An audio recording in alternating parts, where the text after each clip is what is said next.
You're coming unstoppable, and you cannot be one of us. You are no one of us. You are no one of us. Coming unstoppable. You are no one of us.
Good afternoon, everyone. Welcome back. We are here with day 2 of the Valorant Champions Tour Pacific.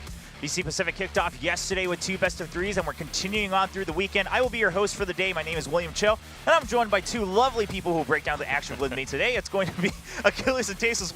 Why are you laughing, Tasteless? Are you not lovely? I didn't know I was lovely. Thank you so much. I want you to know today, all right, you are pretty lovely. Well, I'm feeling lovely, and speaking of lovely, we had an amazing day yesterday. Yeah. We finally have all the teams from Asia here together. We've got 2 months of insanity, and yesterday we saw that Korea has once again, at least for now, asserted itself as a dominant force in this tournament. Yeah, now that you mentioned, of course, T1 getting their victory as well against Global Esports looked a lot more improved than they did at Lock-In. Yeah, the upward trajectory here for them has been amazing because it hasn't been that long of a turnaround. After lock-in, they went back over to North America. We're like, okay, we're just going to scrim a little bit more here before we head over to Korea. And clearly that time has worked out quite nicely for them. Obviously, still some things that need to be worked on. Sure. Losing steam on their map pick as we went into Haven, things were starting to fall apart, but they were able to get the pieces back together and kind of stitch things up for that final map. Yeah, of course, we have a long way to go here in Pacific as well. So let's take a look at how things have broken down on day one, and we'll be keeping track of all the records as we go through because it's a round-robin format here for the group stage. So every team's going to be playing 9 matches. Of course, yesterday we just had 2 best-of-3, so the records are going to look, relatively simple, just 1-0s down the road. But as you mentioned, Tasteless, DRX currently at number 1, where everyone expected them to start. Can they keep it is the big question. I think for DRX, there's a lot of pressure on them, but I think they really thrive under that kind of pressure. Going up against Zeta, I think a lot of people expected DRX to probably come out on top. I think they had a pretty commanding performance versus Zeta. And we're going to see if there's anybody that can really stand in their way. I think Zeta was not an easy opponent compared to the other teams, unless we have some major surprises in the weeks to come. And for Zeta, look, I think they got a pretty tough match out of the way, right? I mean, it's kind of a good way to break yourself into this tournament that's going to be weeks and weeks of Valorant action. Yeah, I mean, having DRX right off the rip, obviously not the debut that you want to have in the league, but it is the hardest match that you're going to possibly have taken care of. Though Mako seems to disagree. I mean, looking back over at the press conference that we had a couple days ago, Mako was saying, I think actually your toughest opponent isn't us. I think it's going to be Global, who in their own right did look quite strong from time to time throughout that series just yesterday, narrowly not being able to close things out. But we'll have to see if that does come to fruition when those teams do eventually face off. But I mean, one of the biggest things to highlight here for DRX is we did get to see Foxy9 for the first time. Yes, yeah, finally we get to see Foxy9. People around the world have been waiting to see him on an official match, right, on a big stage in a match with stakes, and he comes in place of Buzz yesterday for the opening match, and he performs exceptionally well, even getting an ace highlight for his own records there. Yeah, this is a real feather in DRX's cap at this point in time. I mean, DRX looks so strong. The fact that Foxy comes out, this guy's so young. He's shown a lot of potential. A lot of the players on the team are saying this guy could be like the next Apex Predator. They bring him out in what I think was honestly an important match, compared to some of the other teams they're going to go against, and he really, really delivered. Yeah, so I mean, DRX, of course, now kind of sitting comfortably, knowing that should they ever need to make some changes on the roster or try some different things based on opponent or maps, they have the freedom to do so. Foxy9 looks comfortable on that stage. Yeah, I mean, already, I think we saw those jitters, right at the very beginning. It was a little bit of a slow start. They were allowing Zeta to build up rounds, but I mean, in total, it was back-to-back 13-5s. And it was always at the start of the maps where Zeta was able to really find their footing and start collecting those. And we're like, okay, this is Zeta starting to warm up. And then DRX just snatched it away from them. And a big part of that was Foxy just continuously finding his groove as we went map over map. And that is a very scary prospect because already I think that this is proving that this 6-man roster significantly better than the last time the DRX tried this with Lakia. This one seems like it's going to be able to work out. Having, I think, some more flexibility from Foxy9 in the future is certainly something that needs to be developed. But even if he can't really flex onto something that isn't Jet, it's fine because you have Buzz there. So you can just constantly move these pieces around. Yeah, the other teammates have been expanding their Asian pool ever since. But speaking of warm-ups and rosters that have multiple choices, of course, the second match of yesterday, we saw Global Esports and T1, right? Both teams that actually went through a couple of changes in terms of who their starting roster was going to be in the opening match. And then, of course, Global Esports, I mean, you guys were talking about on the cast yesterday, Achilleos. They talked about how sometimes they need this warm-up time, and they did prove that. They came back pretty strong on map 2 on Haven. Yeah, I mean, it was a good rally back. That's kind of what we were anticipating. But again, while it's good to see that they don't let that first map defeat crush them and fall out of the series from there, it's something that needs to be rectified. You cannot constantly just go into series and be like, oh, it's okay, like we always drop the first map. You need to be able to close out those first maps. You have to approach that basically the same way as pistol rounds, which will, over at lock-in, we're also very good in those. But here, T1, we're stealing some of these pistols away from them and, putting them into the negative. So it's rough, but they need to be able to have a strong start if they want to close out series. Yeah, it was a real U-turn in that first game one where it looked like we were going to be ending the show pretty early, to be totally honest. And suddenly, it's like everything started to sync up. Everything started to make sense. We've talked about this team in the past and that they do view themselves sometimes as their worst enemy, trying to get the communication, trying to get their heads all, in the same space. And they did do it. Ultimately, they did not come out and manage to defeat, T1 But I'll tell you what, they really exhibited a lot of skill and a lot of promise in the weeks to come. So, obviously, we only had one day. We have many more days and weeks to come here for VCT Pacific. But there's been a lot of talk after lock-in of, hey, is Pacific perhaps the deepest region or maybe the most competitive in terms of relative strength amongst the teams? Could it be the most exciting? Now, having seen the opening matches, do you think that expectation still holds true? For like where I anticipate teams to be within like the ranges of 7th place to 1st, yes, I think so. Okay. I think that there is a decent little delta as you get towards the back end. We'll have to just wait and see though, because obviously things can change. So, teams have been clearly making improvements. If T1 can have this fast of a turnaround, who's to say that some of the other squads that had weaker performances at lock-in can't do the same? We'll have to just wait and see. But I'm hoping that that's going to be the case at the end of this run. Once we finish things up, we get into that playoffs, we can look back on it and be like, yeah, everyone actually played incredibly well. Yeah, and that's one of the biggest things is once we have a lot of this iteration, we're hoping to see improvement, right? You might have started at a lower position. You might have had a later start than some of the other teams within the same tournament. But if you can improve week to week, every opponent you're facing, that's what we want to see as we try to build up towards the top 6 who will be making it into the playoffs. Absolutely. And, this is a pretty daunting studio that we're down in, that the Korean players are very used to playing in.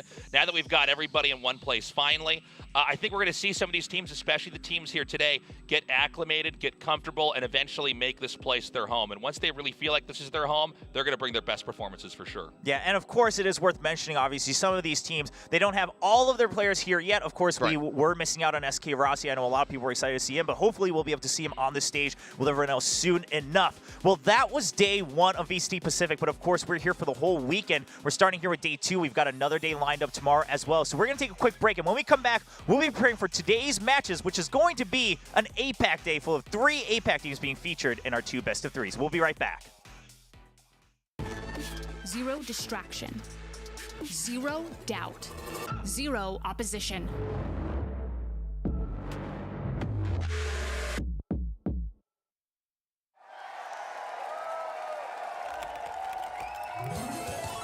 Red Bull gives you wings.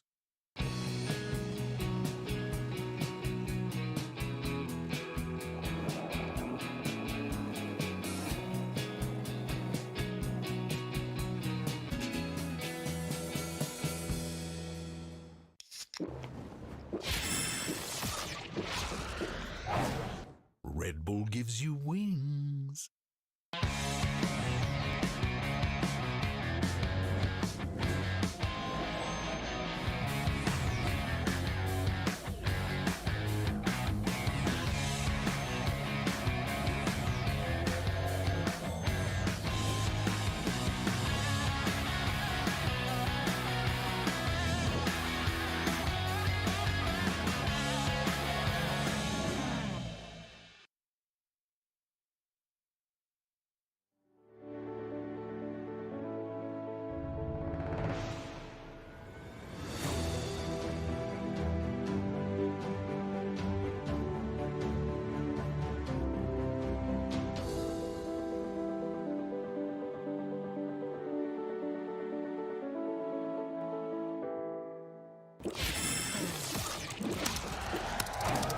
Red Bull gives you wings.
Welcome back. We got day one out of the way. That finished yesterday. We're now here with day two. And I think today's a day that perhaps not just people from APAC, but all around the world have been really excited about, because we're going to see all three of the APAC teams represented here today. Of course, we're going to have Paper Rex coming up in the first match against Detonation Focus Me, and then it's going to be Talon Esports versus Team Secret. So overall, it should be a very action-packed team. And speaking of action, let's talk about Paper Rex, who are the epitome of action when it comes to Valorant. Yeah, they are. They always have been, but this has also been, much to their chagrin, kind of bitten them in the rear, as we've seen at the last couple international events. Obviously, an amazing peak here for Paper Rex. They are the only Asian team to make it into a grand final at an international event still.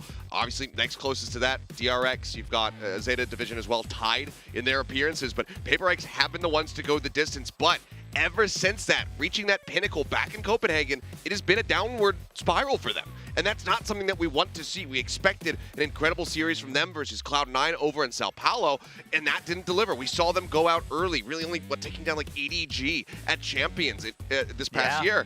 So it has been rough, and we're looking to see more from the squad because we know what they're capable of. Yeah, I mean, they've proven that they have the raw mechanical skill, but as Achilles just mentioned, it's kind of the similar story that we saw from Zeta as well, right? A really shining moment at an international tournament like Masters, and then they're not able to deliver to that same expectation once again. Yeah, I mean, this is a team, they would describe themselves as chaotic. I'm a big fan of these guys. They've got a lot of personality. They're a lot of fun. They do crazy stuff. I mean, stuff like Astra on Breeze, Yoro on Bind.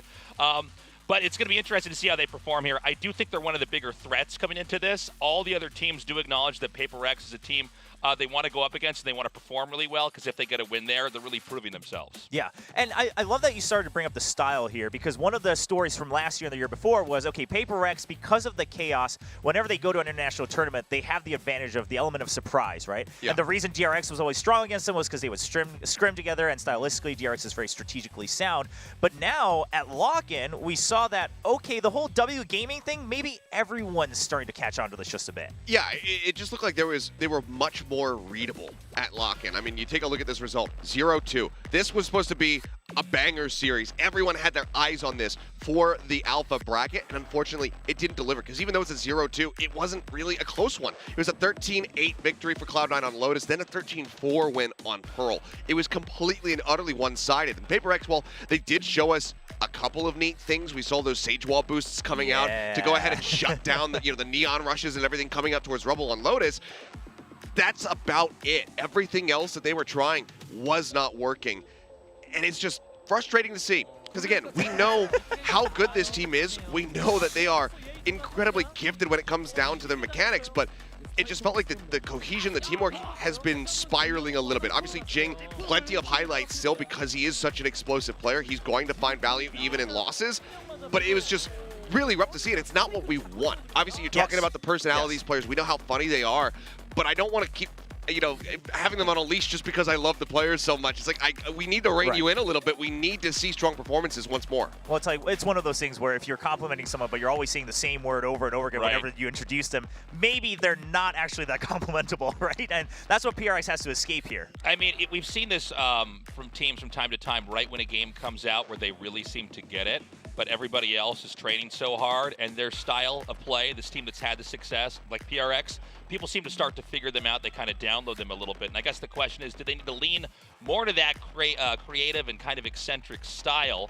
or do they want to try to dial it back in a more conservative and traditional play? I don't know. Well, now that you've brought up the question, I mean, Achilles, of course, you were there breaking things down at Lock-In as well, but overall, personally, do you think it is just more about, okay, rein it in, do a couple more just really planned out set plays, things like that, or is it more about, even if you're being chaotic, like your utility timing, and some of that just needs to be cleaned up a bit? I think it's more to the first point. I think that they just need to really focus in, stop going for pure chaos plays and whatnot. And I mean, if you're going to do it, kind of like when they were playing Yoru on Bind and whatnot, it was really well layered. The execution and everything was perfect. They had super well laid out plans, and those were their execs. It just looked like madness on the screen, but they were piloting it so perfectly. I think we need a bit more of that, but also some more standard play. You don't constantly have to just cook up new things and go for these wild strategies, because it might work once, but are you really going to be able to catch somebody, on that again? They get that Sage Wall boost, they get a pick onto a Neon, but after that, it's not really going to work, and we don't typically see Sages that much on Lotus. Obviously, meta is still developing, and I think that she can be viable, but a lot of teams are trending away from it. So do you want to have an entire agent pick that hinges on one play that might only work once? Yeah, one wall, right? One TikTok wall. That's all you've got going for you. I mean, that's their big homework, is for them to figure out how do we continue this element of surprise while maybe playing a couple more rounds a little more traditionally. And today's going to be a good test for them because their opponent is going to be Detonation Focus Me, who also has a lot to prove. Yes. So they're both coming in kind of on this new blank slate coming into Pacific. Detonation Focus Me also not the best of records over at Lock-In, but on the roster itself, the players are pretty star-studded. Absolutely. I mean, especially Suggest. We had the pleasure of casting this guy in the last 2 years out here. You know, went to Iceland, got third place with his team on Neutrum at the time, now here on Detonation. I think there's some promise with this team. I think we're going to have to kind of see where the next couple games of this team go to really get an idea of what the rest of this season is going to look like. But they've got some big shoes to fill here. Valorant has exploded in Japan over the last 2 years, I think to the surprise of a lot of people. And, you know, they really want to prove that their country, with the game being as big as it is there, that they can deliver on a global stage like this one here now. Yeah, for sure. I mean, there's also, you know, these other Japanese teams, such as Zeta Division, as well as Northeption, who, while they're not in the franchising, have made it over to international events, and they want to join them. They want to be a part of that story and say, yeah, we can be a representative. And now that you've got Masters sitting there in Tokyo, obviously, you want to be at that international more than ever. You want to have those fans cheering for you, rallying behind you, and helping to push you across the line to close out some of these games. But there's so many questions surrounding this team. You know, how are they going to look today? Because obviously, not a great performance in the Riot 1 event in the offseason, as they played in Japan. Not a great performance at Lock-In. They play against Giants, they end up going home. Similar score lines, you know, arguably for Paper X, you know, versus Cloud9 was what, a 13-7 and then a 13-4 victory as Giants take them down. So we need to see more from them. And again, if T1 can have this fast of a turnaround in improving, I'm hopeful the Detonation are going to prove that they can do the same thing here today. Yeah, of course, we should also note that the starting five for at least the first map, it looks like, at least based on what they've submitted, Soldown will not be playing in that first map. Of course, at Lock-In, we did see them switching their players around per map, so we'll see if he's able to come in. I know a lot of people love watching him as kind of the OG Korean Jet, but today they're going without Soldown for that first set. We'll see how it goes. But back to the point about how they want to prove themselves in Japan, right? To some extent, I think it might even be motivation that if Zeta Division is no longer the de facto strongest team in Japan, this is a good chance for DFM to prove themselves as the new rising stars. Yeah, you know, I mean, Zeta, they had a rough start here. I think, to be honest, our Japanese teams for this entire first week, going up against what looked to be maybe the toughest opponents that we've got here. Look, if Zeta does start to flounder here, maybe it's possible that Detonation could fill those shoes. Yeah, I mean, it's going to rely on, first of all, just individual firepower, but like you said, just a lot of improvement. And if T1 can do it, I mean, all these teams had the same amount of time. Sure, some teams had a little bit more travel or some other things they needed to go through, but they had the chance to work on it and continue to improve even coming into week one. Now, of course, we talked about kind of the key players over on Paper Rex. I mean, Jing and Forsaken are the obvious go-to because of their mechanical skills. But over on the side of DFM, I mean, sure, they're all individually star-studded, but I want to kind of bring the focus back onto Rada, right? The way he was performing, I mean, all the Sovas were performing so well at Lock-In, and he was amongst that lineup. Yeah, I mean, he was. And unfortunately, the Sova on the opposite side for Giants was absolutely pounding. Cloud was feasting on them. Ended that 2-0 with like 42 kills or something playing Sova. He was having a hell of a time. But Rada was right there. He was looking like one of the more consistent members of this squad. It was kind of everybody else around him sold out on that first map of Haven. That was very much lacking. We weren't seeing Suggest having nearly as much impact. So I think Rada, given the result, was able to put up a decent amount of figures. Same with Jing. Obviously, we already saw some of those highlights, you know, from him on Lotus playing that Raze. He's just incredible. No matter what, you know that Jing is going to give you value. It's very rare that he is going to have an off day. And so far, obviously still early days, it feels like it could be, the same could be said for Rada. Yeah, you know, looking at Rada, I mean, this guy has kind of been the big brother of the team. He's been very supportive, and he's very focused on trying to bring some actual great results here. He knows how to pick fights. Look, I'm looking forward to seeing what they're going to do here. But again, this is a seriously tough matchup, kind of similar to yesterday, where both these Japanese teams kind of getting what might be the toughest fights out of the way to start. Yeah, I mean, good way to break yourself in. Yeah, I mean, if you're going up against DRX and then the other Japanese team is going up against Paper Rex, two of the teams who have been consistently hailed as the stars, kind of the representatives of the Pacific or the Asia region, it is a uphill battle for the Japanese teams here in the opening weekend. But let's talk about just the stylistic differences a little bit. Then we've talked about Paper Rex kind of just being known for W gaming. On the side of Detonation Focus Me, I mean, what can they do to prepare against us now that we've seen it so often? It's difficult to say, because I think that as far as like the style of DFM and what they can tweak to counteract PRX, I think that it's still been in development, and we haven't actually seen what their real style is going to be. We've gotten 2 displays from them so far.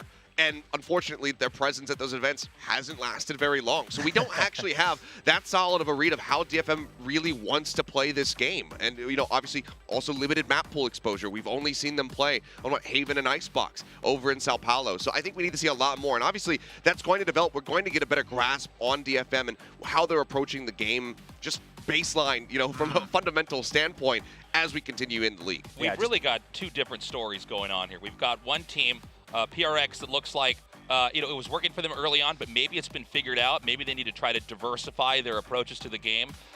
Maybe they shouldn't be so crazy, or maybe they need to lean into it even more and keep being creative. I don't know. That's for them to find out. On the other hand, here with their opponents, it's like we're not really sure what the play style is. They need to start to build the bones out for what that's going to be and figure out what's going to deliver.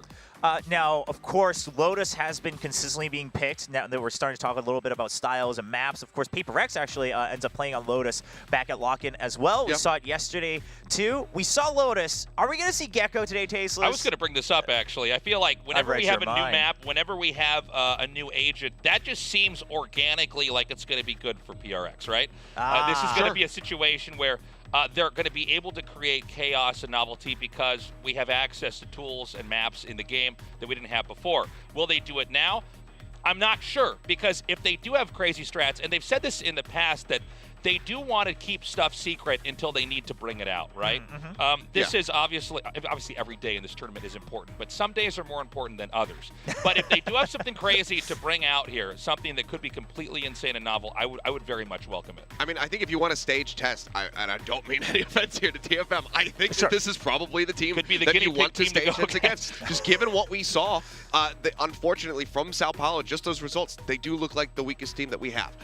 Like I said, I am hoping that this time off since Sao Paulo had concluded, that they haven't made improvements, that they will look a lot better, much like T1. That's what I'm crossing my fingers for. But if you want to try out something crazy on stage, this is probably the time that you do it. This is the moment that you would select. Maybe the Zoo Comp will happen.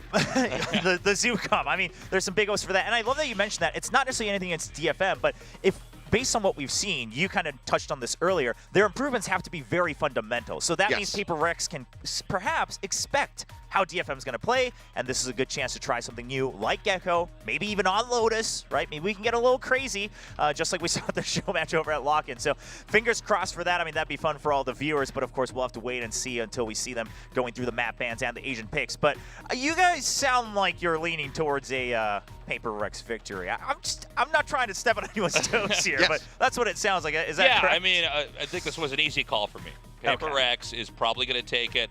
And I say this all the time, but I'll say it again. I would love to be proven wrong.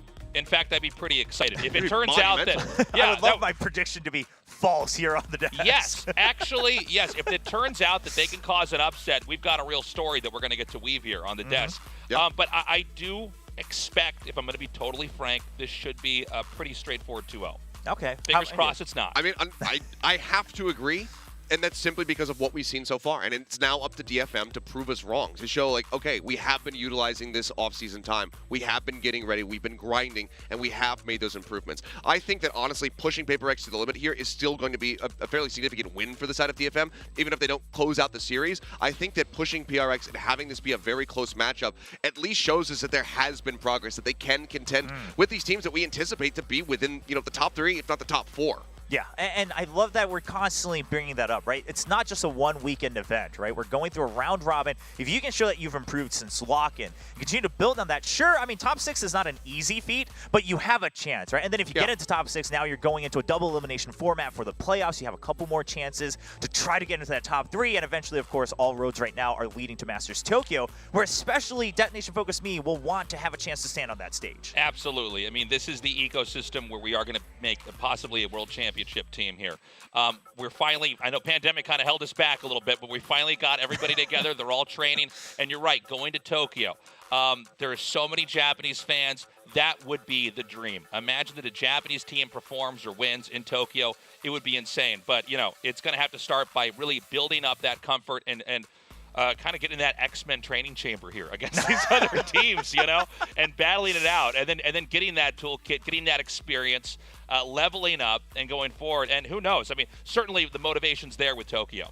Yeah, I mean, DFM, if there was ever a chance to kind of prove themselves, again, even if it's a loss, right? Maybe even just taking one set, or at least making it a close one, showing that they were getting good reads. Some of the issues that we saw were their calls were also somewhat on the later side, similar to Zeta Division in their matches at Lock-In against Giants. Yeah, I mean, just going back to the motivation aspect of going to Tokyo that you mentioned, I wanted to chime in on that because we did hear from Laz and also on from Zenfried during the press conference a couple days ago, and they've admitted, like, yes, there are additional pressures here.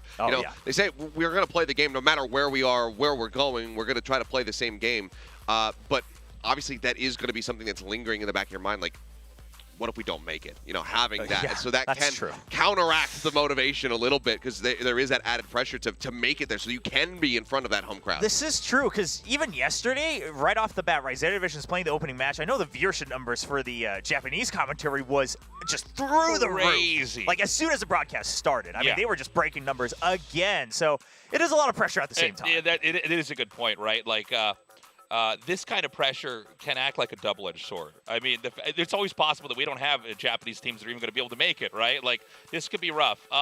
We'll just have to see. The teams that are good, they're always able to take that pressure and harness that, take that anxiety, and turn that into creative, focused energy that can deliver. I don't know when there's going to be another major event in Japan if they're not able to make it soon.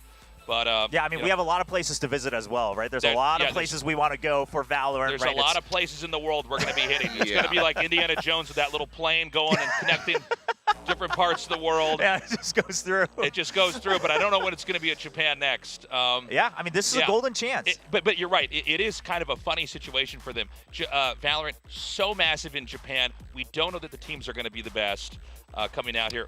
Maybe not, especially with DRX and PRX looking good. We'll see with PRX coming up here, but yeah. I feel like no matter what, you're going to have a fan base in shambles after this match. Because it's either one side or the other. Yeah. It's either going to be the Japanese fans who are saying, oh, God, both of our teams lost in the opening week, the first 2 days. We couldn't get a win. I hope that we can improve moving forward. Or you're going to have the Paper X fans saying, like, how in the hell did we lose to DFM? They didn't look good at lock-in. Sure. What is going on with our team? Actually, yeah, a lot of pressure for PRX as well, right? Yeah. Some fandom is not going to have a good time after today. The glass is half empty, no matter how you look no matter where you go. Well, we are near the time for the players to get ready on stage. But before we go, we have just a couple seconds left here. The most important prediction of all, how do you think Benkai is going to enter the stage? I was just about to bring this up. All right, we'll do a quick fire one. We were talking about this actually in the back room, and I think that the one that would be great, he normally likes to go for themed things. We saw him go as the Turkish ice cream guy over in Istanbul. I would love to see him in a hanbok. Hanbok, which is the traditional Korean dress, Korean costume, right? And it's actually really nice. They actually have modernized versions as well. I think he would look good in it. What about you, Tasteless? I'd probably say hanbok if I had to guess. Oh, come on. You know what? I'm going to guess that he's going to come in as tteokbokki, which is spicy rice cake. He's going to just be dressed as a bowl of spicy. What if we're all He's going to have a bowl all around him like a UFO.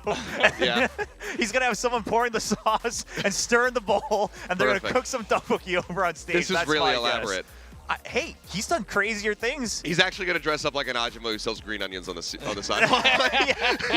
He's just out there selling vegetables because we still have the traditional markets out here. There's going to be a real plot twist here, and he comes out dressed as a pro gamer, and we're going to go, oh, no. Oh, no. We weren't ready for that. The New Jerseys do look sick, though. The jerseys do look sick. They are a costume in and of themselves. Well, ladies and gentlemen, that's enough from us for now. We're getting ready for the first match of Day 2 here at VCT Pacific. It's going to be Paper Rex going up against Detonation Focus Me.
face.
Match number 1 of day 2 here at VCT Pacific. It is Paper Rex versus Detonation Focus Me. The starting 5 for each team has now entered the stage. They're getting ready. We'll be taking a look at the map picks here soon enough. And we already went through the stylistic differences, what they need to work on from lock-in. Now the mind games begin, starting with the map draft. That's right, and we do have, I think, the possibility of some pretty crazy stuff with the fact that, we could have some very fresh maps coming in here and possibly a new agent. I would welcome that. The question is, have they come up with something like that here for Paper Rex? And if they have that, is this the appropriate time to use it? I mean, again, I feel like it would. Granted, this is also maybe one of the teams that you don't have that good of a read on because you don't know what they're going to have workshopped coming out the backside of lock-in. Obviously, you won't have been scrimming them because you know they're your first-round opponent. So, yeah, I'm curious to see what this is going to lead to. A little bit of a spoiler there on the map. Yeah, but, sometimes you get a little sneak peek. Or Spoiler alert. We'll get into that in a little bit. This is how we know who in chat is high rank or not. If you're fast enough to catch it on your screens, we know that you've got some good map awareness and good reactions. I recognize that step. You're not even good enough to glance at the screen almost upside down and see what map that is? Yeah. Well, we'll see what the full draft does look like in a moment as we get ready to project it out onto the stage because the AR that we've been working with is looking slick. So cool, man. Yeah, it's been very fancy. So exciting to have these two teams come out here again. We've got everybody in Asia now finally together. This is the time for them to break themselves in on this stage to make this place their home, where they're going to have to grind it out, they're going to have to practice and give us their absolute best if we're going to see them in Tokyo. Yeah, I mean, again, we talk about how it's a round robin. Sure, you have a lot of chances, but quite frankly, starting with a 1-0 win versus a 0-1 loss, it makes a world of a difference, especially if you're at risk of maybe barely making that cut line for that 6th place for the playoffs. And first off, it's going to be Paper Rex taking out the Icebox that Detonation Focus Me had played over at Lock-In. Yeah, I mean, that was the map that they were able to put up the strongest fight versus Giants. We saw them taking 7 rounds, so granted, still not nearly as close as they would have loved to have had it. They did look pretty damn decent there compared to on their map pick of Haven. So unsurprising to see that taken out. It's going to be a Ascent as well taken away here from the side of Detonation Focus Me. I don't mind this so much. I would expect that they should be well suited to play it if they have Soldown playing and if they are, if he's feeling comfortable and really starting to find his groove. But it seems like they're going to steer us in a different direction. We talked yesterday about how a lot of the Korean teams, they tend to be a little bit conservative with new agents and with new maps, but seeing 2 of our pretty, at this point in time, old maps taken out is exciting. And our first map is going to be Pearl. I mean, this was one of the most selected maps that we had at Lock-In, which was really shocking to see. Yeah. Just given the time between Champions and that event in Sao Paulo, so many teams feeling comfortable, DRX included, was one of the teams that was just perma-banning it over in Champs. Said, you know what, actually, we feel quite well suited to this map, and we saw it yesterday from them versus Zeta. So we do get that one as the first. And nice. Detonation electing to take us to Lotus.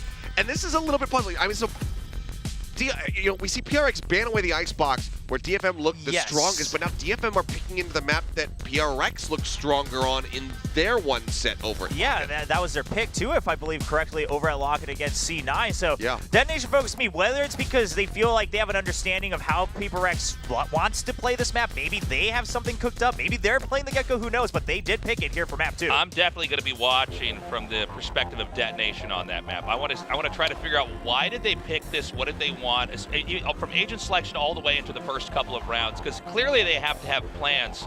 And again, to go up against a team like PRX, I don't know if PRX as a team is a factor in that or not, or if it's simply more some bare bones good plays that they think they can have pan out correctly. Very exciting pick regardless. Yeah, I mean, both teams clearly feeling like they've made some drastic improvements on both maps selected. Obviously, we haven't seen Lotus from DFM quite yet here in the VCT event, so they must be feeling quite confident about it going for it, but PRX as well, electing to go for the Pearl that they kind of got slaughtered on versus Cloud9. But as this all bleeds out, we see that Fracture is going to be the last remaining map, and I mean, that could lead to some absolutely wild stuff. I mean, who's got the Neon ready? We're gonna go Neon-less? We've seen teams do both. We could go Neon-less. I mean, especially for these teams, they could really favor the Rays, right? Both teams perhaps leaning more towards that side. Of course, Detonation Focus Speed, they could always go back to Soldom on that Jet if they wanted to on any map. So we'll have to wait and see. But all right, well, if we do go to a map 3, it's going to be 3 very different maps in terms of tempo and style. This is just a really exciting match to start this off, especially with these maps. We're getting ready to lock in with the agents here. And look at this, a Phoenix being kind of submitted as the default expected pick here for Jing. I mean, we've seen this before. It wouldn't be that shocking, but as a double duelist with the Phoenix alongside the Jet, it's going to be curious, but okay. I mean, this is PaperX doing PaperX things. The rest of this, happy. Do it again, William. I'm just happy because whenever I pick Phoenix, all of you guys always make fun of me. That's right. Because you suck. No, I'm just kidding. The DFM on the other side, going for the loud comp. You know, this has kind of been standardized now on Pearl. We've seen this have success. We saw DRX running it just yesterday, Zeta as well in that mirrored matchup. But the thing that I'm most curious about is watching how Suggest is going to play on this Jet. Yeah, it's going to be a big change, right? Suggest we haven't really seen him on that main duelist for quite some time. Can he take on the burden of having to entry for his team and make those explosive plays? Meanwhile, on the other side, yet another innovation on their interpretation of Pearl. It's going to be PaperX bringing out that Phoenix in a double duelist comp. This is map number 1 between PaperX and Detonation Focus Me in this best of 3. That's it for us here on the desk, and we'll be going to the casters to break down the action as we go right into game number 1.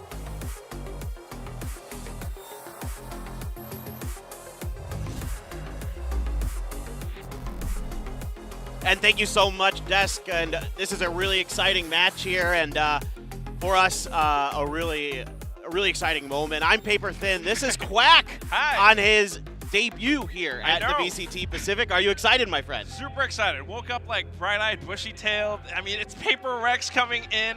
You know, I'm like kind of biased towards them, but playing against Detonation, and this is going to be Pearl. Things are heating up. We saw the agent select. This is kind of crazy. Hey, I mean, this is what you want, right? Out of this team, out of this matchup with PaperX here, always bringing out new and interesting stuff. It's what has really endeared them to fans across the world. That's right. I mean, you know, I think what they're trying to go for is to learn from the opponents that beat them. Like when they played in lock-in against Cloud9, I believe it was Celsius who picked Phoenix. They're trying to play off of that a little bit. All right. Yeah, I mean, this is going to be really curious to me. Like, you know, you can kind of use that Phoenix as sort of a pseudo Viper in a way, right? Like you've kind of got that wall there, but it's not as, how do I say this? You don't have as much range with it, right? You can't throw that toxic screen quite as far as you can the Blaze. So tiny extension. A little bit, yeah. So I'm kind of curious to see how they're going to set this up, how to make it work. It looks to me, Quack, like they might be thinking about some kind of mid hit here, maybe a mid crunch. I see pings coming down for PaperX. Let's see if they want to go for a fast push out with the flashes. They're already setting up for it. It's only a matter of time, but they're way too close for Jang to pull that out right off the bat. He's going to get one, flashes out, teammates come in to help, and Mind Freak picks up a couple more. Yeah, great start here for PaperX. Have a good read. They have the spike down. Let's see any more damage can be done. Reita going to find a headshot and a kill. takes quite a bit of damage himself here. Bringing it back to a 2-on-2 as well. There's so much pressure. They know there's a lot of heat towards the middle. That's just going to be Bankai hiding right around the doors. They know that they're on the other side. They know the spike hasn't quite been picked up yet. Yeah. But unfortunately, that's not going to quite do the wall bang that you want, my friend. He is really low, but you have to be so careful about this. Mindfreak gets a little bit curious, peeks out, and that's going to be a headshot from Takej, but Bankai finds the trade. Back to a one-on-one now, and you just have so much room to work with. Yeah, they might be crossing paths here just in a second. Oh, God, Takej, timing. yeah, he's going to be let by Bankai. Let's see if Bankai's going to try to punish this plant. He could do it. He's sticking the plant, so Bankai going for it. He gets the dig, and then the follow-up tap. That's going to be first round of Paper X. Yeah, this is a really intense battle in the mid. I think both teams kind of, just decided it's almost like, we're going to go out in the front yard and just throw down. Like, everybody come out, the gloves are off, and let's just see how it goes. And just barely, Paper X comes out ahead on this. So I'd say some good indicators for Detonation Focus Me here that they're able to put up a good fight in the opening round. They're able to hit some big shots going forward. Let's see how they want to play this. It looks like, now on the back foot here, some frenzies being invested for the side of Detonation. So looking to see if maybe they can get, a cheeky convert here. I mean, the frenzies are super powerful, particularly on land. Definitely so much so, especially when they're grouped up together like this. It's clear, like you said earlier on, Clinton, they have strats, but right now it's just a matter of timing. Everyone rushes in. There's a good flash, but Bankai's only able to get two. The Spectre's on the ground for them to pick up right now. Not bad at all here, though. I mean, DFM takes some damage, but they deal it almost right back to the side of Paper Rex. I mean, DFM takes a little bit of extra damage to their players that are still alive, but overall, that's not a bad trade. I like the way they overstack this. They're able to kind of cut through, and they kind of play off the beginning round here, right, where they all kind of went mid. Why, you don't necessarily expect them to do that again. So I really like the stacking here. They have the turret to watch their back. It's going to be tough to get forward now, as there's quite a bit of, not utility, but people in place here waiting for them. That turret is going to confirm that they're being flanked. Maybe that's the go signal. Extra information, if anything, but Forsaken has their number. He's already watching down that angle. The spike is dropped, and that is a huge problem. They're going to kind of reroute their positioning, going straight through the 30 tunnel. seconds left. Right through water. This is risky, but it takes that extra second to crouch and get through, and then they're going to try to move towards Flower in secret. Paper X knows. They've got the game sense. They know they're right around this area, but Mindfreak only has the ghost out. Pushing further, but they just went right past each other. 10 seconds remaining, and Takej is going to find one headshot plus the spike plant. He's able to scoop up that Spectre and put it to good use. A 2v2 now. Still that Marshall and a Bulldog for Device, so gun favor slightly for Paper X, right? Just a little. Still dangerous. Got that poison orb, and it's going to create a little bit more space, a little bit more breathing room for DFM to work with. Hiding right around Seeker, right around Flowers. It's up to Divide to kind of flush them out of the corner. They're buying for time right now. With the snake bite out on the spike, it's forcing the fight. Forsaken goes in for it, takes a hit though. 6 HP, and that puts the pressure onto Devi's shoulders. He's able to get one more, but he's pretty darn low. Reita able to spray it, but Forsaken plays off of contact. Thankfully, Spike defused, but that was quite a bit of damage. So close for DFM here, just on the back of Frenzy buys. They're able to, once again, almost take a round. It comes down to the last player for Paper X, 2 rounds in a row. So I tell you what, I'm feeling pretty good about this DFM squad, what I've seen so far. It seems like they're playing together. A really important aspect of this that I thought was lacking at lock-in was the kind of trading off of each other, the backing each other up, the team play. That's definitely entirely true. We hear a lot of that stuff, and you just kind of see they are playing off of individual skill, but when they're grouped together like this, it's a little bit tougher for Paper X, and that's why I'm a little bit worried. They're not going to have the guns this time around because of the 4 losses previously, and that's going to be a tough hit onto the B side. Yeah, and I mean, this is going to be one of the things that is going to come into play, I think, for DFM is having this harbor, having that extra ability to create space for yourself. Like we talked about, the Phoenix gives you a pseudo variant of that, but it isn't going to be quite as effective as what you're going to have out of DFM. So a lot of what Paper X is going to have to do is kind of, wait things out, try to make plays on the back of DFM, setting the tempo sometimes. And I'm kind of curious to see how they're going to make that work in this round with the gun disadvantage. Doesn't really last as long as well. It's just a little wall, but they're going to go in with it anyways. Dashing straight into Paper Rex is going to be Suggest. And right now, holding halls, there's so much space created. Paper Rex, they want to counter this, but they can't. A flash out, and Suggest is able to do a little bit more. Paper Rex on the other side. The toxic screen goes up yet again, and the pressure is on. Devi, unfortunately, isolated out. Suggest is online for the ace right now. 3 kills already. Benkai tries to deny it. He's able to take Zenfree out. Spike dropped, and a little bit more peeks into halls. 1 more player down, and that leaves Benkai alone. Yeah, Benkai might want to consider just potentially saving this Phantom. Maybe, we'll see. Maybe he thinks he can find another pick. You know, he knows he's got a couple players weak in the halls. Finding a little bit of value. Actually does get 1 kill when he steps out, but Reita quick to trade him down, and DFM is going to put 1 on the board here. I mean, I'm super impressed here, Quack, with both teams, but DFM, I think, coming out with a strong start like we saw from Zeta yesterday, but now I want to see DFM continue this. This has been, overall, really good rounds from DFM, even though they lost 2 of them. I couldn't agree more. I mean, it's just a simple strat, kind of classic. You have the toxic screen up. Suggest just dashing straight into the back of halls. Paper Rex knowing that they would not have the gun, so they're going to play a little bit more reserved, a little bit more in defensive positions. You got the flash coming in from support, and that's just going to tear Paper Rex apart. Absolutely. Just really well kind of methodically worked down for DFM. Now shifting over towards the A side, seeing if maybe they can put a little bit of pressure. Spike is right out front here with Zenfree, just kind of pushing through. They are going to sneak the orb in Areta. He's got the lockdown as well now. So let's see how they want to use that. This might be sort of a... They're expecting aggression. You can see by the way they're positioned on the map. Oh, yes. And let's see how they play off this lockdown. Let's see if they're going to be able to get into the site. Kind of waiting for it, though. The counter lockdown. They're just kind of playing around this as well, trying to leave up a lot of that space. There is a flank coming in from behind, and that's what I'm worried about. Walking straight into it now is going to be Forsaken, the tip of the spear. And Takajay kind of senses something, but it's going to be headshots for Paper Rex. It's delicious, like crunchy cereal right now, and you hear the skulls cracking all apart. That's another headshot. Reita's the only one left. Peeking back into A main. I'm pretty sure Forsaken is prepared for this, but oh, a little bit of crouch, and Jing cleans it up.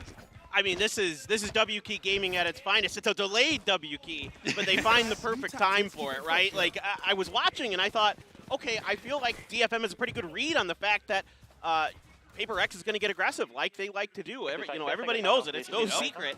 And but they just find the perfect time. They wait it out. The lockdown comes through. They wait for the push from the side of DFM to clear the lockdown, and that's when they make their move. Exactly. That is the biggest factor right now, I think. The fact that it's delayed W Key gaming. I love that keyword because the timing of things just kind of puts this offbeat rhythm that DFM can't quite expect. Exactly. Yeah, I really impressed with Paper X's play calling that round. Something that I've always, frankly, been impressed with for the most part with them is they have decent mid-rounding a lot of times. They're really adaptive. You know, it isn't just these kind of aggressive plays at the beginning of rounds where they're going to try to challenge you with duels. Sometimes they do get pretty spicy, and they kind of roam around the map a bit. Benkai, you know, a great lurker. Obviously, we know what Jing and Forsaken are capable of on the wings of the map in particular with winning those duels. So this is a scary, scary team, and that round there is kind of like, to me, pretty close to quintessential Paper Rex. Yes. But right now, I mean, off of what you're saying, Clinton, you can also see that DFM are kind of trying to respect this. They're so afraid to push up front blindly, so they're going to do it with utility. Anthem able to pick up 1, but Devi is already here to receive up by Link. Another flash from Jing as well. Kind of a team flash for a second, but it's all good because Forsaken is here to find the next one. The only one left, Takajay. He's got the Sheriff. Only 2 rounds left in the chamber, so he's going to have to back off for a second just to reload, but Paper Rex has all the information in the world. A single left click will seal the deal. A nice try here by the side of DFM. Again, I like what they're doing on these ecos. They're like, well, we're going to group up. Let's try to make, you know, a flash play. They're able to get a trade off of it. It is a little bit difficult in that long haul. Once you get stuck by the mid doors there, as you get further towards the site, right? Devi has a great angle on this. Benkai here hits a great shot while full blind. And then Devi has the range advantage over the guns. And yeah, a bit of a team flash from Jing, but That's all right. You still win the round. You only lose one. It's totally fine. And oh, hey, it's the Paper look Rex at this. viewing party. Let's go. Shout outs to the Paper X viewing party back in hometown of Scape building. Love everyone there. And it's going to be a timeout for DFM right now. You've been to that Yes, I am. facility. I'm jealous. Was it nice? What did you think? Give me your impressions. It's really nice. It's actually where I first started casting. Aha, so that's like you're kind of like your I know. home, like It your is. casting home. Everyone, it's like a youth facility, so they do a lot of programs for youths back home. Oh, awesome. I did not Yes. know that. That's super cool. I had no idea. That's awesome. Paper X, they taught workshops there and everything. I believe that's Like esports workshops? yeah, esports workshops. I'm But impressed. definitely right now, I think DFM is in a little bit of trouble. I feel like they're sensing that pressure, knowing that Paper X, they tend to go for that aggressive playstyle, but sometimes, especially right now, they're not really doing that.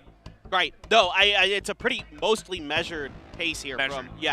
from Paper Rex. I don't see anything other than that one round, but again, it was a delayed aggression, right? Like they knew when the lockdown came through, they knew that either they were going to have to back out into spawn or they were going to have to push it. Yeah. Exactly. Yeah. And that's why you feel that uneasiness, like you just don't feel good. You feel uneasy. That's the word I was looking for, like that. And I like plays like that they set up there in that round with the dueling lockdowns because it shows to me that they're thinking better with their macro, with their meta, not just these, quote unquote TikTok plays, right? That is just a really good kind of bait and switch. Well, not a switch, just a bait play. Right there. And overall, I'm really thrilled with what I'm seeing. Now, DFM here, I honestly wouldn't mind seeing them get a little bit aggressive on one of these rifle rounds. Just do, try to out W key the W keyers. Going for a bit of set play, maybe. Spam that W key a little bit harder, but just with a tiny gap, Forsaken is able to steal one away. Anthem wants to go off of this, so it's a bit of a contact play, but I don't know if it's going to favor DFM. They're just rushing straight onto the site right now. Off the Trailblazer, may be able to kill Forsaken, but not quite. It doesn't land it. Jing is here to receive, and off of the run it back, he finds value. Forsaken still alive, still online. Divide finding even more. Paper Rex unstoppable 5-1. Looking really, really good here for Paper Rex. Just responding very nicely off the back of that pick from Forsaken. And, Detonation did try to chase down Forsaken. I get what they did. I don't, disagree with it in any sense of the word. They just couldn't accomplish it. And Jing, with that run it back in his back pocket, was able to come through and really slow things up. Gets a kill before his run it back is canceled by the trade here. And then he's just right back in action, just, popping heads like we've seen to do. A couple good kills here for Suggest, and I want to touch on Suggest a little bit. He's a player I've had the opportunity to cast quite a bit in the Korean region, assuming this isn't a really fast round. He actually is a pretty good duelist. He used to be a Raze player at times. So to see Suggest back on a duelist role, I'm very excited for it. He's a very, very talented individual player. His mechanics are quite good. So this is a guy that, if you're kind of at home wondering, Suggest on Jet, don't be super surprised. He's all around just a really good player. And we have to see him come up live right now. He's the one with the blades. Everyone else, it's a little bit of an eco buy. It's going to be a little bit tough. Paper X, though, they're feeling themselves. They've won 3 rounds in a row, and now they are chasing. They're hunting. They smell blood in the water. Yeah, Seekers were out, but Takajay, one of those players who's got great aim.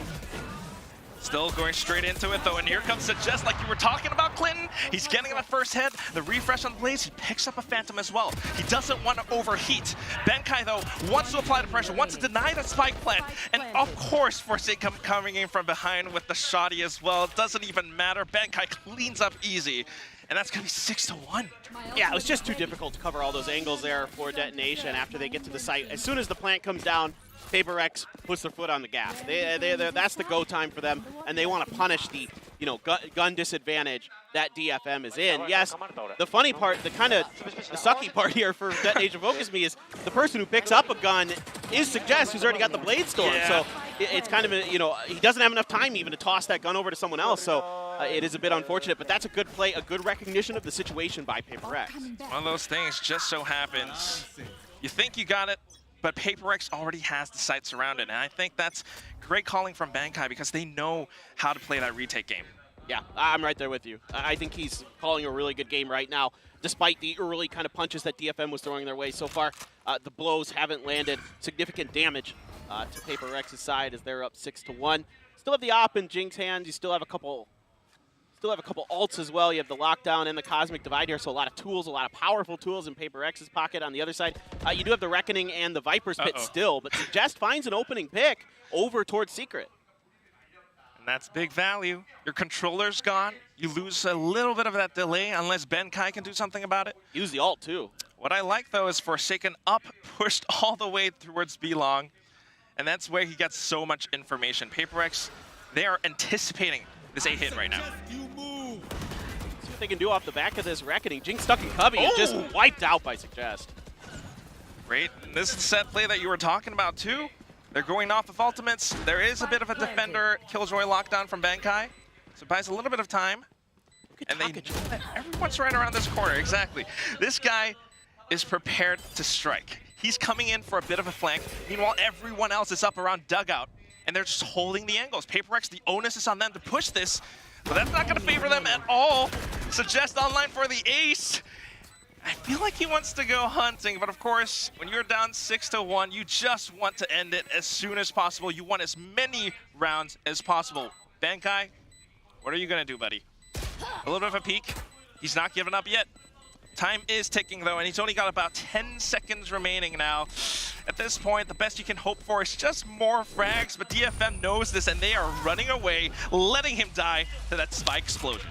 Yeah, no ace for Suggest, but it's an ace at heart. It feels like an ace with how well he played that round. So hats off to Suggest, really doing the heavy lifting here. 8-6-1 for the side of Detonation Focus Me. And you know, Suggest a guy who's played at international events. Like everybody remembers the first Masters Reykjavik, how well him and Newturn played there. And it's good to see him coming online here. Some help from some friends with those flashes. A lot of really good ones coming out from the side of Anthem, his Korean counterpart on this team. There's 2 Korean players in this particular game, so they're really excited to see what they can do. And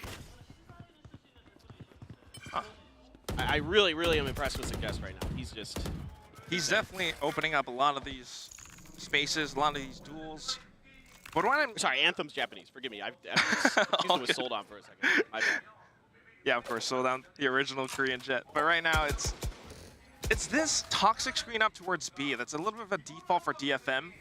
And then they had the option to play through mid, the option to play through A main. Of course, it's going to be a bit of a contact through Words middle right now. But this is where they have that option. They take down one player from Paper X, they soften up those defenses, and then they just kind of explore their options. Not giving away too much more information. There was the turret at Link. Yeah, Forsaken in trouble there. Gets flashed, has to try to dash up, just gets kind of lost, panicking a bit there in the air, but go down. Toxic screen there is covering him. Just continues to go forward. A bit of a cloud burst, and he's buying more time. He's rerouting, regrouping right around Pillar. Jing is here to back him up as well. To buy a little bit of a spray from the Phantom. Doesn't quite seal the deal, but Jing will clean up. And look at this, they're going through spawn. They're going through defender spawn, but there's somebody here. Mind Freak. Oh, ooh, that's the first one. Zenfree, quick reactions. He's gonna turn this into a 1-on-2. This is not impossible to win.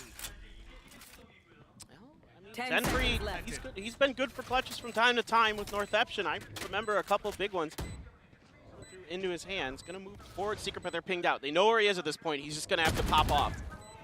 And he's trying to force those one-on-ones. Jing wants to peek this, and that is where Zenfree can come alive. Gets the first, and now he's just waiting for that peek. Almost lines up the headshot, but Forsaken, having the Phantom, just goes in for the burst and spray. 7-2 now, and Paper X are still in the lead. Yeah, some signs of life here from DFM, some rounds that are really close. So I will say, even though the score line is 7-2, I'm at least happy to see that a lot of these rounds, it comes down to the very last player for Paper X to finish the job. So just small things to clean up here. Like if Takajay gets this kill on the Jing, if he's able to keep that flank at long B open for the side of DFM, this round probably goes into their hands. I mean, they had Forsaken on the ropes at the beginning of this. They were corralling the side of Paper X, but if you have one player on a flank like that, it's really important that he plays his life. He doesn't go down. He's able to really hold that, but he was under pressure. Like, you could see that the reaction there for Paper X was proper. They were like, we gotta wipe Takajay out, and then we can worry about the other side of things. And that's what's impressive about Paper X, but also, harkening back to your earlier point, Clint, DFM really needs to go in with something more coordinated now. They need something to surprise PaperX because the default is being red. Going in towards the B site now, they have so much utility set up. Reyta even slowly pushing past, but oh, it's been spotted out by Forsaken. Bladestorm at the ready, he dashes straight into the Viper Spit. This guy is crazy! Jing here to back him up as well. The Forsaken Jing duo is here to play. So Jess is the only one left, and I don't think he's gonna be able to do this. He backs off, and Benkai sticks the defuse, gets the win. I mean, that's just Forsaken going absolutely monstrous here. Gets those 2 kills and then turns on the Jets. Just starts diving into the face. He wants to eliminate that Viper Spit as fast as possible. I love this play. Heads up, knows how powerful that ult can be if they get the time to kind of position themselves in and around the outside of that super powerful ultimate. He says, no, I want to knock this out of the way, and Jing, he knows is going to be right there with him to back him up. I can just imagine the team comms on this as well. Hey, GG, I'm going to go in. And it's like, yeah, Jason, I'll back you up. I'll hug you from behind. That's PaperX for you. Yeah, okay, they got excited at the end. You didn't see it, but heard the clapping. Yeah. Yes. Don't worry, folks, they're excited. Sometimes there's a bit of latency, you know? Yeah, just a little happens. bit. Yeah, it's all good. So Jess gets to keep his Spendle, and that's the one thing that we can kind of rally towards, but it's still going to be tough. He's been good with it, man. I will say, like, it's been a shining light here so far for DFM, and PaperX is curious about if there's going to be a play made for the ult orb, so a lot of pre-firing, but in fact, DFM is kind of going with their strategy of pushing into mid on these ecos and overstacking either, you know, Art or the other side towards B, but Benkai ready for it, finds one, does damage to others. And that's just not quite enough for DFM. They're trying to seal off some of these spaces along with the time from Harbor, but at the very least, it's PaperX. They've got the game sense, they got the right reads, and all they really have to do is to point and click. This is a point and click game after all. Takajay now, 1v2. Not impossible, but the spike's been dropped. This means it's gonna be kills from here on out. He sends out the snake bite, tries to get, but the sweet wallbang is not quite enough. Jig spots out a tiny sliver and is able to seal the deal. We have some victory crouching. Yes, the tactical crouching. I mean, Takajay, I'll say this. He's been really good with that sheriff. I mean, as much as you don't want that to be a thing that you can say, you know, about like a positive thing, he has been really, really good with those. He got 3 kills in this round with those sheriffs. This shot here is absolutely nasty. Absolutely nasty. That wallbang is disgusting. Again, it's close, but no cigar. It's an eco, but you can't have these anymore. You need this 3rd round so bad here at DFM. Bladestorm popped by Suggest. You have the lockdown from Reyta. Only the Cosmic Divide for Mindfreak looking to be an ult unless Benkai somehow gets 2 kills here. I don't know if he even needs to really go in for kills. Look at so much Killjoy utility set up on the A site. DFM, they're going to try to burn some of these, is what I think they're trying to do. And then maybe reroute back towards mid, back towards B. There's just so much waiting for them. Look at the positioning from PaperX. Got to be fast about this. DFM is burning that precious lockdown time. Dashing straight in again. There's so much. The nanoswarms are burning. Here comes a bit of a reckoning as well, forcing PaperX back from when they came. Jing drops the hot hands too, but DFM just continues to push forward. Devi holding up on the other side. It's dugout. He's digging in deep, and there's going to be some more kills coming in from Reyta. This is great for DFM now because it's a 2-on-1. All they have to do is to play together, play off of each other. But Zenfree, even on the 1-on-1, comes up huge. 9-3, and DFM gives them a little bit more space on towards the second half. Yeah, you found the curse value at least here out of the 9-3 for DFM. And again, I wasn't super disappointed with DFM on a lot of the rounds. It just, they had too many rounds where it came down to these 1v1s that they couldn't win. A little bit tough at times, but like you said, Clint, the curse has been invoked. There definitely is quite a bit of pressure for DFM. I think like what the desk was saying, right? They passed that flag. Zeta passed that flag over on DFM. They really want that spot. It might be the first week, but this still matters.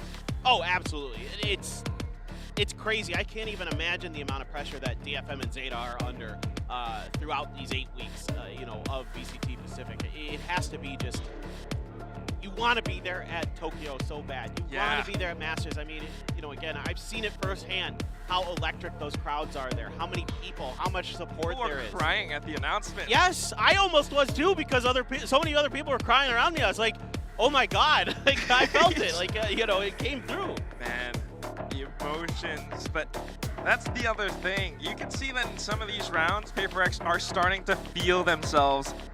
The way that they're so confident, 9-3, they're starting to push out. I don't know, onto defense, DFM? I'm pretty curious. I think this is a tough ask for them. I think that's just too many rounds on the defender side for the side of PaperX. You know, obviously you would expect PaperX to be a pretty good attacker-sided team. Generally speaking, a lot of interesting and unique plays that they are willing to dial up. We didn't see too much of that here. I'd say that lockdown, kind of counter-lockdown play was one of the more interesting ones, but nothing TikTok.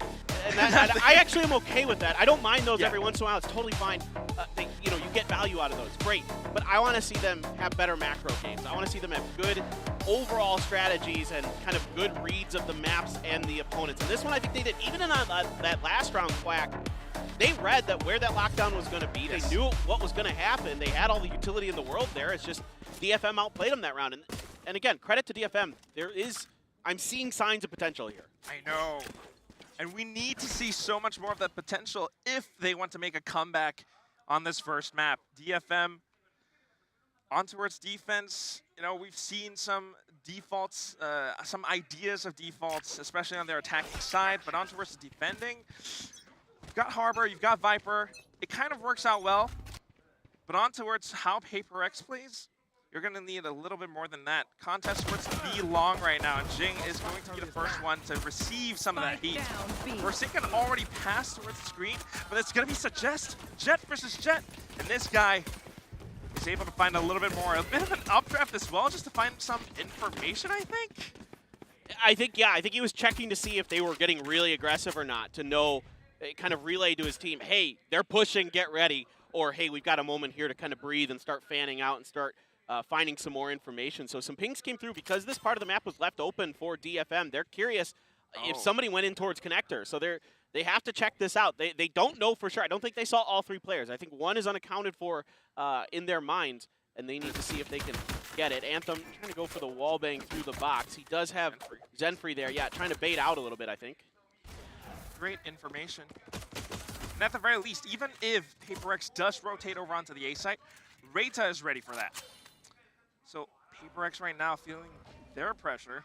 They're going to kind of suss out potential spots, make sure that there isn't some kind of flank coming through. Right? At the very least, maybe Forsaken starts to lurk a little bit towards defender spawn. That is a great nano swarm. Forces him out there, and Mind Freak is going to be good for it. That was really nicely handled there. That turret kind of gave away Reta's position. That's Bankai, the IGL, doing his thing. DFM, though, we saw this from the previous half. The way that they stick together. Do you think that this is going to help them? I'm not quite sure because it's not Frenzies this time around. They're going to try to play together. That Flash doesn't quite find what they wanted. Able to clear the site. Playing around this, yep. Site's cleared. They can potentially stick this. But that's where Forsaken can sneak past some of these walls, some of these smokes.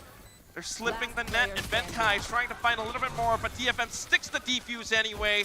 Numbers will prevail. Huge win here. Huge win for DFM. A really good idea on this retake. Again, I love the way that they're using this utility. The proper, setups with the Harbor utility. Throw the wall, throw the flash to check on the site, make sure that's clear. Okay, now you can set up your defenses. They've got every angle covered. They're not caught off guard by, a great setup in a way from PaperX. You're coming from 3 different angles. That's how you want to draw it up. That's textbook Valorant. But they're still ready for it. You can hear they're fired up about it. And it's like you said, it's a huge win. It matters so much, especially at the start of the second half. They have that momentum now, and hopefully they can continue to build up on it. PaperX, of course, trying to stop it, but since they are attacking, it's a little bit tougher. You've got Sheriffs in hand, trying to find some peaks, but look at how safe Reta is playing it. Everyone is spread out across the map. They are trying to control as much as possible. Art, of course, a little bit left open, but Zenfree is just going to deny this connector play. Yeah, this is kind of what we saw on the other side with Devi in a similar position where you've got just that long range, better weaponry. Oh, Paper-X. Yeah, they're trying it too, man. They're like, all right, you stack up on your ecos. Okay, we might try it, but they're going through connector here now. Reita is watching. So if they tried to go through water, he was going to be ready. They aren't going to do so, and pings are coming down to just kind of check the way here for Paper-X. Benkai, I think, just kind of guiding his team. Flowers gets pinged out as well, Quack, but there's nobody home for DFM there. Not quite. It comes down to their utility, right? They have to hit this site. They have to strike it together at the same time, and they have to be able to delete some of these players. But look at the crossfire position being held. Anthem and Takaje together. One enemy remaining. Trying to stick the plan as well, but it's not going to happen. I'm so sorry, Mind Freak. It's lights out, and it's DFM here to play. Yeah, it's so well played here. They don't lose a single player. They get to keep all those Bulldogs, all those Vandals in their hands. This could be a bonus win here for DFM. They've got all the utility. They've got all the tools in place to potentially do this as good as you could ask for coming into this bonus for them. So really well handled. Like you said, the crossfire, perfect. The timing, the patience as well between Anthem and Takaje, so good. Takaje, a guy as well who, I remember a couple of years ago coming into the LCQs back in 2021 that he was a player that people were telling me to watch out for. People were telling me that knew the Japanese scene really well that he's a guy who is talented mechanically. I think we've seen that with the Sheriffs. Now we're starting to see that, as a team as well, yes. DFM is putting it all together. And that's what we're looking for, that team play. DFM, they've got what it takes. They're starting to find their stride. Paper-X, it's up to them to break this, but at the same time, they know not to go too crazy. A single mistake, and it's just going to be a comeback. Absolutely. All it takes is one more round that Paper-X drops, especially if it's a bonus, and all of a sudden it's 9-7, and it's real close. Now Jing getting really close to that run it back, just one more kill. Or the spike plan, I think they tossed the spike over to, no, it's in the hands of Devi. Oh gosh. Jing. Here they go. It's a bit of a flank too. DFM setting up for that retake play. Forsaken narrowly avoiding that damage from the Nanostorm, just updrafting above it. But all this is doing is really just buying time. Jing, Mind Freak kind of knows this. He's going to tank that snake bite. Unfortunately, it's not going to do him too well, and Benkai trying to play along with the start, finds the first headshot, plays around the pillar. A little bit of a peekaboo, and it works out just for 1 second. The numbers have thinned out, but unfortunately, it's not enough. 4-on-2, Forsaken and Jing. Can you two do this? One kill is all Jing needs for his run it back, and he's going to find that. Unfortunately, can take it out too, and he might be a little bit exposed. Not quite. Anthem trying to stick the defuse, but here comes Jing. He's starting to wake up. Hot hands onto the spike, and that's all he really needs. Even finds the last headshot. What a clutch for Paper-X. Huge play from Jing here. Unbelievable, and he got that run it back, and that is the key moment for him. That gives him the confidence to take an extra trade, to take an extra risk that he's able to use to get that opening kill. DFM reads this round really well, though. Again, it comes down to the last player for Paper-X once again, but the heroics of Jing, time and time again, this guy absolutely nuts with his aim. Like you said, the hot hands to lead the way. So well played here with his utility by Jing to back up his absolutely nutty shooting. Look at that cute boy. Oh my god. He is adorable. It's so good. It's true. Forsaken and Jing, you can't separate these two. And now it's 10-5. DFM, of course, being able to buy back up. They're not backing down.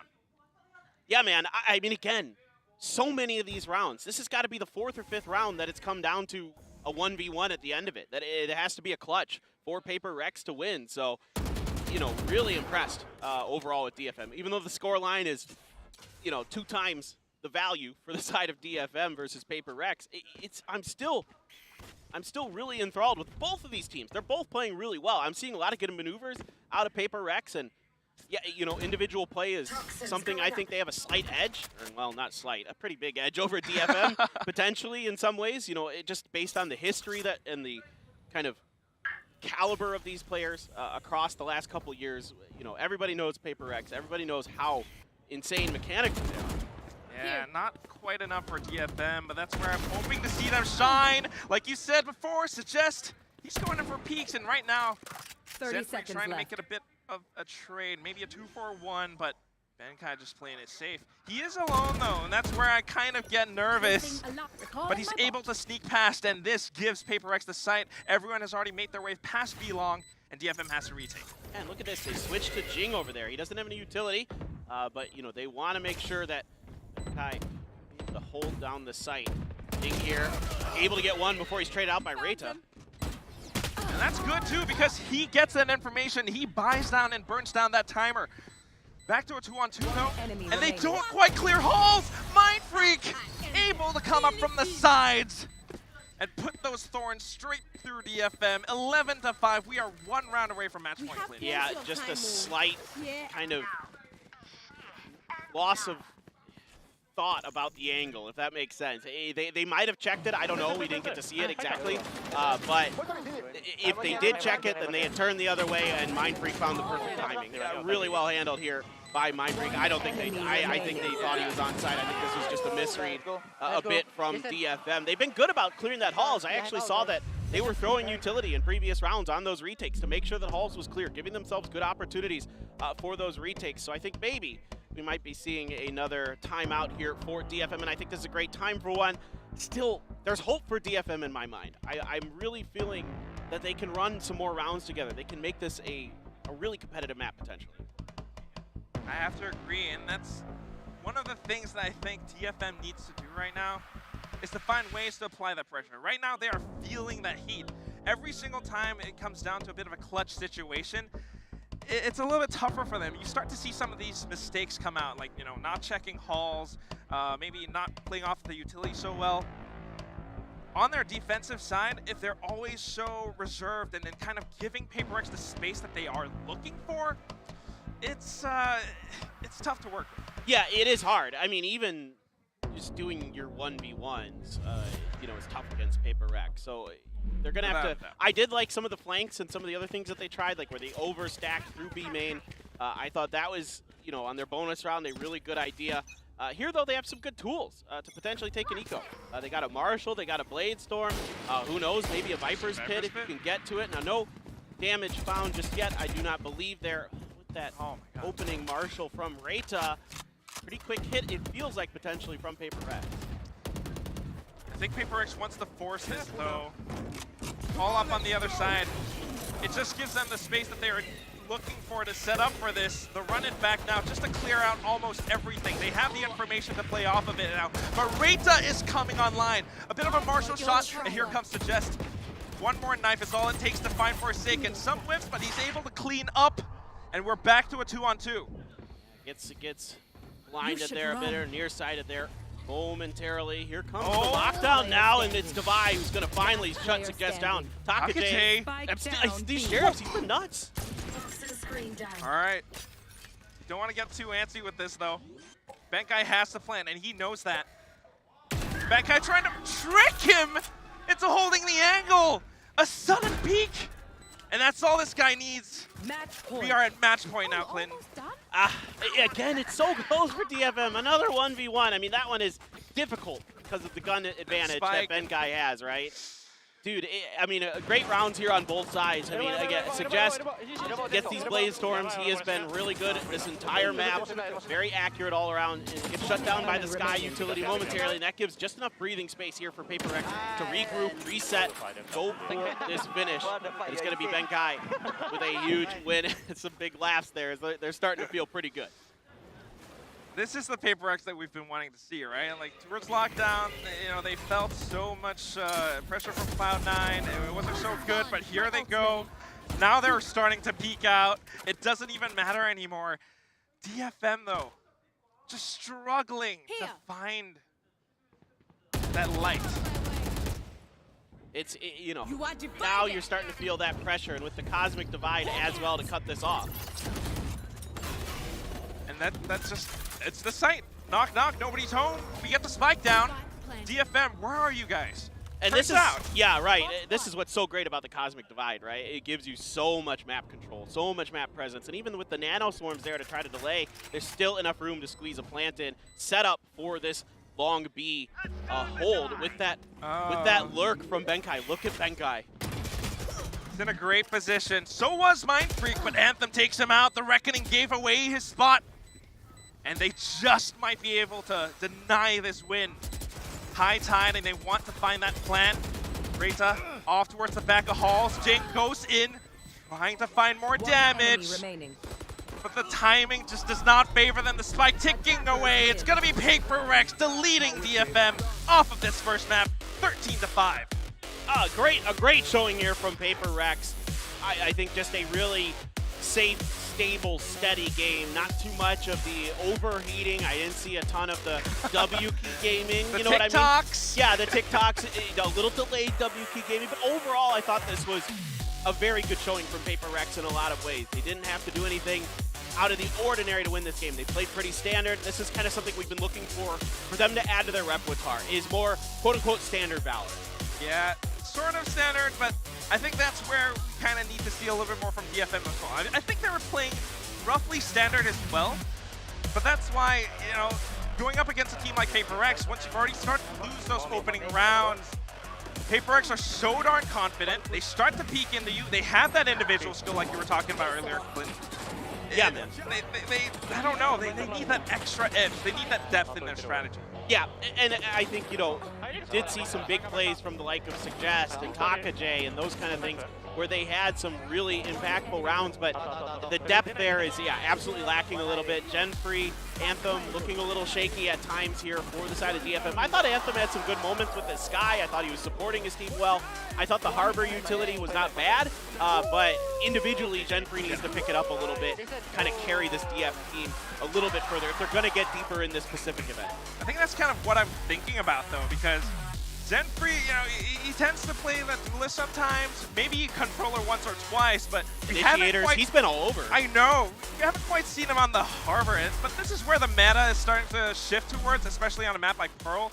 You got Viper, you got Harbor. He's using it to seal off some of the spaces, especially on the attacking side, but I don't know if that's so much like his style. That's fair, yeah. I mean, when I think of Genfree, I think of KO sometimes because it's kind of that pseudo mix of initiator duelist type play. Yeah, but I like the ideas. I saw some good things from DFM. Again, so many of these rounds came down to 1v1s. They just couldn't quite get it done. Quack, but that's going to do it for our first map. It will be Paper Rex taking it 13-5. Next up is Lotus. Let's see if Detonation Focus Me can get a win on it, guys. We're going to take a short break. Don't go anywhere. We'll be right back here at the VCT Pacific. Doing Paper Rex's out. Teammates coming to help Mike down. Let's see any more damage can be done. Curious peeks out and pushes in. There's a good flash from XP. And that puts the pressure onto Devi's shoulders. He's able to get one more, but he's pretty darn low. There's so much space created. Paper Rex, they want to count 3 kills already. Thanks, they're so afraid to push up front. Blind leap, maybe spam that WP a little bit harder, but finds value. Forsaken still alive. Blood in the water. Still going straight into it, though, and Phantom as well. He doesn't want to bend high, though. Wants to apply getting jinxed up and cubby. Everyone's right around this chorus. But that's not going to be the option to play through. Well, Divine, a little bit of ooh, that was one-on-one. Jing1 waiting for that peak. Reyta even slowly pushing past, but it's Paper Rex. They got the games in, they got the right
And perhaps it is the expected result, but PaperX takes it in PaperX fashion here on Pro, coming in with a double duelist comp, utilizing the Jet and then the Phoenix as their second duelist, and they make it work against Detonation Focus Me.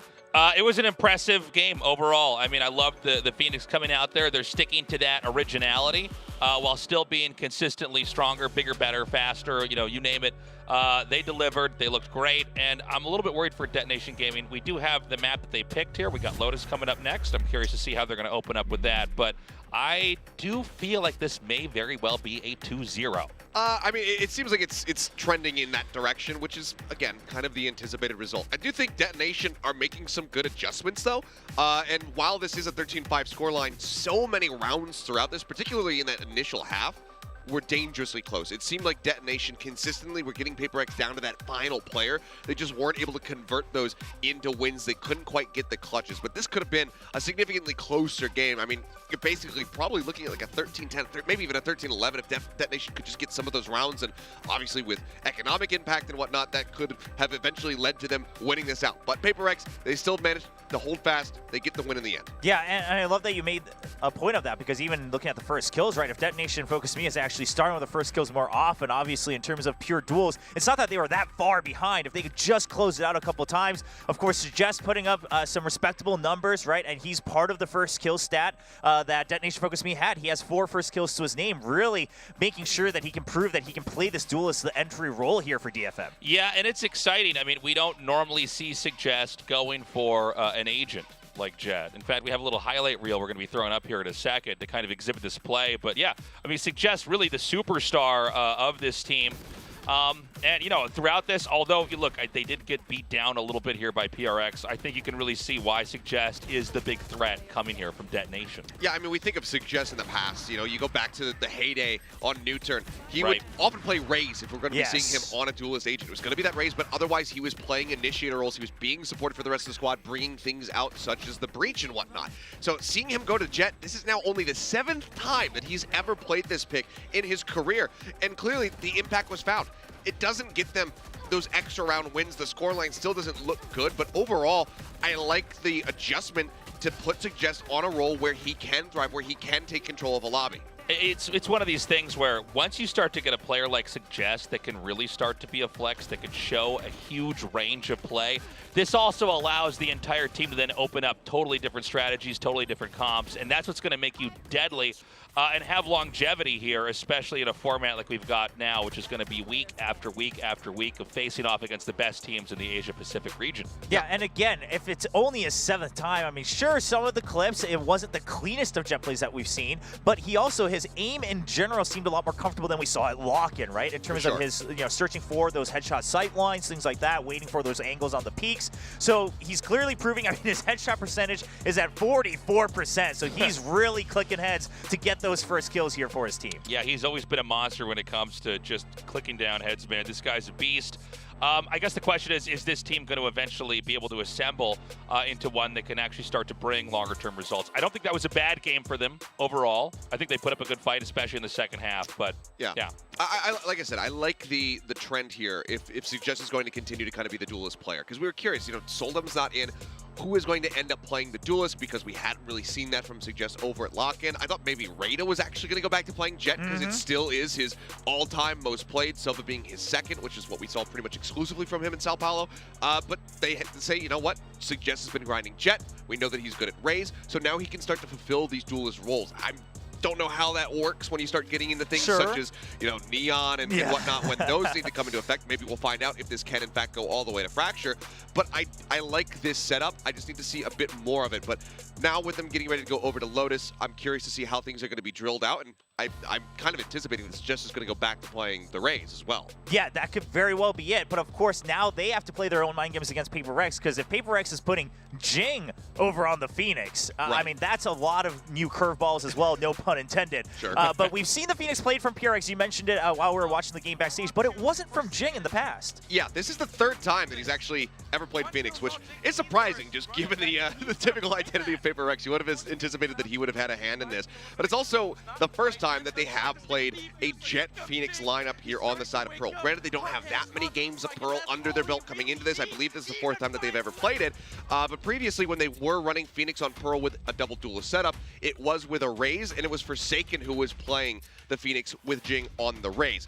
But he decides to pick it up for the third time, and by God, did it look impressive. Yeah, it's one of these things where you look at it and you go, are you just trying to be out there? You're trying to be creative, kind of what we know this team for? Or are we going to see more and more of a pattern of this? I think if you're going to be a team that's going to have success here, and Paper Rex is one of the ones, if you were going to be honest and try to predict who could really go far, this is one of those teams. But it does seem like they are so able to rotate different comps constantly and really keep the other team guessing. Yeah, and we were talking about, of course, how the first half especially seemed a little messy for Paper Rex, even if they were winning rounds. Now, do you think part of that was not only their style, but also the Phoenix pick, right? I mean, you have to play so up close. You have to work off of these trades that you're relying on the curveball to get these flashes in a very close, CQC combat. For me, it kind of looked like they were just shaking off the rust a little bit. Obviously, we only got to see them play a single series at Lock-In, so it's been quite some time since they've been up on a stage, and it felt like it was taking them a little while to really make sure that they were having their typical synergy that you come to expect from this team, because we were seeing some nice early picks coming in for the side of Paper Rex, but then the round would start falling apart because the protocols weren't really in place to be counter swinging for people, to set up your teammates with utility and whatnot, so they can safely exit or can safely swing on an angle. It was getting a little bit rough, and that was allowing Detonation to get themselves back into those rounds, which is why it was so very close. But I think that once they had swapped sides, you have the Phoenix back now where it can go all-out aggression on the attacking side, and they kind of had that warm-up, and they got it back into their groove. I think that was kind of the effect that we saw. And now, of course, prepping for map 2, it's going to Lotus, which was DFM's pick. Now, right as we got back to the desk, Tasteless, you were mentioning how maybe you're a little worried now for DFM, considering that we've seen that Paper Rex seems to be just as strong as it used to be. Do you think their improvements can still maybe help them hold their ground here on map 2? Well, there's a lot of question marks going into map 2, right? Why did Detonation pick this map? What exactly do they have in store for us? As I said earlier, I want to watch the first couple rounds on their side and try to figure out, okay, what is your game plan here, and what are you going to try to pull off? But the truth is, I think Paper Rex looks very comfortable. They seem relaxed over on the stage, and they're delivering the kind of results we expected. That score was really not surprising at all. Yeah. We were surprised a bit by T1's preparation. Hadn't seen Lotus from them until just yesterday, and they looked quite strong on it. So it's going to be very much the same here for the side of Detonation. We need to see how they look, because if they're electing to go here, obviously they feel confident on this map pick. They could have gone back to something like Haven, which they had elected to go into, back in Lock-In, but they decided to go for this one, so clearly they have to have something workshopped. So I'm hoping that they're going to be able to put on a strong performance here, if not take this map and extend it all the way into Fracture, because again, I'm really curious to see what these duelist comps look like, what is Suggest going to be playing if we can go over to that map. But I'm more curious about Paper Rex. What have they rectified? What have they fixed since Lock-In? Because granted, they did have a stronger performance versus Cloud9 on Lotus. They were able to pick up 8 rounds. Yes. But there was clearly still some messiness. Do we still have the Sage in the composition? There's a lot of questions that I have. Now, going into Lotus, then, just a quick question before we get ready here for the agent selection. Does Paper Rex do something crazy like the Phoenix again? I mean, probably. Lotus does lend itself to chaos a decent amount. I mean, I keep saying, I think they need to tighten up the play a little bit. They need to play a bit more standard, but that is just not Paper Rex. Granted, I think that the Phoenix here wasn't as out of left field as, you know, some of the other things that they have done. Sure. So I think that Pearl map, somewhat fairly standard. We do see Phoenix there from time to time with a double duelist, makes it a little bit more unique. And obviously it was a bit new for them, but they ended up playing it really well, and it looks strong. But just given that it is Paper X, yes, I fully anticipate they're going to do something crazy. Maybe some Gecko, tasteless. Oh, I would love to have some Gecko. Are we still holding out? Are we still I'm holding out? holding hope for Gecko here. Keep in mind, you know, Paper X, they want to win. They don't have to show us their best. I am curious what they're going to have to bring here. But as far as their best agent selection here, they don't have to show us the way they want to play the full this map. hand, yeah. Because I do think right now what we predicted is kind of becoming more and more clear here. Detonation does seem to be weaker. And so I think they just need to go for anything they think is safe enough to come out and maybe get this a 2-0. Yeah, I mean, big questions here for more so on the DFM side, right? You pointed it out as soon as we got back to this. They do look better than they did at lock-in, right? They do seem to have a better sense of how they want to play, what roles each person has to fill in terms of how they want to execute onto a site or something like that. But now, can they really translate that onto a new map, which nobody's had that much time to prepare for here on Lotus?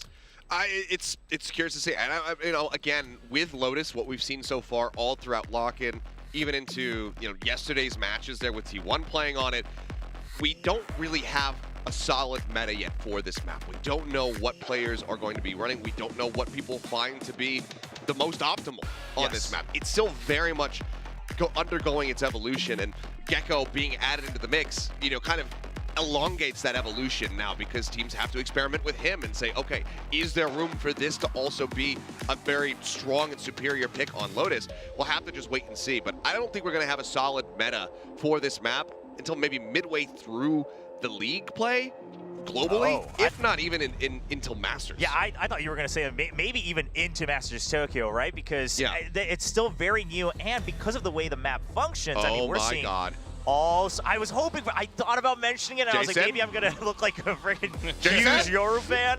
Okay, well, yes. we get the suggest raise, which is what we were anticipating, is what we were hoping for. Raid is going to be going for the Cypher, and I think crucially that is going to end up being huge to try to shut down the entries here from Forsaken and Jing. But I mean, of course, Forsaken is playing the Yoru. Everything else doesn't matter. Yeah, that's really exciting to see Paper X picking the Yoru out here. There's always an agent surprise with this team. And I'm curious, because the way they were playing it, you know, last year over on Bind with the Breach, the timings they had to set up the Yoru plays were incredible. And now with the Sky and perhaps the Astra as well, with something like the Gravity Wall, what new strategies, what new set plays do they have to make sure Forsaken can get these kills? This is going to put so much more pressure on the likes of Rada as well as Taka-J. They're running with this double controller. They've got the Omen, they've got the Viper. They need to be able to slow up the entries here and anticipate where Forsaken is going to be coming from if they want to have a shot of closing this one out. Because you know that PRX is going to come at you hard and fast. If you can slow it up, if you can utilize this comp that DFM have put together to really shut down the aggression, they absolutely can take this. Well, it looks like it's going to be double duelists from Paper X once again, going up against the double controllers on the side of DFM as they try to push back here on map 2, tie it up so we can go to Fracture on map 3. Ladies and gentlemen, this is going to be the second map we're going to Lotus between Paper X and Detonation Focus Me as Paper X attempts to close this out 2-0. We're going to jump right into the game with the casters.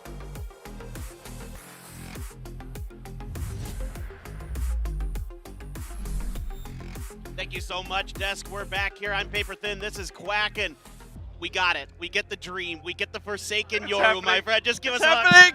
It's happening! Oh my god! Oh my god! I'm a kid in a candy store right now. I am so excited to see this. When was the last time we saw Forsaken play Yoru? I think it was like when Bind was around. It's been a little bit. Yeah, Bind, I think, is the last time I remember him playing it. And I think he's really talented at this agent. One of the best that we've seen in the world. Other than maybe Ethan, I think is the only one who I've seen who has a Yoru that kind of compares to that from EG. But yeah, he is a monster, and we are all very excited for this Lotus. Paper X versus Detonation Focus Me. I'm thrilled. I mean, this is DFM's map pick, though, so I'm expecting them to be able to temper Paper X's aggression, temper that chaos. But who knows if it's actually going to happen. Right. It is going to be interesting. I mean, I'm curious how much they've been workshopping this Yoru. Yoru, I don't know about you, but Yoru I feel like is the most underdeveloped agent that has so much potential in my mind, at least when I think about like theory crafting the agent. Like I'm like, well, you could do all these crazy things. Like you can fake the decoy. And right. You can fake the fakes and like all this weird stuff. Yeah, it is TikTok-y, but it requires so much precision with the rest of your team to make it work. Yes, and that's where I think there is that little gap that DFM could try to exploit, and also where this double controller kind of comp can play out. But that said, this is a map with 3 sites, so there's quite a bit of room to work with, and not a lot of map control for Paper Rex right now. Yeah, looks like the gate crash is coming through here. Fake out as well. Sites completely free. Yeah, they're giving it out lurk at the lurk here. He Oh knows. my God, the He counter saw lurk. him. Oh my God, Benkai, you're so smart. Your brain is the size of Jupiter. And all of its moons too. But of course, it's going to be Jing who finds the first contact, and right now DFM has no idea. Look at this spike. It's on a journey right now, Clinton. What did I see? Look at Forsaken. Oh, he just gets taken out by Anthem. Whoa, I didn't expect that. Back to the B side. We're going to A. Here comes Benkai and Mind Freak. We're getting 1, we're getting 2, but DFM answer right back. It's a 2-on-2. But I'm worried because Anthem has sustained quite a bit of damage. Yes, he has been good this round. He has dealt a lot of damage, but now he's taken quite a bit. Spike has already been planted, and it's still a bit of a journey here to go for DFM. Good reactions from them. Now let's see if they can finally convert on one of these close rounds. All right, you've got Util. He already sent out the Hawk. He clears out the hut backside, but can't quite use the Trailblazer and walks straight into the crosshairs of Davai. Let's go. Paper Rex pissed around again. Yeah, this is a really interesting round here from Paper Rex. They're given the C site for free, but they know because of Benkai's information that the flank is coming. So the call from Benkai is, let's keep pushing, let's keep going, and let's keep them moving so that they can't get a good opportunity to kind of disrupt us while we're trying to plant, while we're trying to set up, and we can find that opportunity to find a good flank. It's so well choreographed here. Choreographed is the right word, like with a dance from Benkai. So freaking smart. Brain the size of Jupiter, Galaxy Brain stuff. Exactly, Moving man. on to the next round. I mean, Alex, the coach, must have been cooking some stuff up as well. This is going to be crazy. I love how they're just on the other side of the door. Open the door! Open the door! And Forsaken is ready to receive them with open arms. Benkai on the other side as well, unfortunately sustained that damage. And this is where, again, that grouped up stack from DFM is able to take out some player from Paper Rex. Davai, though, with the Phantom, they've got that firepower. They just have to make sure that they don't throw it away. A bit of a guiding light onto the site to disperse them just for 1 more second, and that means to just has to be cautious of the other door too. He has no idea that Mind Freak is here right now, and he's down to 9 HP. A single whisper is all it takes. He jump peeks it though, and now he's running out of time. Gets the head, and that's all he needs. Again, another clutch has to come through here for Paper Rex, another 1v1. And by the way, I went and looked it up. 6 clutches for Paper Rex during Pearl. 6! I mean, that shows you, first of all, how deep this team is, how good this team is for Paper Rex. But also, again, I want to say this, for a lot of DFM fans out there, you should have some faith. They look pretty solid, despite the fact that the scoreline didn't look so good. The fact that they're forcing them into these clutch situations, all right? Like, yes, they've got that individual skill. You just need a little bit more of that oomph to finish it off. This is only the first 2 rounds of the second map, so it's not all doom and gloom just yet. But DFM certainly need to find some way. They have 2 controllers. Got the toxic screen up for its A as well. That's interesting. Yeah, no, I agree with you here. And I wanted to say I really like the way Forsaken played as Yoru in the last round, but I don't know if I'm going to get a chance because this one it's like it's kicking off. It is kicking off. It's going to be Reita. He's got the trap plays, playing around the cyber case. This is so smart. Even hit with the Seekers, it doesn't quite matter. He swaps the Classic and just has enough. Takage up top, Forsaken below. I don't think Paper is going to come out of this one alive, not unless they can do something. Davai able to find 2, but here comes Reita again. There you go. A good stabilizing round once again for DFM. Only losing 2, able to keep 3 of those Phantoms in hand. Let's see what they can swing together. They do have Suggest Ult available. The Showstopper has found itself into best hands. Again, Suggest here doing good work on the backside. A really kind of well set up defense here from DFM. Reito playing really cagey around that cyber cage. He's got backup from Takajay from Heaven. Everybody there working off of each other, playing well. And I wanted to get to Yoru a little bit there for a second, the way he played it in a link. I thought that was really interesting 2 rounds ago, where he used the fake out to put it as they were coming through that broken, with the door you have to break to get through in A-Link. Well, forget it. There's another flash and a big kill from Anthem. He's got oh my God! Success with the big one! That is going to be Paper Rex wiped out. Completely blown up. I mean, you had the utility, but of course the paint shells and everyone marching forward just to stop them in their tracks. This is what we need from DFM. I mean, I'm just tickled. That was just a great setup here. All the flashes all over the place. He has to dodge the fake out flash, and they just swing in, and Suggest is fired up. Everyone just happened to bump into each other at the right moment. Surely this doesn't happen again. Surely Paper X doesn't push C again, and of course they're going to head towards the A site. Okay. Cutting space. Zenfree's on the other side, though, trying to stay alive off of it. He has been stunned, he has been concussed, but he's going to peek out right now. Gets the first one. Suggest here with a showstopper, and this is big value for DFM.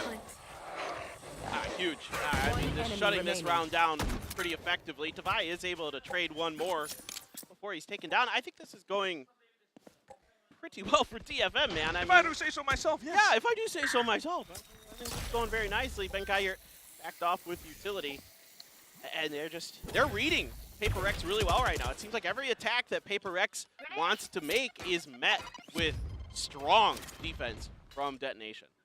Splendid. Indubitably. I couldn't agree more. This is now Benkai going up against a triple stack. This is just impossible, nigh impossible for him to hit. He's gonna try though. At the best, he can get maybe one. But look at them. They're a totem pole right now, Clinton. That's a good way to describe this setup, this vertical lineup. And Benkai has no hope. No! At best, he can get one. He's trying to go for the wall bang. I don't know if you can get it through. And finally, the totem pole collapses. Yeah, I like your commitment to the British bit, though. I appreciate that. Yeah, I'm gonna like wear a monocle at some point throughout the cast. Like, dude, who wouldn't want to wear one? I don't know how they keep them in their eyes. I haven't figured that out. Great question. Maybe we'll figure it out someday, and I'll bring it to the stadium. But back to the game, and this is DFM. Like you said, they are reading how Paper Rex plays. If it's not C side, it's gonna be A, and they play off of each other. You already had Zenfree cutting that space. Of course, Forsaken trying to do the same thing as well. But that's where, once DFM has that information, they know how to hit Paper Rex with it. Yeah, it's really impressive, the confidence and the collectedness that DFM is playing with here today. I am really, really impressed with what I've seen so far, so hopefully this is going to continue to be the case. Now, we are going to see Paper Rex take their time out.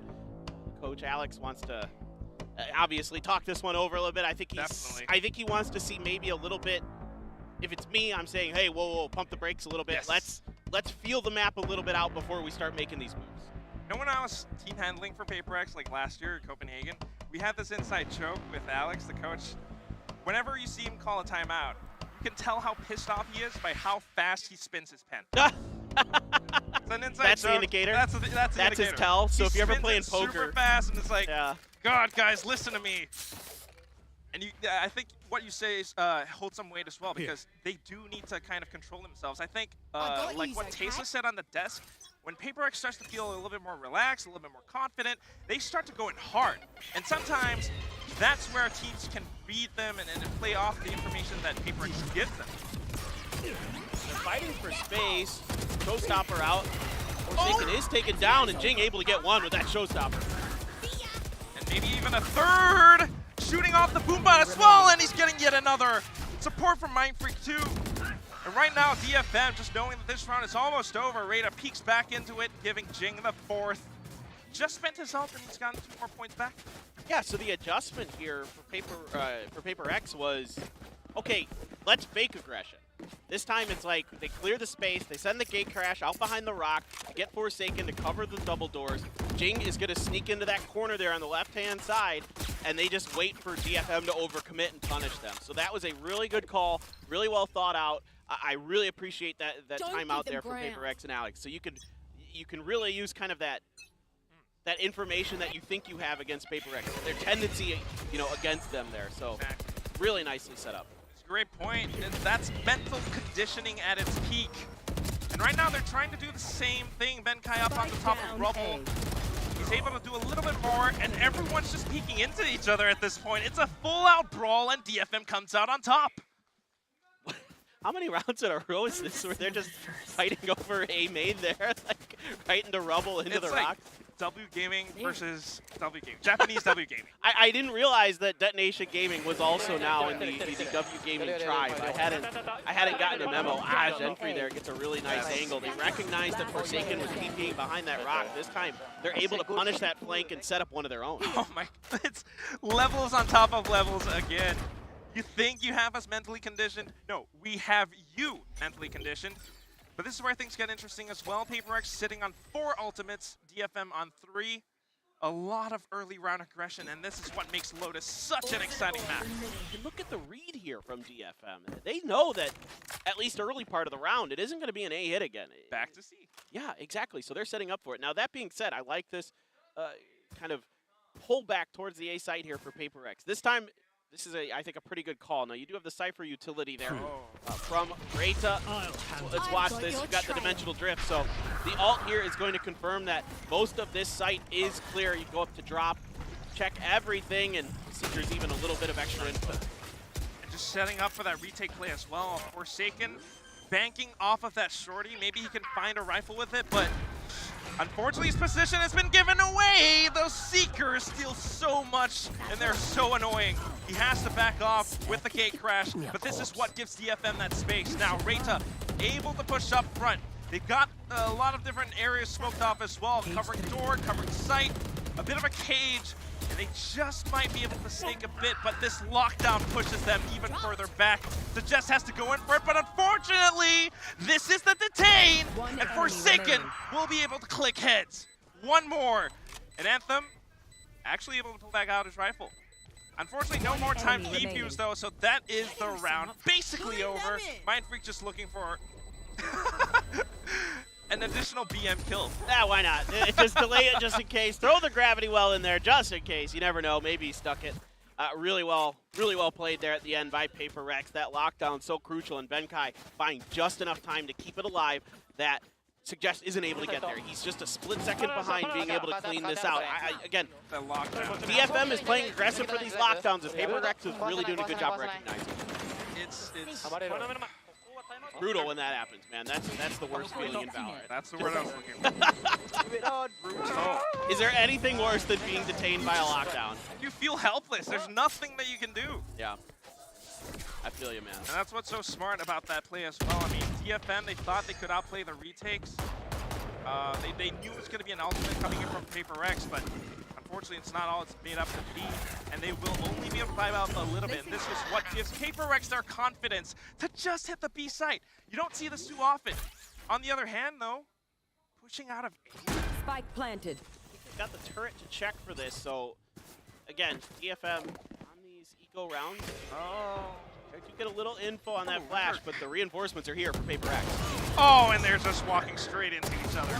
The Vi with the Guardian. Woo, 3 quick kills, and it's 5-4 for PaperX. Nasty Guardian shots there from Devi. He's having a solid map for himself. 13, 6, and 3 right now on the scoreline. A couple more away from getting Seekers once again here, as he has been doing a really good job supporting his team. Suggest gets 2 big kills, by the way, here. Really nice. Let's hear what Devi says. Apparently nothing. Come on, man. He's just I set him up in. for like his moment, and he's like, I'm good. I'm good. I No, get it. I click Guardians. That's all I really need to do. But you know what? On the other hand, DFM, they're doing a lot better on this map. They've got 2 ultimates to work with. Go get him. Perhaps they just might be able to prevent PaperX from actually breaking in, but I'm so curious to see what this gate crash does. They have the site full. Here. Yeah, last time We haven't seen them try C since the pistol round, so it's been a little bit. I suggest not going to find any value with this showstopper there, so now they're going to have to try to clear the site with the utility. Use those zoo animals to try to get in there and see what's going on. This is the zoo strat. Yeah, exactly. There was a zebra out on the loose, I think, at some point. Yeah, here in Korea, yes. But whatever it is, it's going to be Jing, it's going to be Paper Rex, and they are contesting to make sure that Defuse doesn't go on their way. Walking through that Cyber Cage too, though, but Anthem's trying to stick it. A good placement for the dark cover, but there's so many players on the other side, and Paper Rex mows down the entire squad of DFM. It hurts so bad here for DFM that showstopper doesn't find any value, that it isn't able to either kill the planter or stop it, depending on the timing of it. So Detonation Focus Me going to take a timeout, and I think this is a good time for one, because it's starting to get a little bit scary in this half. Now, it is the attacker side, and as we saw it lock in, at least so far, you know, this has been an attacker-sided map, right? At least so far in the meta. So if you can string together two more here, if you can make this 6-6 as DFM, you gotta feel good that we could actually go to Fracture. It is not outside of that realm of possibility. Of course, calling the timeout is going to give them that extra buff as well. Trying to think about where Paper Rex is going to go this time. Yeah, this is, I mean, it's tough, man. Mind games. Mind games on mind games, right? We saw those kind of weird push and pull fights over the A, you know, kind of main A lobby area. What's going to be the change now here for DFM? I'm really curious how they want to do this. I think getting aggressive on the wings of the map has worked for them. Maybe they try to go back into that well where they are, you know, pushing towards sand on the C side, pushing towards the rock on the A side, you know, trying to see if they can catch Paper Rex a little bit off guard. Maybe they go for something like that, maybe some set plays. I think the economy's a little bit weak now for DFM though. So, you know, trying to prep out these last two rounds and really, you know, make sure that at least the final round. Yeah, you'd love the 6-6, of course. It's going to be really tough to get the eco, but you know, even at least get the 7-5. 7-5. Yes.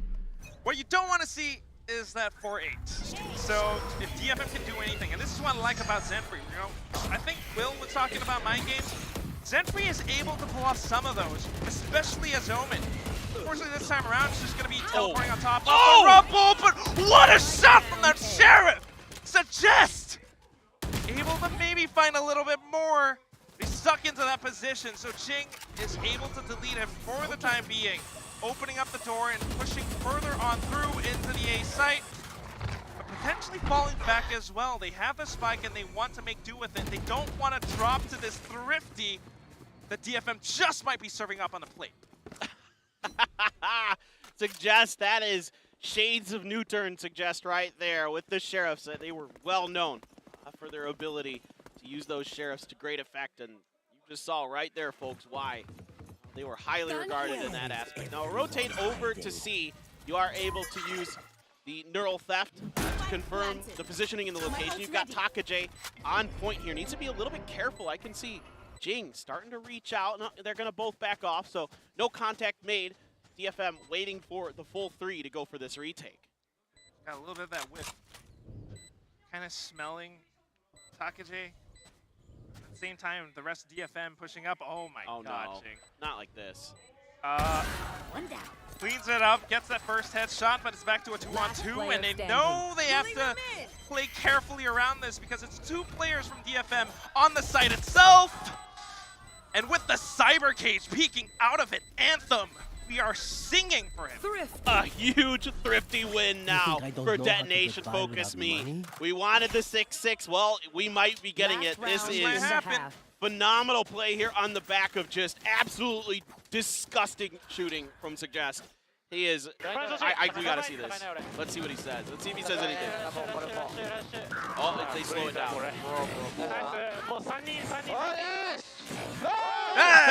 Nice, okay, we got a bit of a reaction on that one. You can hear that they were actually calling out. There are 3 players on the other side. I think that's what he was saying. Yep. What's so fun? I feel so bad for talking. Whoa, we're just fired up again. Okay, go for it, man. Like, this is free. But I love that he keeps doing this because it is throwing Paper Rex off guard. Like, they can't get into that position behind the rocks like they want to get that extra angle to take a main. And the paint shells were spent. Now Takaji comes up with the Viper's Pit, but no! He wasn't expecting Bankai right on the other side, knocking on death's door. Going further into it, though, it's going to be Reita pre-aimed onto where the spike would have been planted. Deletes Jing, and we're back to a 4-on-4. Cosmic Divide up as well. You should run. Healing through, Suggest, trying to go in. Reita with another big kill.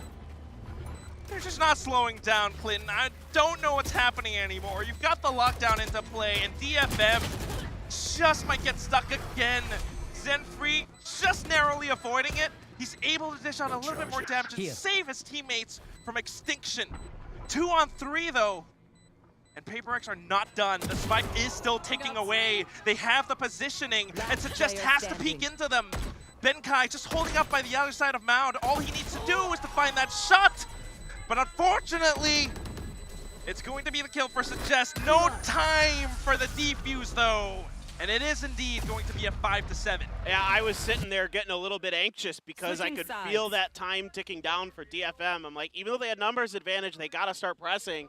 And it was just enough to hold things on here for Benkai. You know, he's doing a great job. Reita with a couple big kills on this. Through the smoke, another around the corner. Low HP, still finding a lot of value.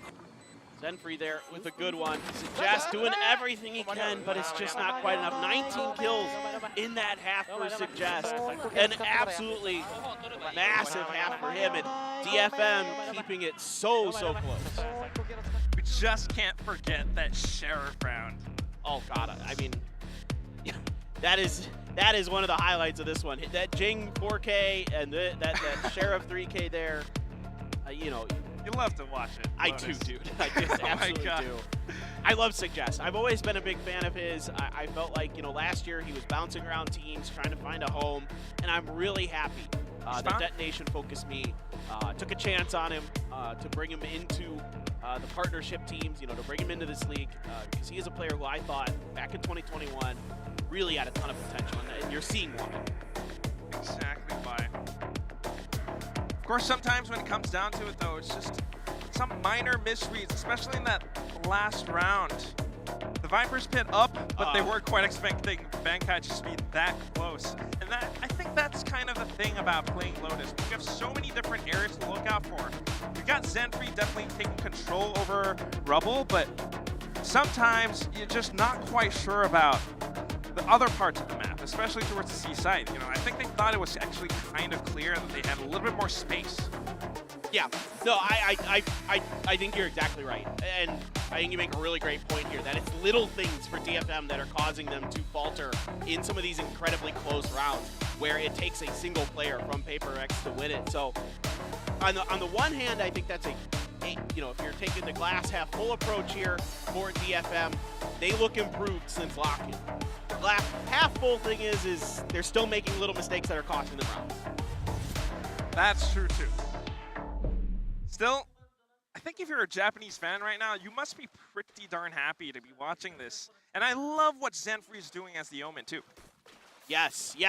Yeah, I think that's a really great point here. And this was something I actually was really keen about, that, you know, the difference in controllers here. The Astra. Pseudo-initiator? The pseudo-initiator, yeah, exactly. You can kind of double up on those flashes. We saw that at Sands with that quick wipeout that DFM had in that one round, where they were able to kind of combine with a lot of that, you know, initiator-esque utility there. And, and also you've got one ways and other things that you can set up with the Omen. So, but the TPing has actually been really important here. It is huge. Something that we haven't perhaps quite seen that much of from Forsaken. You know, we saw signs of it on their attacking side, but now that they're on defense, that's where I expect to see a lot more cooking up. Caution. But back into it, look at how all these 4 positions that PaperX are holding. Oh. Pressure there, yeah. Divide has to piece out. They're almost able to catch him there with that snake bite, at least, you know, ding him up a little bit, but he actually gets out just in time. Information gained, but no huge commitment. Just everything blocked off. Perhaps by their own poison orb. Yeah, but look at how they're rotating. Exactly. Yeah, no, precisely. And look at where they're leaving Takaji here. They got the read as well, DFM here, that, you know, there was a decent commitment of resources on to C. enough resources just creates enough pressure for the rotation to be baited out from Paper X. 30 seconds left. Trailblazer onto A site, and this gives Reita the information that he was looking for. Hit gone off from Benkai, and the site claimed by Out of DFM. charges. Like it should be a plant. Oh, Jing pushing. Spike planted. Big kill. There. Got that kill. A little bit more space too, but now this is where it gets a little bit tricky, a little bit dicey if you were. There's so many players on the other side that they have to make sure that they're all dead, but DFM are holding these angles. They even have the toxic screen up just in the nick of time to buy more time for their own side. Reita still peeking in left and right, and Takeje at the right time from the top. Mindfreak had no idea what hit him, and DFM, once again, they're finding the second half pistol round win.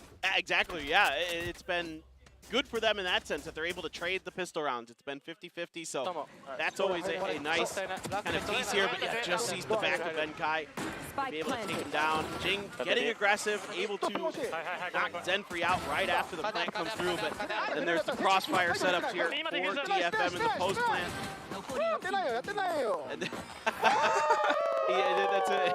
Korean and finish it is what he's saying there. So yeah, at least I think so. If I heard it right, it's a little hard to hear it, but really impressive stuff from DFM. Oh boy. I don't know about this one though, Chief. Impressive still from DFM, and Paper Rex are just walking straight into this blender. I'm not a huge fan of this strat. Well, Tell you what, it's an eco, right? Sometimes you win them, sometimes you flip a coin and try to push out one angle and hope they're not there, or even if they are, maybe you can get some right clicks. Yeah, exactly. But it's okay. I mean, I'm not like a huge fan of it, but I'm not also like, I'm not gonna like get upset about it. Yeah. It is. But that's my thing though, because I think DFM, the way that they were positioned, they were kind of expecting that. And that's where it might be a big problem for Paper X now, because they're starting to get a little bit predictable. So you kind of need to tame this aggression. And that's exactly what they're doing this round, because they have the rifles to work with. They don't want to lose that so easily. Ash there has to force the TP. And now it's going to be a pullback from DFM. So I totally agree with you here that Paper X was getting a little bit too predictable here. We've seen this a couple times where DFM has had the perfect read on what Paper X wants to do in the early parts of the round. So definitely need to maybe start finding some of that mid-round magic, some of that Benkai specials that you can dial in. Now, just clearing some space. We're not going to see anything on the other side of that smoke, so don't know how close it is. Suggest gets Divide out the rip. No. It does kind of create a bit of a graveyard towards this mound area. A little bit more so for Paper X than DFM. Good idea with the decoy to push out along with it, but still when it comes down to it, it's going to be DFM feeling pretty comfortable, at least until Mindfreak opens the revolving doors and Forsaken peeking out from C-side itself. And all of a sudden, DFM, they're looking for another avenue of entry on towards the B side, but there are two players to deal with, and Reita will not be able to survive that contact. Zenfree, the only one left now, blocked off by this Nebula. As soon as he walks out even a little bit, his gun barrel will peek out, so he has to be so careful. He no longer has time, Clinton. Yeah, there's no way he can get it down here. Trying to see if he can use it, and he does. He does find the kill, at least on the Mindfreak, but yeah, certainly there is absolutely no way. Maybe he can get a ult orb out of this, and he is. Can he find another kill? He gets it. Huge. At least he's got his ult online. I'll say that. All right. I'll say that. Still useful, too. I mean... Yes. On this map, yes. You've already gotten the first 2 rounds. You lost the third. Maybe no bonus, but all good. I think that the ult is the bonus that you get. Maybe use it for information or some sort of positional displacement.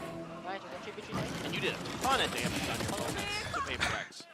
Like a ton. Big value. I like this wide swing with the backup from Benkai on that little replay we just saw. A really nice kind of teamwork play there between those two. The Mindfreak really dragging that crosshair off of Reita's to avoid that kill. And those are little things like that. Good coordination between Paper X you want to see more of.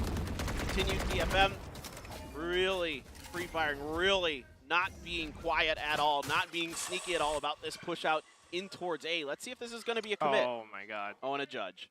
And a judge. Oh no. We're cooking. He wants to cook. What's he cooking with that judge though? Is my question. What are you cooking with that? Is that like hamburgers? Like That's a great question. something not super tasty. Nobody likes the judge. Broccoli, Brussels sprouts. Although I really like Brussels sprouts, so I can say that. Would be something. You're going into vegetable territory now. Dude, Brussels sprouts are great. Little salt, little pepper, little oil. I don't hate them. There it is. A nice Brussels sprout served up just for you, Clinton. Wow. But guess what? Thanks, Ben Kai. It's a little bit of a fake because DFM are headed towards the C side, but I think PaperX has this red. They're all positioned here as well. A bit of a paranoia does kind of pull them back for a second, but Forsaken is still available. Unfortunately, it's going to be Suggest and Reta who take him out of the equation. 2 on 3, and that guy still has his judge, so firing it blindly, he's trying to find something. The showstopper goes through, and that just creates more space. Here comes the From the Shadows. Oh my God. Just on the backside, just kind of positioning here for this post plant is DFM. Guns are going to be upgraded for Devi. So let's see what PaperX can do here.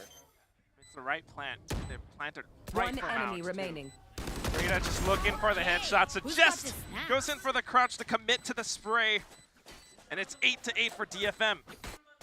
This is a phenomenal half so far here for DFM. A phenomenal map for DFM.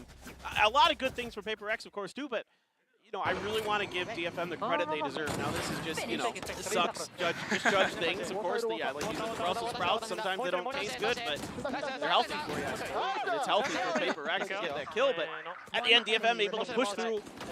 Find a lot of space on the back of that paranoia, on the back of that entry utility to create the space to come up the stairs on the backside. Forsaken is only good for one there before, you know, he's swarmed from 2 different angles, and that's just a big ask. For any player, and yet another timeout here for PaperX, their second one. And that's all the timeouts that they're going to have.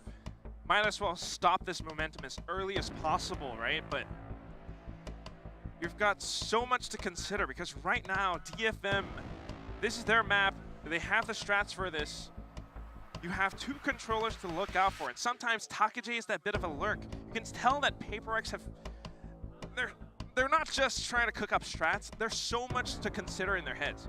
Yeah, no, it is a lot. And I think especially on this new map, it's a big map. There's a lot of angles. There's a lot of stuff you can do with it. I actually really like this map for that sake alone, is that there's a lot of different things. I think, is that Jing's mom there? It looks like it. I kind of think it is. Hi, Pearl. Hard to tell with the sign, but I believe that was. We got a lot of PaperX fans here. I saw some PaperX jerseys floating around out in the crowd. Oh, the new ones, too. Yes, they're amazing. Look, I've always liked PaperX jerseys. I like the purple ones because that's my favorite color, but the new ones are quite good as well. I've seen online comments saying that they look like tablecloths. A bit. To me, it's like candy cane Christmas sweater colors. Oh, yeah. They do. All right. They only have pistols this round, and it's not as fun. This is interesting. They're just stacking up on C. Yeah, dude. I mean, it's another gamble stack. Same thing we saw in their last eco, right? Just trying to see if they can, kind of catch DFM a little bit off guard. They're gonna know for sure there's at least 2, and yeah, the crossfires are good here for DFM. So much better. DFM has done such a good job, a lot of weathering the aggression from PaperX. I'm really happy to see that on this map, that they're ready for a lot of these push-outs. I mean, if you look at the timer, exactly, like what you're saying, they're not just like full-on committing towards a single site. They're setting up towards mains, the C main, B main, A main, if you will, and just waiting for PaperX to actually peek out. And this time it happened to Forsaken, it happened to Bankai. 30 seconds Mindfreak's the only one left who can kind of anchor or buy a little bit more time, but he only has 1 more star, and here comes the point of contact. It's going to be Takajay, Anthem, everyone rushing straight into it. It's a bit of a good gravity well, but they just didn't quite have the firepower this round, so DFM on a roll. Yeah, precisely. It's a good little trap setup. It's a flash into a gravity well. It gives them opportunities to get kills. They're only able to find 1. The set play there for PaperX is, it's good bait. You know, the early part of the round, it's you know, again, DFM playing good positions, playing a good anti-flash position, waiting for players to wait out that utility that's going to pop out from Paper Rex to get a couple kills that way. Paper Rex, I like what they did in that round. I thought that was a bit better than what we saw in the last deco, right, where they just kind of W-keyed it. Here, they at least tried to set up a trap with their utility. Need more of that. Clinton is getting on with his years, so he's not a fan of those TikToks. those darn TikToks these days. Those kids and their TikToks. Oh, look at how Forsaken's playing this, though. We haven't seen too much of it, though. I mean, we don't have Sage. I feel like that's like the ultimate TikTok like agent, right? Rim walls. Yeah, dude. I mean, and Benkai is so well known. We for saw those. that. We saw that in lock-in. Yes. But this time, he's going for a bit of a safer Sentinel to play with. I like what Forsaken did to kind of just get information and back out with the gate crash. But right now, they know that it's going to be a hit towards A site, and then they position themselves for a bit of that flank. It all rushes straight into the Paper X B main push, and Forsaken is the one to snipe it out. We're back to a 9-9. It's a great little change up here from the side of Paper Rex. Getting a little bit more pressure towards mid, trying to get that information, trying to use that kind of main camping that we've been seeing from DFM, and I mean, you know, A main, C main, where they've been sort of waiting Paper X out against them here, and they're able to push out and get tons of value. Divide there with a big one. Reactions? Clapping? Okay, good enough. Good enough. Oh, there it is. Okay. There it is. A little bit delayed. A little bit delayed. Singapore to Korea ping. Yeah, it's okay. Yeah. 70 MS. 70 MS, 60 MS, maybe. I don't know exactly what it is. What is it? 70? I think it's 70. Yeah. It's not. For my account, at least. But Meanwhile, I have hear 5 that. MS when I play Valorant in Korea. Okay. Okay. We're flexing now. We got That's right. Korean Wi-Fi. That's right. I may be old, but I've got great latency. Great latency. Yeah. Sometimes Doesn't help that's all my you need. reaction time. I don't know. I think you could do it, but I Look at- appreciate the confidence. Thank you. It's misplaced, but I appreciate it. look at this control. And okay. Down A. A quick scope into a gate crash, and all of a I've sudden got he's your back trail. towards the A site. He's ready for a secondary hit if it so comes. So nasty, so fast, dude. I mean, I'm just. It's kind of playing it like Jet. He does play it a bit like Jet. Yeah.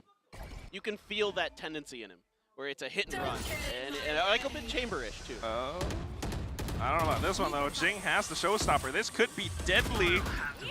And he is going in for it. Takaje immediately backs off, but thanks to the intel gathered from Forsaken with the dimensional drift. Oh, it's so good. The perfect counter to Viper's Pit. But you know what else is a counter? Is Anthem on this off angle. Gets one, gets two! A third! Forsaken! He's trying to keep the dream alive. Anthem as well. Going in for a peek, and Benkai onto a one-on-one. He's bagging for that teammate. Oh, a bit of a gate crash, but Anthem with the ace! Swaps to the classic to finish it off. DFM in the lead. Unbelievable! Finally, one of these, 1v1s goes DFM's way, and it's Anthem who comes through with the ace. I love the way this is set up by Paper Rex. You nailed it, dude. The dimensional drift, arguably the best counter to the Viper's Pit in the game, and he can ping out where Takaje is, set up Jing with that all, but Anthem just starts feeling it, starts mowing him down. They try to jump swing out. He switches over to the pistol and the TP right into the crosshairs of Anthem. And that just has to feel so good. This guy got an ace against Giants in their lock-in match as well. We expect to see a lot more from him. And here he comes, leading the pack on towards the C site. And if you're Paper X right now, you have to think, you have to consider, is this really a commitment to the C side? They're trying to listen for it, and it is. Yeah, no doubter here. They are fully encamped on this C site. They're starting to push it out to the angles. This could be a big fight coming through. Mind Freak! Unfortunately, only good for one. DFM, the teamwork is good. The way that they push out together this time around, so much more coordination. It's tougher for Paper X to find those 1v1s. And even with a defender locked down into play, he saw his barrel, he saw his knee. Reita is gonna wallbang and nail Benkai down. It's 11-9, Clinton. Whose snake bite was that? That landed right at Benkai's feet? It's gonna Takaje. Where did that come from? I was like, wow, that's a really good Great snake play. bite. Yeah, I know. I was really impressed with it. I was like, oh my god. This is just. I mean, now you can see the DFM. starting to feel itself. They're calling Yeah, for I it. know. They're He's calling there, it, he's there. calling it, calling it. Gotta love it. I love it. Dude, I am thrilled with the way DFM is here. And it looks like they're 2 rounds away, man. It looks like we could be going to that fracture to map 3. And wouldn't we love to see that? Too? Yes. Paper X. I would love to see it. I know you're maybe a little more biased in the other direction. Nah, man. I mean, it's all good games and fun, and Paper X right now on a bit of an eco. I hate to say it, but it probably will happen that this is going to go to match point. Not unless they kind of get a little bit interesting with it. Jing, though, takes quite a bit of heat, down to 21 HP, and Forsaken's trying to back him up. It's going to be that fake out that goes through, but I think DFM kind of expect it. They're not even shooting it. They're trying to play for that info. Forsaken just trying to get some info with that. A little bit of jump peek into a gate crash, too. Yeah, but this patience from DFM has So patient. confused Paper X. They think this is a pullback. They think that fake out should have garnered some kind of reaction. Oh, you're so right. The rotations. No, Paper X. Nope, they have no clue. This is now, and now you've got the trip wires in the back. Excuse me, the trap wires in the back to cover, for DFM. Suggest comes through with an ult that literally there's no one even remotely close for. So It's space cleared. yeah. It's an insurance plan, Yeah. if anything, it kind of works out. This Better is safe than sorry. Exactly. So good for DFM. Even then, Paper X, they might, it's a 5 against 4, but there are 4 Sheriffs, 1 Bulldog. Maybe Mind Freak has the Cosmic Divide, but I don't think you use it this round. I agree. I think you need to save it. Trying to get additional intel too, but Well, all there right. you go. They're going in for it. Jing. He's blast packed all over. Guy getting a quick double. How is he doing this up by the stairs? Suggest trying to do what he can too, but Divide just comes up from behind. Paper Rex. They've come out of nowhere to find this Thrifty. I'm speechless. Oh my god, they stuck it too. I'm speechless. I mean, insane. I cannot believe it. What a round here, and immediately the timeout button is pushed here by DTFM. I mean, you cannot be throwing this one away. A good opener for Jing with that Bulldog, one of the bigger values in here. How in the world? Oh my god. Jing, you absolute monster. Oh my god, this Cosmic Divide, well invested. I said maybe normally you think you want to save those ults for your rifle rounds. I mean, the confidence here for Paper X still there despite the scoreline, still there despite DFM having one heck of a map. And it forces out the second timeout from Detonation Focus Me.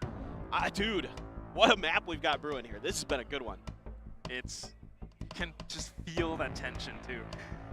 That's just one hell of a way to break everything apart. I don't feel any tension from Divide. He's so, every time I see him on player camera, the dude's he's just just vibing. zoned in. I love it. And Meliflovia is just like, all right, gotta go through my notes now. How do we do it? There's some kind of issue I think that they're trying to deal with. Absolutely. I think they're probably just kind of post-plant thought process, and I think frankly the Cosmic Divide might have caught them off guard there. I don't think they were ready for it. I think they thought, well, they're probably just gonna, full send it in here and see what they can get done. But there we go. Some DFM fans, actually, Suggest fan, please win is basically what that sign says. It's like, there's definitely fans floating around. Again, like we said yesterday, a lot of Zeta fans flew in. I'm sure there's Detonation Focus Me fans. Detonation, 100%. the biggest esports org in Japan. You look at their jerseys and it's littered with sponsors. So absolutely, they've got a fan base. Suggest, of course, brings him in as well since he's from Korea. He's gotta come up with that win though.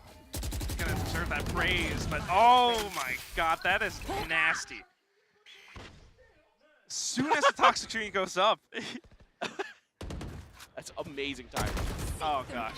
And right now they're just falling straight into the B site, and I think Paper Rex are expecting this. They're prepared for this. The Seekers go out just by a bit more time. Fake out.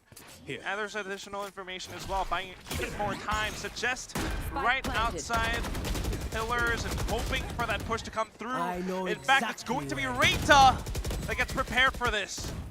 quick double. Mind Freak getting the trade. Devi now in a fight of his own. Everyone surrounding the site, and DFM has backed up completely. What they might not know, though, is Devi, but oh my god, Sanfree! A bit of a jumping right click, and we're back to a 2-on-2. PaperX has to nail this, and it's gonna be Benkai! Spraying it down, 11-11! Unbelievable. Reita gets 2 big kills at the beginning, and then it's PaperX. Devi doing a great job buying time here. A great little guiding light at the feet of his opponents to give himself the ability to move back. Great, you know, kind of positioning back and forth. Everybody pushing through here. Reita finds a great double with that Phantom, pushing right into the smoke. And Benkai, though, good at the end for 2 big ones. And PaperX is they're just dialed in. There's not much noise coming out of those comms. They're focused, man. I like it. They want to win this. They know that, you know, they have a chance now tied up to end it. And even the positioning towards the end of that, Mind Freak on the spike.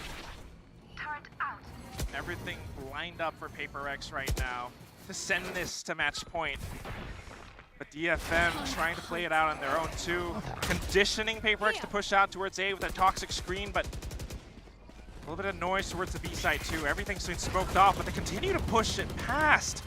Looking for that spike plant now. Just re-aggressing, now a quick push here. Oh my god, Jing. Oh my god, Jing. Unfortunately whiffs, and unfortunately Forsaken, okay, actually might be able to do something here. Quick double. And DFM completely evacuated the site. Wait, do we have lineups for this? It's just a simple one, but it's enough to put them off the spike. Devi's trying to do what he can to help with this, but the main problem here is Reita on the other side of the door. He's in the prime position just to take the heads off every single PaperX player right now. Devi comes up huge with a quick double, and here comes Reita again, back to one-on-one. Spike's been half, and it's all that one headshot he needs. He gets it, and the defuse. PaperX touching that match point. This could be it. How does their eco look? I don't think it's good. I don't think it's good, Clayton. Ice in the veins of PaperX today. So many of these 1v1s going their way. An incredible play once again from Devi. I like the way Forsaken plays this. He gets this double, and then the poison cloud pops up in front of him. He taps the spike, backs right off. That is absolutely disgusting, Devi. 3 kill. There we go. There's a fist pump from Devi. There's some reaction. This is, I mean, that quintessential teamwork again. In all of these retakes, it's how PaperX goes in together. Right now, though, oh god, eating that paint shells, not so great for Suggest. He's got an operator, too. My ult's ready. I don't know about this, Clinton. It's do or die. It's either, you know, match over or we go to overtime here for DFM. And, you know, Suggest a decent operator player. Now he's got some reinforcements behind him. You're going to leave Takajay on the other side to watch the map. Toxic screen over here to potentially set up this push, but Devi, we've seen him do it once, he does it again! Oh my god, and now Forsaken comes in from behind too? All this information, all this juicy information, I know they're all here. Everyone from PaperX is prepared for this now. Forsaken just does a little bit more damage. We've got the numbers, we've got the positions, we've got map control. We don't have to over-aggress this. Now you got Benkai to deal with if you are going to be rotating into C, and you've got that Killjoy utility to try to work your way through. The nano swarms at the entry, the turret on the other side. DFM gonna make a go of it, and Takajay's right in the mess. Ouch! Ooh, he's gonna get a kill. What? Oh. He does not care. He just walks past all of those and he finds Benkai. Now the site has been granted to DFM because of it. PaperX off a bit of the reaction. They might have to go for this retake off of Jinx Showstopper. You know it's about to happen, Clint. Oh, it has to right here. Here we go. Here comes that party. Oh my god, it goes back and back. Suggest unfortunately eating it though. Takajay now trying to outduel this, trying to buy that time. Set free off a bit of that flank. He gets one headshot. All that's left is Devi. Triple kill now, maybe the fourth, but Devi holds it down. One more player, one more click. Zenfree just biding time. Seeker sounding confirms it. Devi gets it halfway. He's sticking it. No way. Gets up at the right time. Devi 13-11. PaperX. They close this out 2-0. Back-to-back huge rounds for Devi to bring Paper Rex back. They were down 11-9, and they swing 4 rounds together at the end of this to get the win. And Devi, I mean, that is just colder than ice right there. 2 rounds in a row. I am tickled with the way he played. Now, what a performance here from Paper Rex. They do get that expected 2-0 win, but I will say, Quack, that I thought Detonation Focus Me played a hell of a match here today. I couldn't agree more. They did so much. I mean, even if you take a look at the stats that we have on our screens right now, suggest who's doing so much, moving his own way. Zenfree trying to get creative with some of these plays with the Omen, Shrouded Steps as well.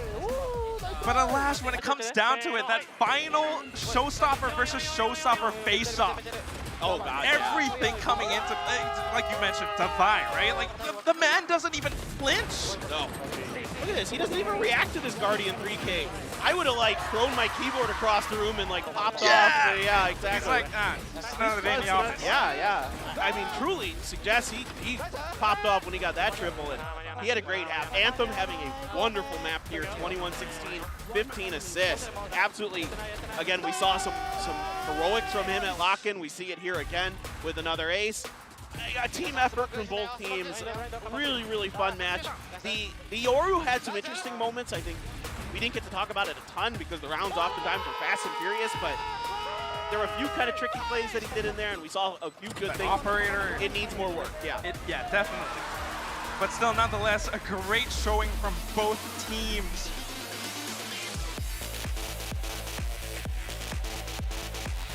And it's just that 2-0. Yeah, no, it is, dude. It was so close, though. I was so thrilled with how everybody played here today. A lot of great moments from just about every player. You know, Zenfree doing a lot of great things out of that Omen. I really liked the way that they were using those paranoias, the way that he was using the TPs in particular, finding some valuable spots that was making it tricky for Paper Rex to accomplish the space taking that they wanted to get in the early parts of the round. So good adaptations across both ends, but at the end of the day, Paper Rex just has a little bit more in the tank, a little bit better individual play is really what changed this match, in my opinion. Is the depth in talent in Paper Rex is just a little bit better right now than Detonation Focus Me, because again, it was, you know, so many 1v1s, 1v2s, 1v3s that Paper Rex was winning, whereas Detonation was not. And that's that additional individual skill, I think. But that said, I mean, when it all comes down to it, this is a perfect way to open off day 2 of VCT Pacific. Yeah, dude. What a fun day, and what a way for you to come in here to get to see a great match here with Paper Rex, your hometown team, and I'm tickled with this one. Yeah. Okay. Show it off. You got it. You're wearing it. He gave me the shirt. Your necklace is sick, by the way. I don't know if people can see this. He's got a sheriff on his neck. That's scary, man. He's the new sheriff in town for sure. Oh my God, it's great games. It's great to be here, but of course we've got more coming up, don't we? Absolutely, my friend. We still have yet another match to go, and maybe another tight series like we saw with T1 and GE yesterday. It's Talon and Team Secret. Oh my God. Excited? I really am. I mean, we were kind of talking about this before. Paper Rex, great, right? Everyone loves them, but this one might be even closer. Absolutely, my friend. Well, we're going to have to take a break and see what comes up next. Stick around, everybody. VCT Pacific will be back in a bit.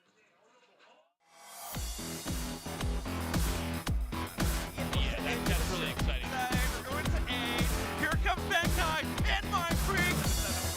Open the door. Open the door. And Forsaken is free. It is kicking. There's another flash. The big kill from Anthem. Oh my God! Peek out right now. Maybe even a third. Shooting off the Pumas. Locked down. Pushes them.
Even though for Euro fans like me, the Euro may not have been the central highlight of this match, PaperX is still able to take it 2-0.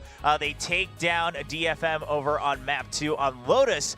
And once again, I mean, the aggression, it seems to work against DFM. I mean, look, PaperX killed it, but I'm also excited here for Detonation. I mean, they really managed to hold their own.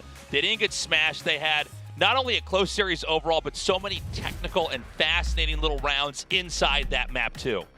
Yeah, this was, again, kind of what we're talking about during the pre-show. A close series from DFM versus PRX shows that improvement has been coming through. The swap putting Suggest over onto the Duelist, seemingly full-time. We'll see, obviously, if this is going to be consistent in their future series. But it seems to have delivered a lot more firepower to the squad. The Jet performance, a little bit rocky, but again, hasn't played it nearly as much. But the raise from Suggest is something that we were begging for. He ends up coming out of this across the entire series, across those two maps, played with an average of 289 ACS, 44 kills, giving him a +12 ending scoreline with 7-4 first kills, first deaths, and then 189 ADR throughout those maps. So Suggest the impact was absolutely found from him, and I think that with that as a new foundation for Detonation, they can continue to just build up and show us stronger performances and start raking in some wins. I agree 100%. I don't think this would have been anywhere near as close had Suggest not done what he was able to do. And I think we really saw the rest of the team galvanize around Suggest back there. You know, when we went over map 1, we even showed a whole highlight reel of Suggest because we thought this was really the most exciting takeaway of from Detonation right now. But now it seems like the entire team has that synergy. Sure, yeah. And of course, at the end of the day, we saw it even in the stats and the breakdown. I mean, a couple more clutches coming in from PaperX, and also just being able to really win the rounds they were supposed to, right? Detonation on their attack, they weren't able to really secure those rounds where they got the spike planted.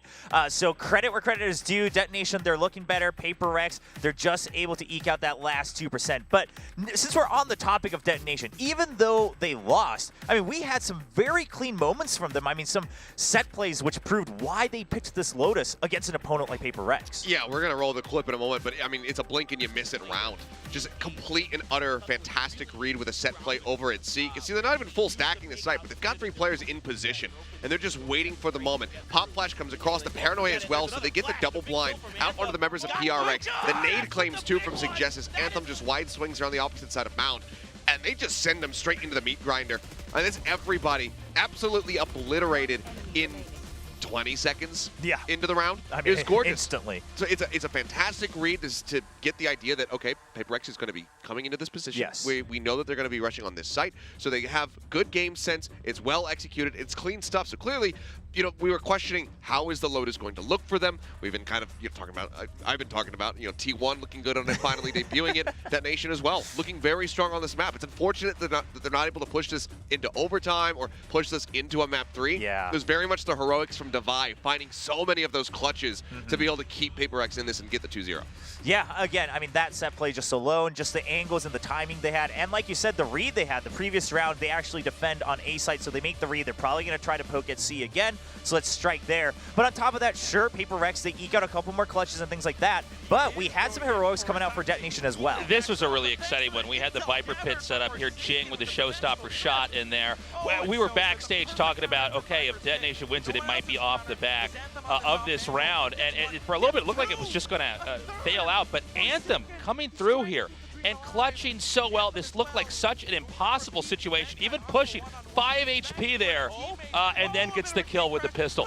Yeah. One of the craziest rounds we've had out of all the games we've had so far this weekend. I mean, Anthem was kind of just doing the wrong thing, and it ends up working. Yes. But he managed to stay calm in that position, where you can see like Forsaken clearly getting a little bit frazzled, doesn't have the gate crash set up to have him safely exit, so kind of delivers himself for that classic kill to come through.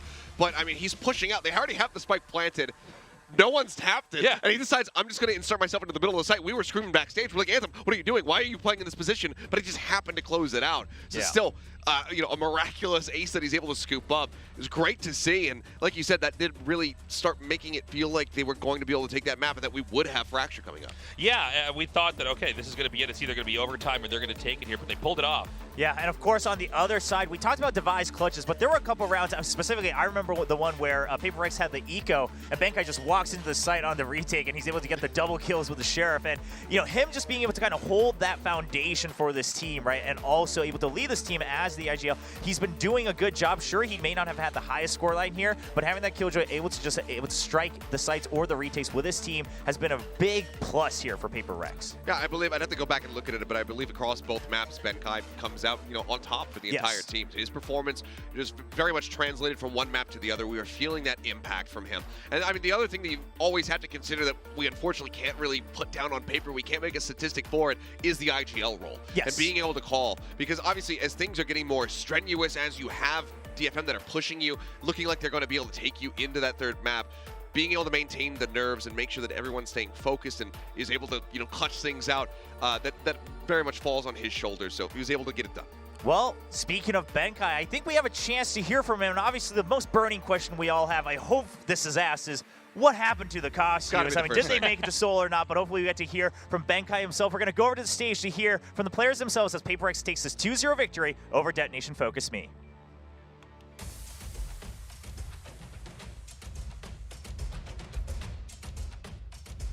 Well, it's PaperX. They never fail to impress. I'm standing here with PaperX's Benkai. Congratulations, Benkai, on this win. I hope you're enjoying your time in Korea. But I gotta tell you, you really toned it down with the costumes and the walkout this time. So what are your plans for the walkout in the future? Hopefully it'll be a bit more flamboyant, I guess, because there's just too many games, for the league I need to plan we have 8 confirmed games, so if I get into the playoffs, I have to think of even more walkouts. So I'm just trying to relax a bit because I don't think my luggage has enough space to put all those costumes. Maybe I can get you something nice, I don't know. Well, I can definitely tell that you guys have been busy cooking something up, especially on Pearl. I mean, double duelists from PaperX, no surprise there, but Jet and Phoenix on Pearl, so you gotta talk to me about that comp. I think we just, after Chamber got nerfed, we pretty much put Forsaken on Jet because this is Snake's best agent on that map. And we thought that Phoenix was really strong and a really good suit for Jing because the flashes are really good at it, especially on Pearl because there's so many tight corners and stuff. So it just kind of complements our playstyle. Yeah. Well, you mentioned Forsaken there. We got to see him on the Yoru, right? The infamous Forsaken Yoru. Did you guys see something special or viable in this agent on Lotus, or did you guys feel like PaperX was the only team that could eventually get away with Yoru on Lotus? I'm pretty sure other teams will run it as well. Yeah, because it's really good for taking map control, especially on Lotus, where it's like pretty huge, right? The rotations are really long, so we just thought having Yoru would help us with like manipulating rotations a bit more. All right, well, your next opponent will be Team Secret, right? What's your mindset heading into that matchup? Same as this one, I guess. Same as this one, I guess, just like one game at a time. Yeah. One by one, right? Yeah, one step at a time. Well, that was Paper Rex's Benkai, everybody. We have Team Secret versus Talon Esports coming up, so want to throw it over to the break? Yes, we'll see you after the break. Please support these amazing APAC teams.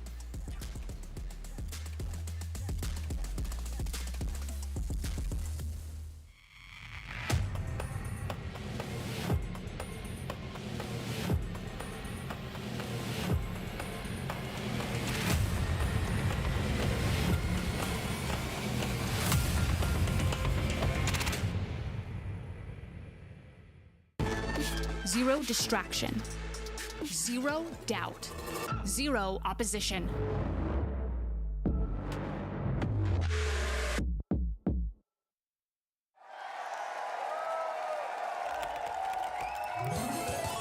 Red Bull gives you wings.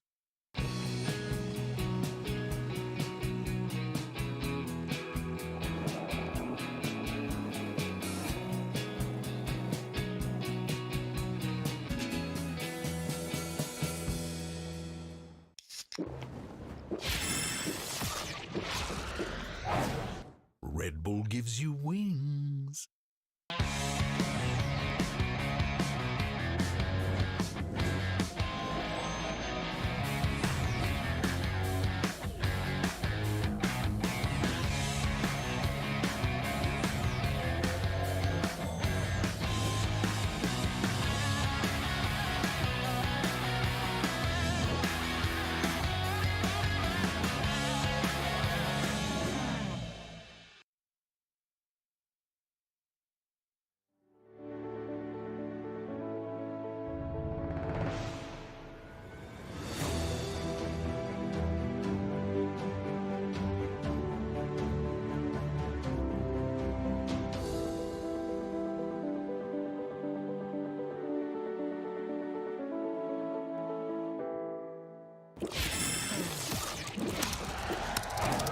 Red Bull gives you wings. For my playstyle in Valorant, I'm a bit crazy, but it's because that I'm really confident with my aim and my mechanic skill, and I can like do like some crazy move without people can predict my movement. So that's why I'm the superstar of the team and the craziest person in the team.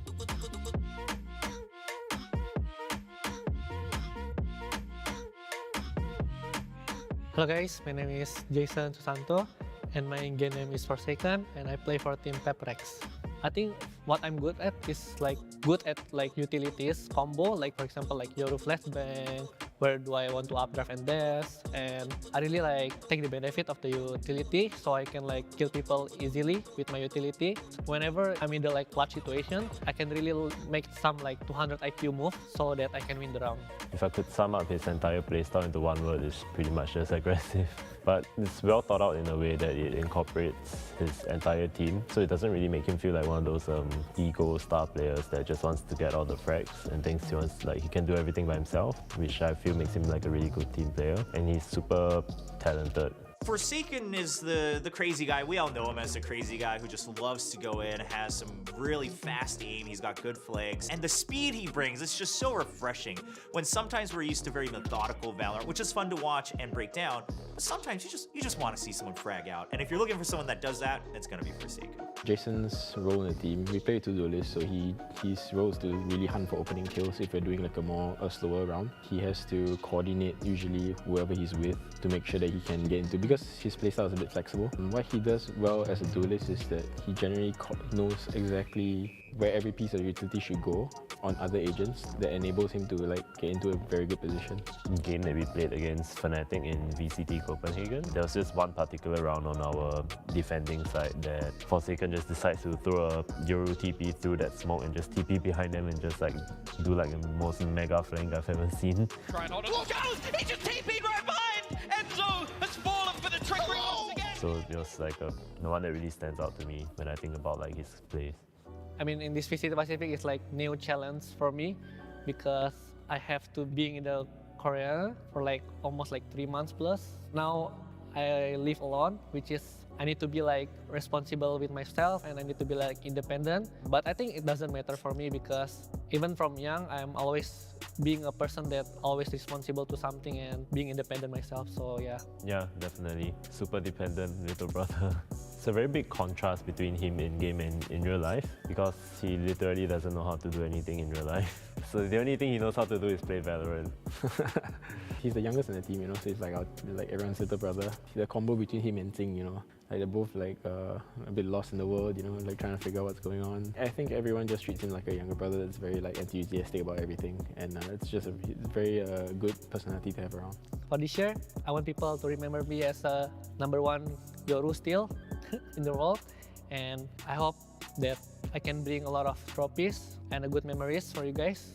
So I'm really hoping too that we can qualify for Turco and the champion as well. I hope we can make the dream come true.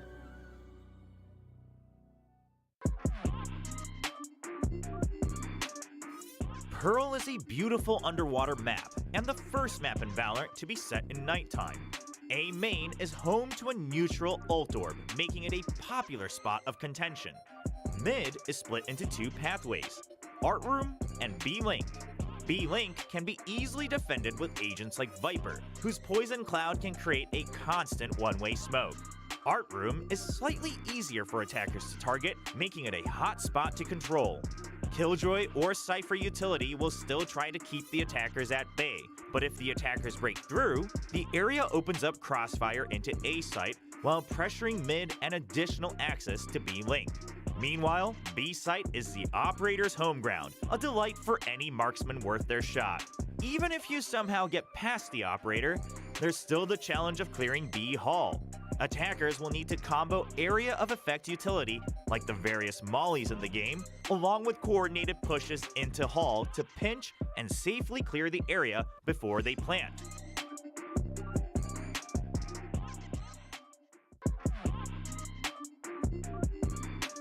One of the newest maps to the pool, Lotus, is the second 3-site map in Valorant. Much like Haven, the choice of 3 sites gives an edge to the attackers. You have A, with a hut allowing multiple safer plant locations. B, a tiny site with diverse elevation. And C, a small plant location that can also be held from C Mound. One of the biggest hot zones for Lotus centers around A main. Once attackers have control, they gain access to not only A site, but 2 additional options to strike A or B.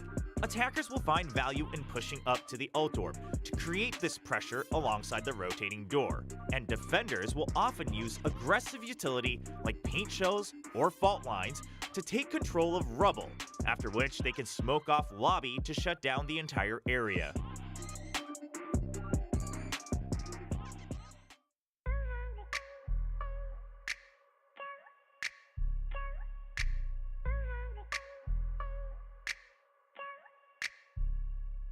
Cause we found love, baby, come closer. We don't need to waste no time. We want the same, but used to be lonely. You give me a different vibe, yeah.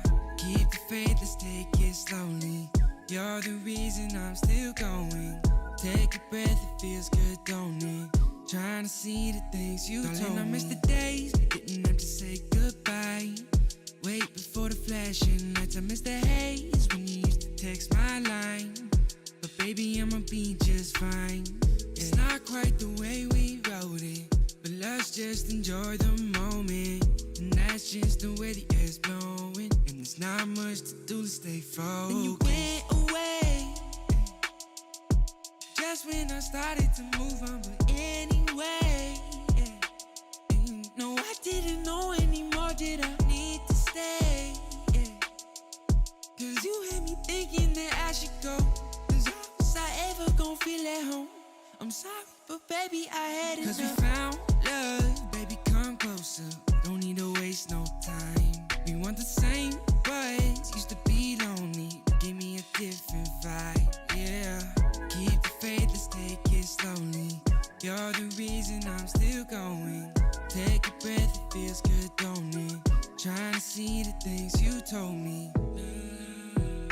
Tell me, have you found your love, found your love, found your love, yeah. You gotta let me know, no, no, no, no, no, no. Tell me, tell me. 'Cause we found love, baby, come closer. We don't need to waste no time. We want the same, but used to be lonely. Give me a different vibe, yeah. Keep the faith, let's take it slowly. You're the reason I'm still going. Take a breath, it feels good, don't it? Trying to see the things you told me.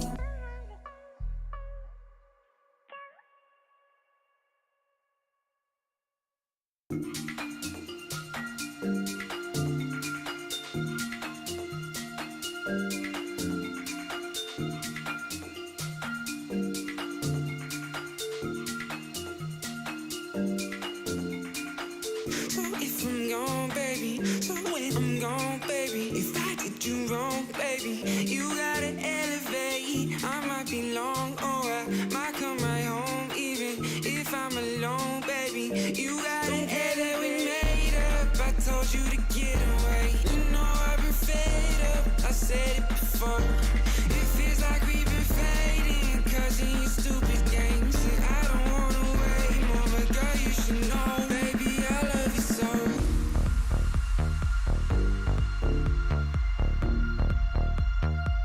Baby, I love you so.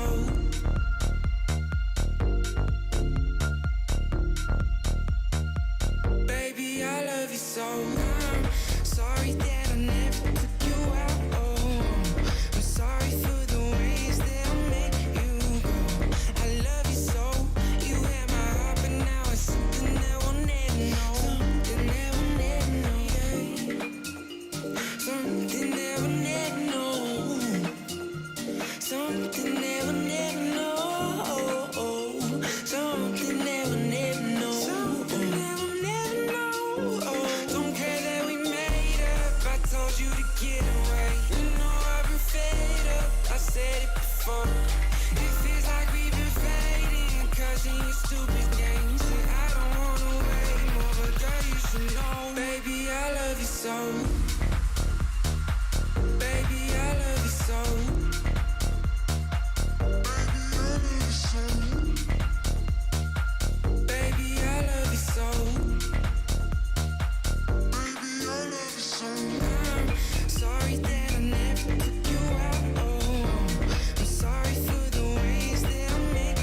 I'm hungry like I never ate.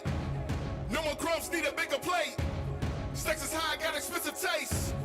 Dinner time, soak it out the way. What you know about that hunger? What you know about that hunger?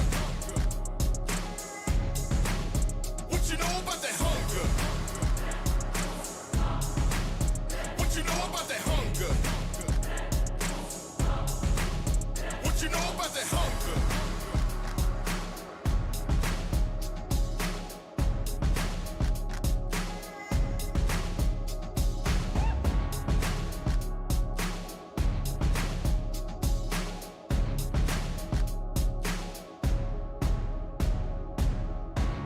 Cause I'm hungry like I never ate. No more crumbs, need a bigger plate. Sex is high, got expensive taste.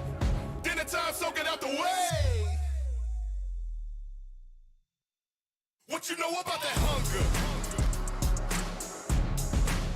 What you know about that hunger? What you know about that hunger? What you know about that hunger? What you know about that hunger?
Welcome back, everyone. We are continuing with day 2 of VCT Pacific. Now, we just watched APAC have a good start to Pacific. PaperX winning somewhat expectedly, but 2-0, right, in PaperX fashion. Very aggressive. W Gaming coming out against Detonation Focus Me.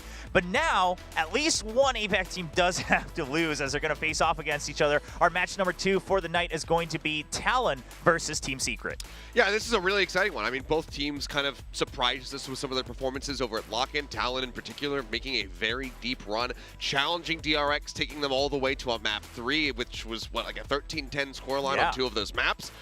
So this is a very strong team, and we weren't sure how things were going to go for them because there was some new faces on this team, and well, wait, hold on. He's not really a new player, a new face, but he's certainly filling up the frame. Patty's going to be starting as Sushi Boys is going to be on the bench. Yeah, a lot of people thought, I mean, sure, now with Garnett's doing so well at Lock-In, who do you pick between Garnett's and Patty, or Pat, as he's now being preferred to be called? But they're actually saying, well, why not both?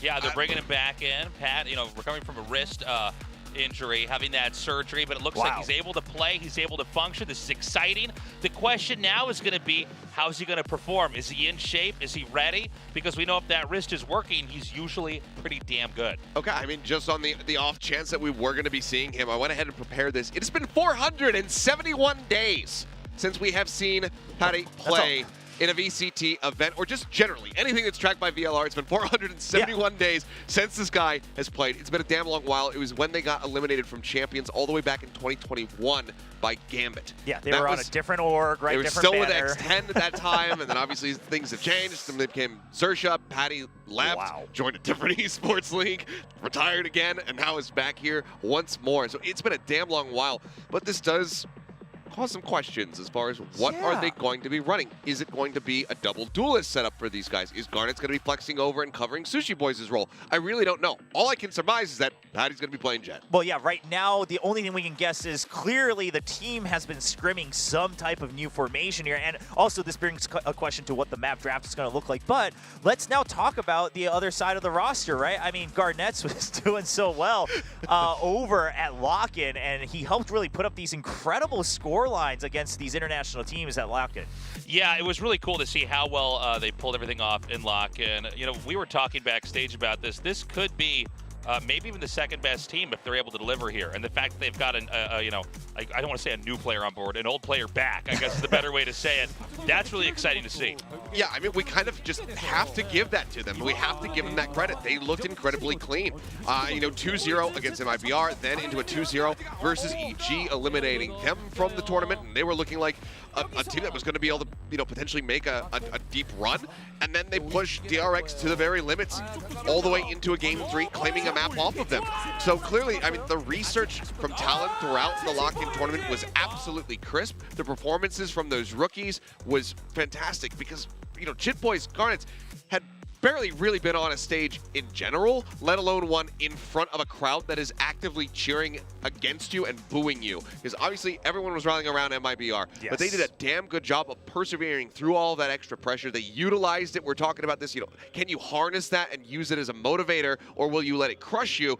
Talon absolutely did not. And the thing about that is that when you get a new player, or 2 new players actually, coming into an environment like that, that is literally the most pressure-filled environment. Oh, yeah. Massive live audience that is wanting you to go down. They're booing. I mean, you could not have a tougher crowd. Brazilian crowds, they cheer, but they also boo. They do. And they're booing when the watch parties were on. Yeah. I mean, obviously they're just very passionate about their own teams. Yes. So credit where credit's due. But this is what Talon had to face, and they were able to overcome that. Then they were able to overcome EG, and then almost overcome the mountain that was DRX. So just a huge improvement. And now with Patty coming back, what does that look like? We'll have to wait and see. But before we get too deep into that roster and what they've accomplished, because there was a lot we can unpack there, their opponents also had a pretty good showing over at Lock-In. It's going to be Team Secret, and they also had a couple of their own roster changes coming in. No, they did. I mean, this is 2 teams that, have undergone some changes. We have 2 newer faces compared to, the last times that we've gotten to see them at international events. Secret in particular, we've got Envy, we've got Jeremy here joining in the original core of Jesse Bash, Dubstep, as well as Borkum. So the old men of the roster is still very much here and still very much performing. But I want to see a little bit more, because while Secret did look good at lock-in, I'm not necessarily fully convinced that they're going to be at a similar level as Talon. Talon were able to go ahead and contend with very dangerous opponents, whereas Secret, they took down Team Liquid, a team that came in being very hyped up, that looked completely and utterly out of sorts, and then they lost to Na'Vi. So I need to see a little bit more from them. If they can go ahead, challenge Talon here, if not beat them, then consider me completely impressed. I think the thing with Talon is that they seem to be just more battle tested, right? Team Secret, obviously they're good, but going up against TL, obviously it's a legendary esports franchise, but I don't think they look that strong. And so it's very hard to gauge a team like this. They look miserable. Yes, that's probably Team Liquid. It's probably we'll just say it like it was. More honest way to put it. It's a but wet blanket. You need to have a team that might be a better watermark here, and I think we're going to see that here from Talon. But if this is close, or if Team Secret wins, it's going to be a pretty incredible plot twist in today's show. Yeah, I mean, let's talk a little bit more about their performance at lock-in, because I think you guys put it perfectly, right? Whereas Talon, we can really put this in relativity compared to how they did. Obviously, they played an extra match as well, but then Team Secret, it was like they played against a team that ended up looking very weak, and then they played against a team that looked very, very strong. I mean, Na'Vi prior to, their kind of like flattening performance at the very end were potential tournament favorites. That FPX core plus CNET, a world champion in his own right,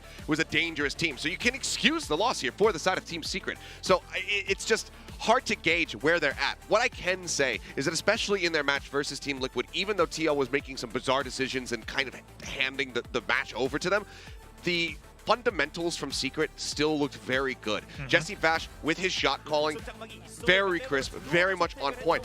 Another question that we had for the team as we got ready to move into this matchup was, how is Dubstep going to fare now that he has shifted over into the Sentinel role? Because formerly, the last time that we saw them in international competition in 2021 Champs, he was obviously the jet player. He was going for those fast, quick hits, rushing out with the tailwind and just trying to pick off 1, 2, 3 people at a time.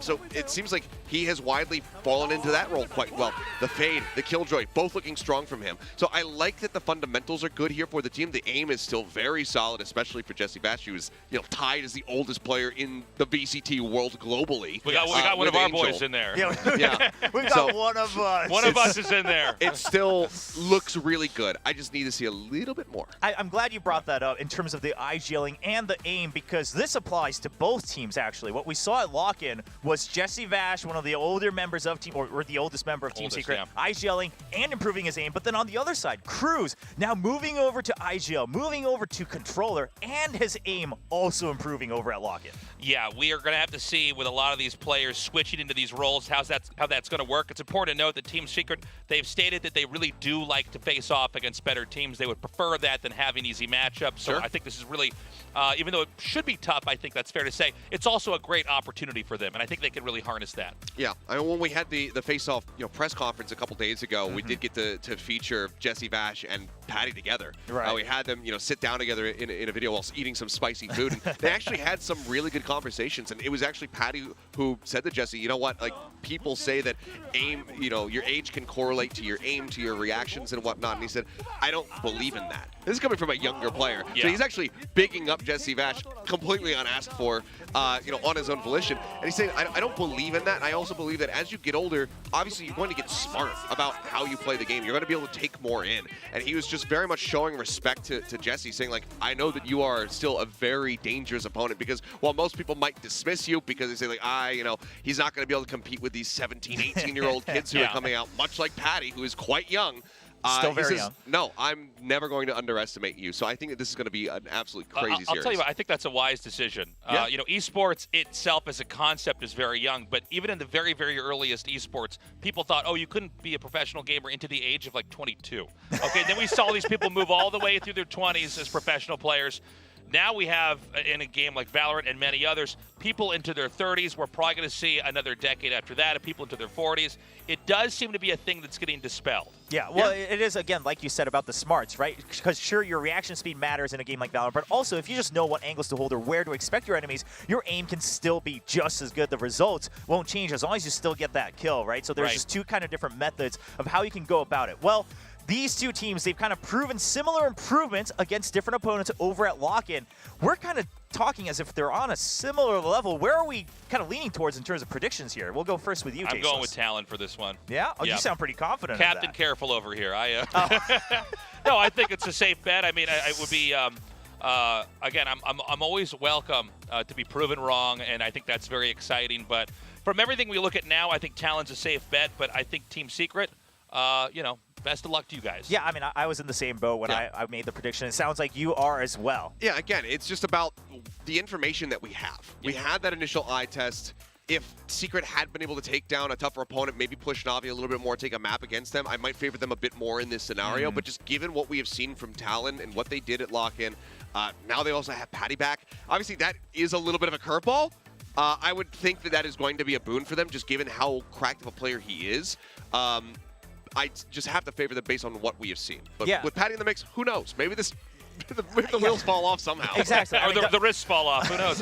Hopefully not. Yeah, hopefully not the wrist. But, I mean, the fact that Patty's playing, sure, we've all seen what he's capable of, individually, mechanically. Yeah. And clearly the team believes in that skill being so valuable that they actually put him in place of their kind of go-to Sentinel player, right? Sushi Boys is off of the roster here for map number 1. We're not sure. I mean, maybe they're playing, I don't know, something like Fracture where they could play very aggressively, or Lotus, who knows? Yeah, again, is it going to be that double duelist, or is it going to be Garnet's, taking over that role? What is the composition going to look like? This is definitely... all bets are off the table right now, so I don't really know what is going to happen, but I do want to say that this is another opportunity to see if somebody's going to give us a nice little walkout, because Benkai, unfortunately, wasn't able to deliver with a costume, but if you remember all the way back to Patty's debut, he came out like he was a gorilla in the middle of the jungle, just leaping across the stage, so I'm curious to see if he's going to have some more flair like that. Yeah, a little opportunity here for Pat to really make a kind of star return here as he's walking onto stage here in Seoul. Yeah, let's see what he brings out here. I would like to see some crazy ceremonies, but we got many, many weeks to come. So we do. We're going to be getting something exciting one of these days. You can always pocket it for the playoffs. Just for everyone. I mean, Benkai also apologized. He's like, we have so many matches, right, that we have to take care of. How many outfits can I bring? So that's something we can all look forward to, hopefully, towards playoffs. If not, I mean, one of these teams who makes it to Masters Tokyo, I'm sure they'll take on that mantle. But ladies and gentlemen, it's time to meet the players as they get onto the stage. It's going to be match number 2. Here in day 2 of VCT Pacific, it's an APAC show-off between two teams. It's Talon going up against Team Secret.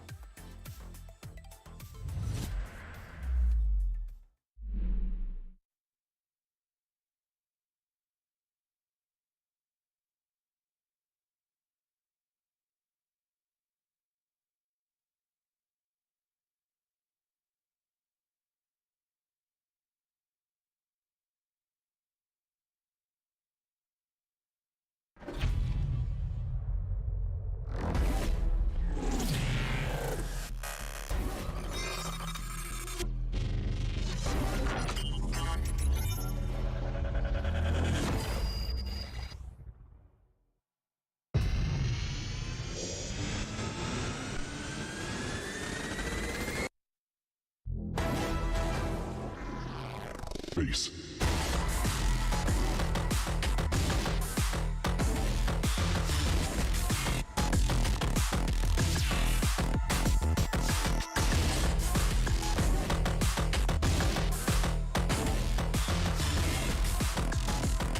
Foxy from Talon Esports going up against Borkum from Team Secret.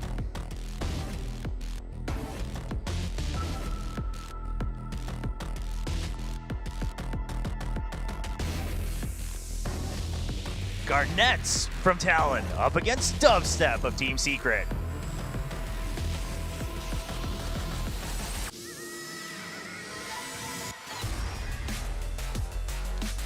The two IGLs, it's Cruz versus Jesse Vash.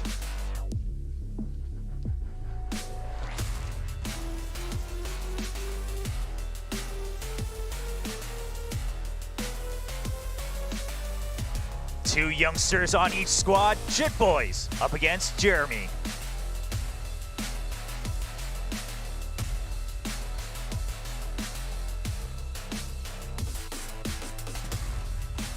And last but definitely not least, it's Pat and Envy on either side as these two teams face off in their first match of VCT Pacific. It's Talon Esports versus Team Secret, an APAC showdown, and First of all, Talon looks like they're ready to enjoy the stage here. Of course, the coach is walking out to round things out here. Zeus going up against Warbirds. Of course, both of them having their own merits because Zeus has been with this core for a very long time for Talon. Not only has he been with the core for a very long time, but he's obviously also helped deliver them. I mean, Pat's just like ready Penny was ran off there. That was really funny. But he's what a coach. He's able to rank those players and get them in line. He's obviously been he's tied right now for going to the most international events alongside the likes of Termi, another legendary coach that we have out here in APAC. There's been so few that have been able to say that. Owner, another one that has been to so many international events, Mini from Fnatic. So very storied, very much experienced. So I think they're going to feel right at home when it comes down to playing in front of a crowd. Yeah, and over here for Team Secret, I mean, we talked about this earlier, but this is really their chance to actually go up against a team that has got all that experience. They've been play tested, battle tested. They're going to come in here, and if they can deliver, they're going to be showing a lot of promise for this league. Yeah, again, I mean, I think the biggest question mark, and not to take any focus away from Team Secret, but again, is just what does the map look like? What do the agent pick looks like right now for Talon? I mean, you're bringing in Garnets, who has definitely proven that he has a kind of the awareness to make his own plays, to create space, to play smart for his teammates as a duelist. But now you're bringing back Pat, the star player across a different esports titles, to probably take on the duelist role. So what does Garnets play? What maps do they pick? We're about to find out. It's especially interesting to see how exactly Pat's going to approach this and what kind of condition he's going to be in. You know, you were saying earlier, Achilles, it was like over 400 days since we had seen this guy in an actual match. And so it's almost like they've got this wild card player now that, you know, we don't really know where he's at in the game, but there certainly wasn't any information for over a year about how he plays things or anything of the sort. So this is going to be fun. The question is also, when you have that much time off from the competition, are you able to bounce back into action? Yeah, I mean, we'll have to just wait and see what happens, but I'm right there with you, William, as I wait to see what this map draft is going to be like. I still got to get used to you changing your name. But what this map draft is going to look like. But this is already a bit surprising because Haven was one of the most consistent maps that we saw from Talon in their initial 2 series. Didn't play it versus DRX. I think that would have been ill-advised given their proficiency for the map. But versus EG, versus MIBR, we saw them play it twice, and it was looking damn good. I mean, you think back to Cruz going crazy, finding, you know, that 4K, playing the Omen, gets himself into mid-window, and is just pounding.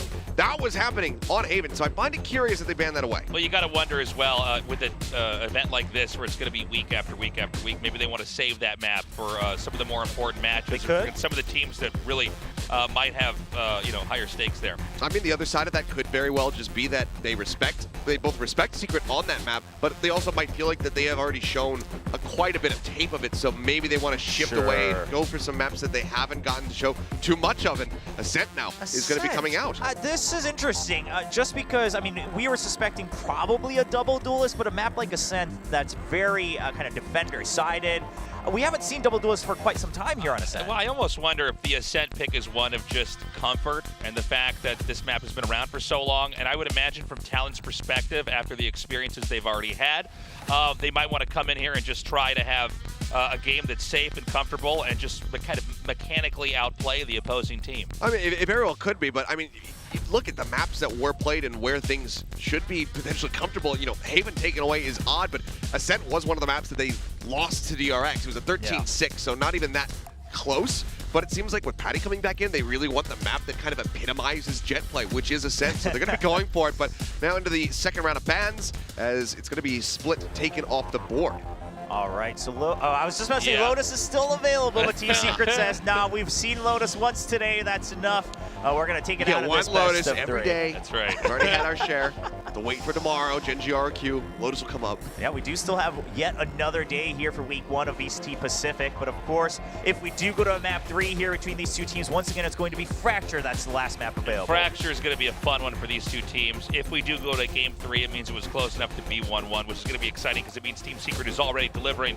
Fracture, though, a crazy map. Should be a lot of fun with these 2 guys if they do manage to get far enough to have them duke it out on that. Yeah, I mean, didn't really touch on it. Just kind of was we're talking about the, what this means, how they're going to try to pilot this ascent, but Icebox is going to be the second map. It makes sense for Secret to select it. It has historically been a strong map for them. It's also the first map that they were able to take away from Team Liquid with a 13-8 scoreline. So they have some recency on it. Their defending side looks absolutely incredible. It was a 10-2 half, and Liquid, they ran it back a little bit to be able to find those additional 6 rounds once they had gotten onto that defending side, but widely it looked incredibly clean from the side of Secret. So I am curious to see how they fare again, because we do have tape on them as we go into that map. And I was about to say this because I do remember back in the day, sometimes Pat would play Sage on Ascent. He would really utilize those walls for himself to create these unique angles where he can help play aggressively. That leaves Jet still open for Garnets. But that's not even what I'm looking at. I'm looking at Dubstep going over to the Jet once again. You are correct. We were talking about how he's fallen into this Sentinel role quite well, but Dubstep is going back for the El Clasico. He's busting out the Jet once more. It's gonna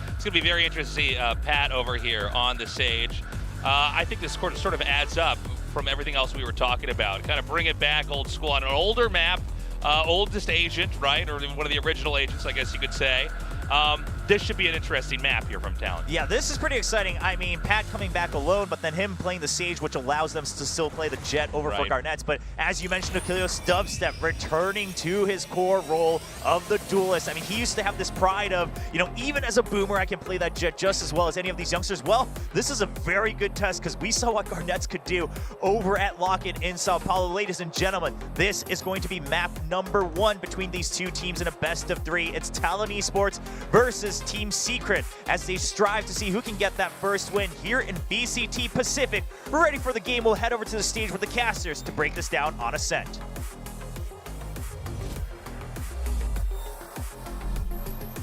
Thank you very much, Desk. I mean, it's basically what they're alluding to, right? This is that APAC clash. Team Secret versus Talon. Hey, I'm Quack. This is Paper Thin. I mean, dude, what do you think of the comps we've got? I love it. And also, I mean, I like that Talon is going with something interesting, and I believe Patty was playing Sage at Masters 2021 in Reykjavik. I believe, and I'm pretty sure that that was a match that Achilles and I were casting together there, and he nailed it, right? He likes to do some plays where he sets himself up with these TikTok-y walls. We'll call them that, for lack of a better term, but I'm curious to see how they want to approach this. So 2 very different comps. Excited to see Dubstep back on Jet. I think he's a very talented Jet player, could really have some high impact. Jesse Vash, I'm always going to have my eyes on him right now because of the way he performed at Lock-In. He was an absolute monster all over the map, having huge impact, not just with his IGLing, but with his gunplay. Yeah, a little bit of a team cheer that we're hearing as well.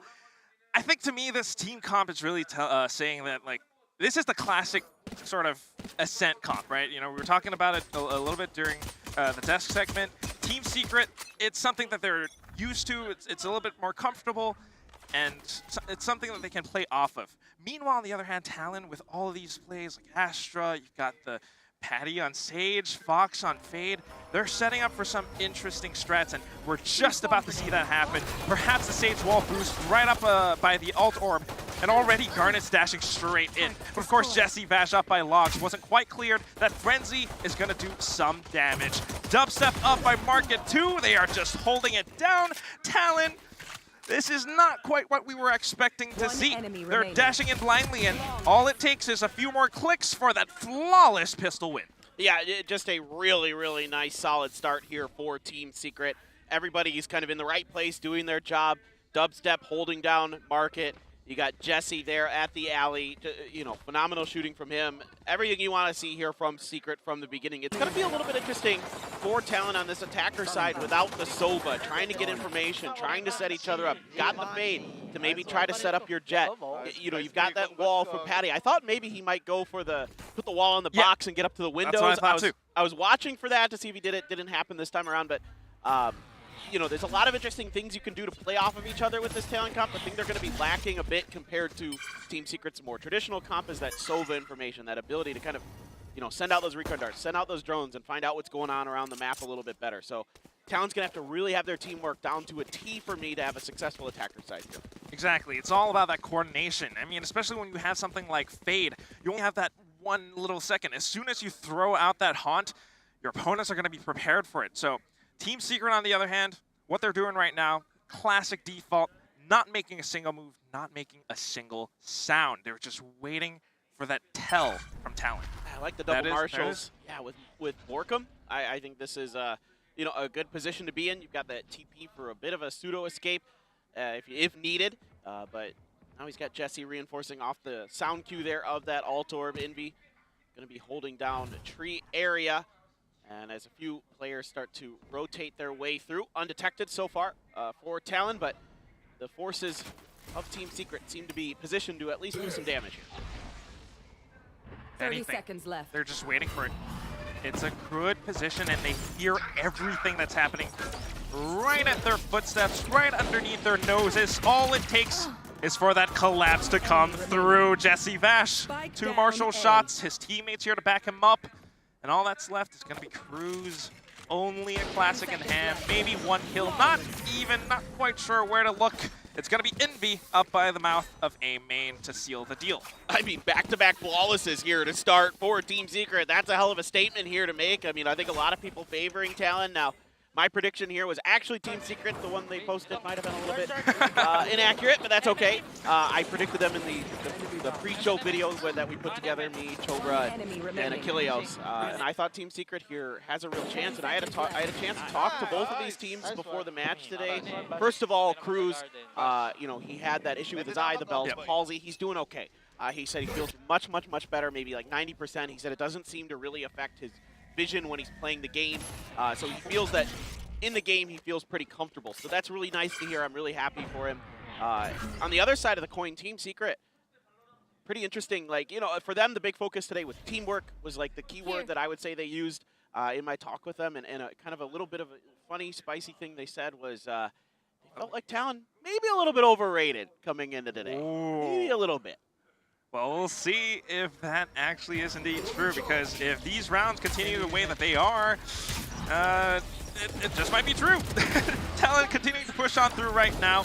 They do have the rifles. They're trying to make it work, and it's going to be Garnets dishing out the damage to start already on for the 3K. Jesse just jumping at him. I love it. Garnets, though, good reaction. Instantly flicking upwards, tracking down, right? I mean, like, I know what you're trying to go for, but sometimes it's just a little bit too wild for my taste. And of course, Cruz setting up for the right time, pushing past the door and up the glass. Oh, a double headshot there. Absolutely nasty from Cruz, picking up right where he left off at lock-in. A lot of those lurk plays, a lot of those cheeky off angles that he likes to take to find some value. Garnett's here with a great haunt to set him up for the first kill. Pushing around the corner, Envy actually gets the dink on him there, but still the gun advantage. Garnett's able to find the drop down on the Jesse, and then Cruz.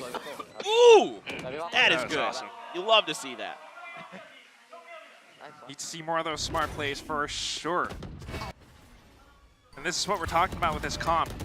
They are able to play together just like that. Again, Cloud burst up and everything, the haunt giving additional information. They have mid control. Jesse Bash is pinned down, and this is a free kill for Talon. A lot of space for them to push into the B site. Borkum and Envy trying to flank around the side of this, but they're a little bit late to the party, and they're going to get backstabbed. Oh. Yeah, this is done. Nasty. Fox is good for it, dude. Now there's a flawless, another flawless on the board. This time it's Talon. 3 out of our 4 rounds have been flawlesses, Quack. It's just back-to-back. That's why this is the APAC Clash. That's why it's these 2 APAC teams. They both are confident in their own rights. They both think each other are like overrated. We're going to fight, and we're going to dish it out. Good flash here to set up Garnett's just push out, and then Jesse just stuck in the corner. That lurk. Yeah, of course, the lurk, and you know, again, just a little bit too late to get there. Our Borkum and Envy trying their best, but things were just too fast for Talon. Just knocking them down one by one and opening up the map for themselves. But oh my god. They're really pushing the pace here, is Talon. But look at this, a push out, and it's taken care of by Jip Boys. Classic. And everyone's working together. They're shooting down the recon dart. Looking in multiple ways. Pat just leading in towards a different part of the map too. They already have market control, and once this is sealed, all they need is to block off the remaining entrances, and that's only going to be defender spawn because of this wall. Yeah, this is another annoying thing about Sage. And yeah, you have to give it away that you're trying to come up and over. Okay. Okay. Got one. Nice bit of damage. Yeah, you'll take those. being tricky with his utility there. Good up and over. The good timing with the dash to reset. You take those, right? As a Jet player, I mean, whatever anything you can find, right? One more ult point. Yeah, God, that's the best part. A little extra cash. Get those blade storms online quickly. But good opener here, but Garnets is really doing a great job on the point of attack. He's had some big openers for them. I definitely do think that this is something that Team Secret needs to look out for, especially on the defensive side. Talon has these contact plays prepared. Whenever they go down mid, if A short's smoked off, and you're not contesting for market, you're not really doing anything much, you're going to have to prepare for that B-split. And that's what we've seen happen the past 2 rounds. This time, back into A, just a little bit of utility. Borkum already spending both dark covers, and that's going to leave a little bit of room for Talon to potentially explode through. Yeah, just an early ult orb securing for the side of Talon. They've got some big ones here. They've got that. They got that no command. It's really a really nice one to have in the back pocket potentially. We'll see if they pop it or if they're going to maybe save it for the dubstep ult potentially. If he gets into that. An operator too. Yep. Dubstep's got that ult. That operator. That's huge. Of course, they're playing so defensive. They want to make use of whatever they've got. Talon are just rushing in, and of course, that's the wall that you were talking about before. It allows him to take down Jeremy, but then again, at the same time, you've got pushes coming out through mid, coming out through A. A little bit of contest towards every single site, but this is something that you don't expect. The shorty inside of that dark cover. Instant point-blank shot towards Jesse Vash's face. And we're down to a 4-on-3. Tough retake coming. Envy needs to find a big kill here. Gonna try to scout out a little bit more information. Confirms it. The flash is good. Even better as he gets the quick double. Garnets, though, again, both of them inside a boathouse. All they have to do is peek at the right times, the right good shots, and it's going to happen. Back to a one-on-one. Borkum! Close and personal with the Phantom. He is able to burst it down. I said Envy needed to have a good entry. Well, he did better than that. He got a great flash and got 2 kills to get himself in there, and that opened the doors for Talon. Like you said, for Team Secret, locked Talon into the boathouse. Unbelievable play here. A nice attempt from the side of Garnets. They're able to get the res onto him. Fox doing a good job pushing through that smoke. This flash is brilliant. I mean, you can see Patty just has no idea that Envy is right in front of him. And Borkum gets that position revealed and able to catch Garnets jumping. Really nice play here by Borkum. It's one of those things, the heat of the moment. You try to do whatever you can, but sometimes you just get caught out lacking. And now early information gathered, of course, by the 0 point as well. They already have this crossfire set up, one by the alley, one by logs. Face your fear. Oh my gosh, Talon continues to push through this. I don't know. But Garnets doesn't care, just dashes in. Suddenly a quick double. Jesse Vash answers through. And then the trade from Jit Boys. They're already rotating off of this, though, because they know they have the numbers advantage. Yeah, that's a really good point. They know that now they can, at worst, have a 1v3 here if they shift off. You know, there was the threat that it could be a 2v3. Oh, Jeremy. Footsteps. All right, pops the nano. They're going to wait it out. Oh, he gets the kill. And he just blocks them off. This is good enough, but now we're down to the 1-on-2. Borkum makes it a 1-on-1. Paranoia buys a little bit more time, and now Cruz can't hear a single thing. He's not entirely sure if he's coming from heaven or door, so that's why he's shooting it down. Is he got time to rotate? Yeah. Faked it. 30 seconds left. Faked it. Oh, Cruz is so smart, dude. No way. Oh, this is just brilliant. Oh, he's looking for the lurk. God. Oh my God. Got 20 seconds. Yeah, well, he's gonna check heaven to make sure that Borkum didn't stick around. So this is really smart. This is, you know, he has plenty of time to do this. Right out of earshot. And now he knows it's open. He 100% knows it's clear that he has enough time to plan. So smart from Cruz. So smart. This guy, ever since Champions last year, he's been so hardworking. This isn't even his final form. What a big brain play. And now he has that little extra time to play around with the positioning. Borkum has no idea. It's point-blank range, but no! Turns away at the wrong time! Oh, man.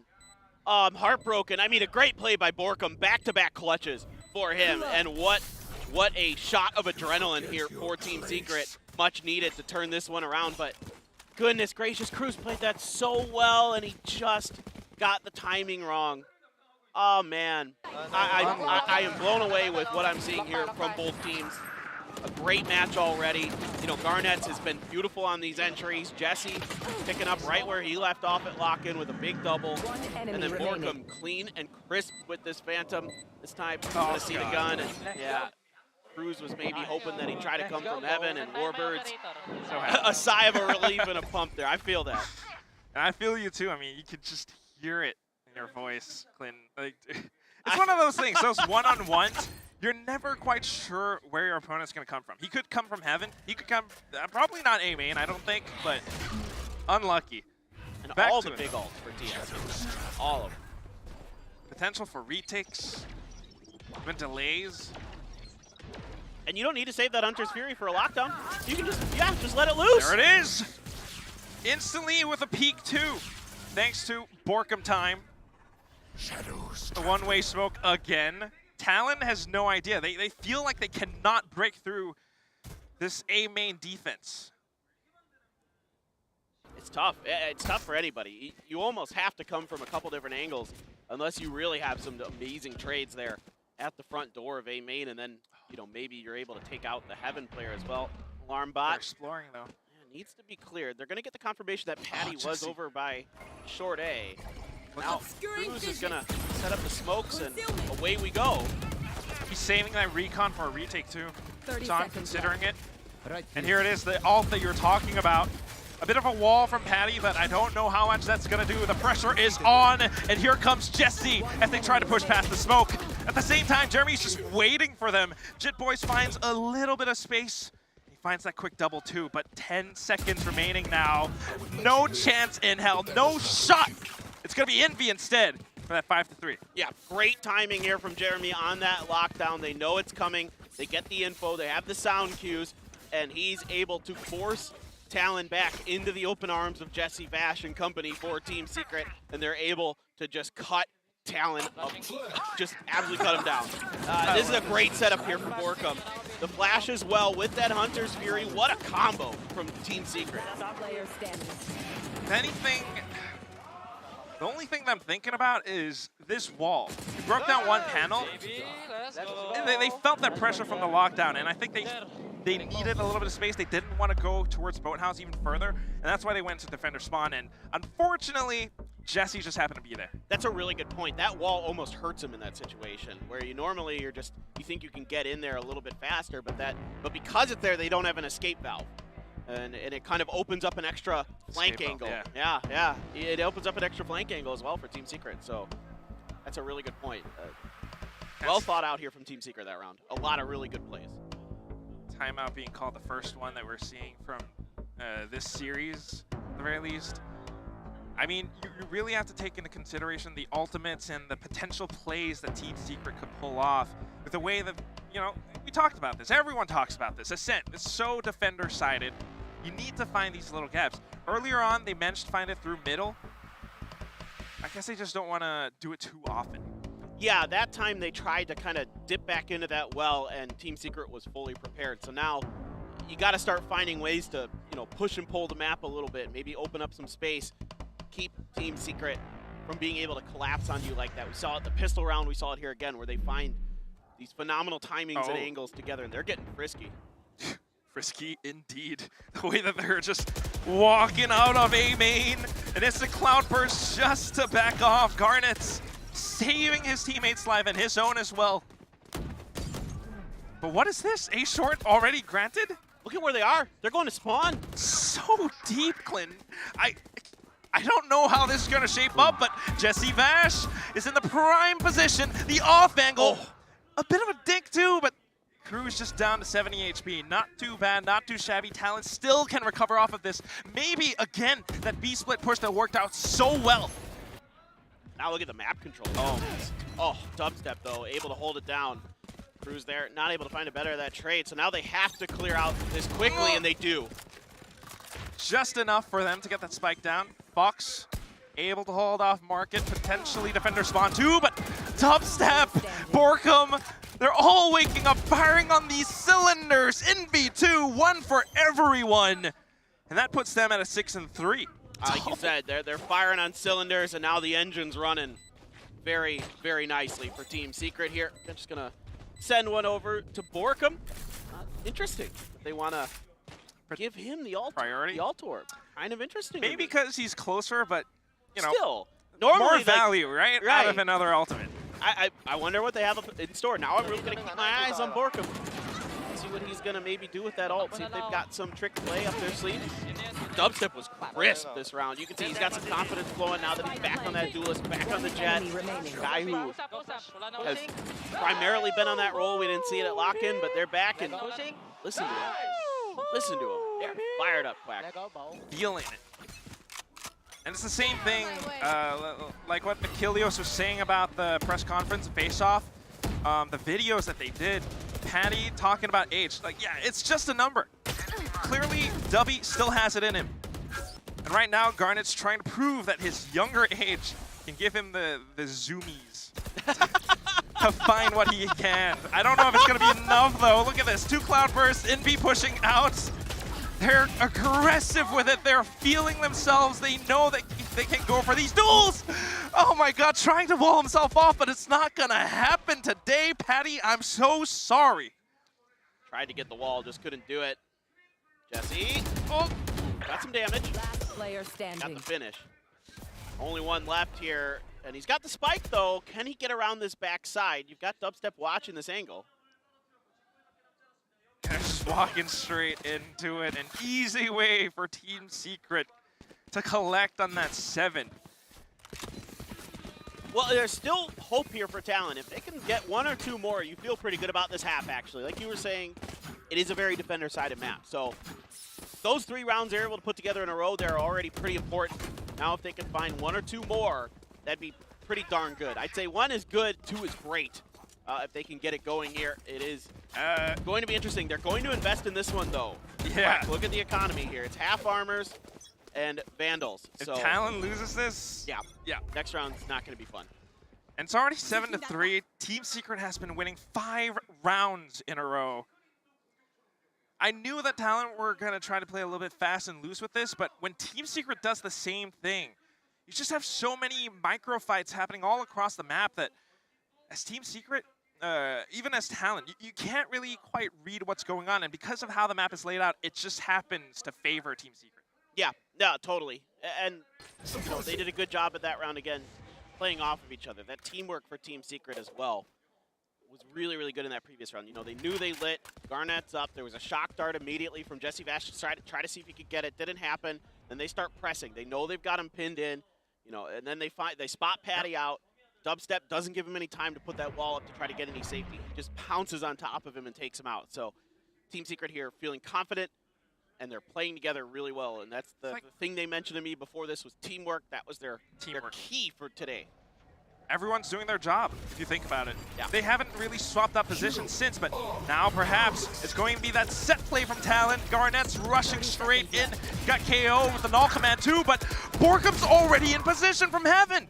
Raining down upon them as he peeks out. Cosmic Divide just to give them a little bit more cover. Cruz finally helping his team, but no!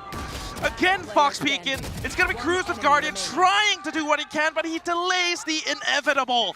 Borkum putting that 8 on the board. Yeah, a huge save here from Jeremy. And, man, Talon now.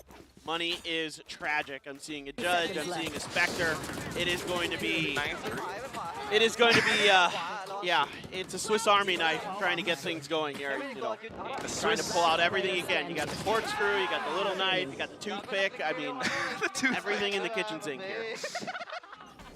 Up against, I don't know, man, like Team Secret's Oni Katana. it's going to be rough. Oh, no, it's a Soul Reaver, the Scythe instead. Oh, there you go. Dubby has his blades up as well. He's even got the operator. They already have information that it's going to be a B-main rush. Jeremy's prepared for this. So is Jesse Vash. They're just continuing to go through with it, though. They somehow managed to take down Jesse. And this just might be able to work out. Dubstep trying to find what he can, floating up top, but Instead, it's going to be Envy and Jeremy pushing down from Market. Everyone's been cornered, but Jit Boys hiding inside of the smoke comes out of nowhere and takes them down. Oh, what a timing from Jit Boys. It was perfect.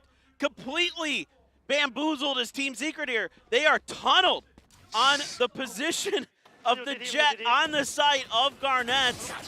Patty here with a nice opener, putting that rare phantom they had in this round in terms of their, oh my god, what a spray down. Gets both heads, flicks right over, gets another.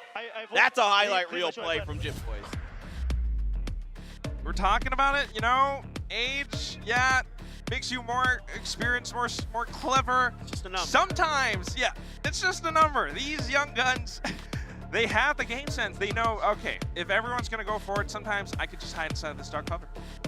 Exactly. It's beautiful.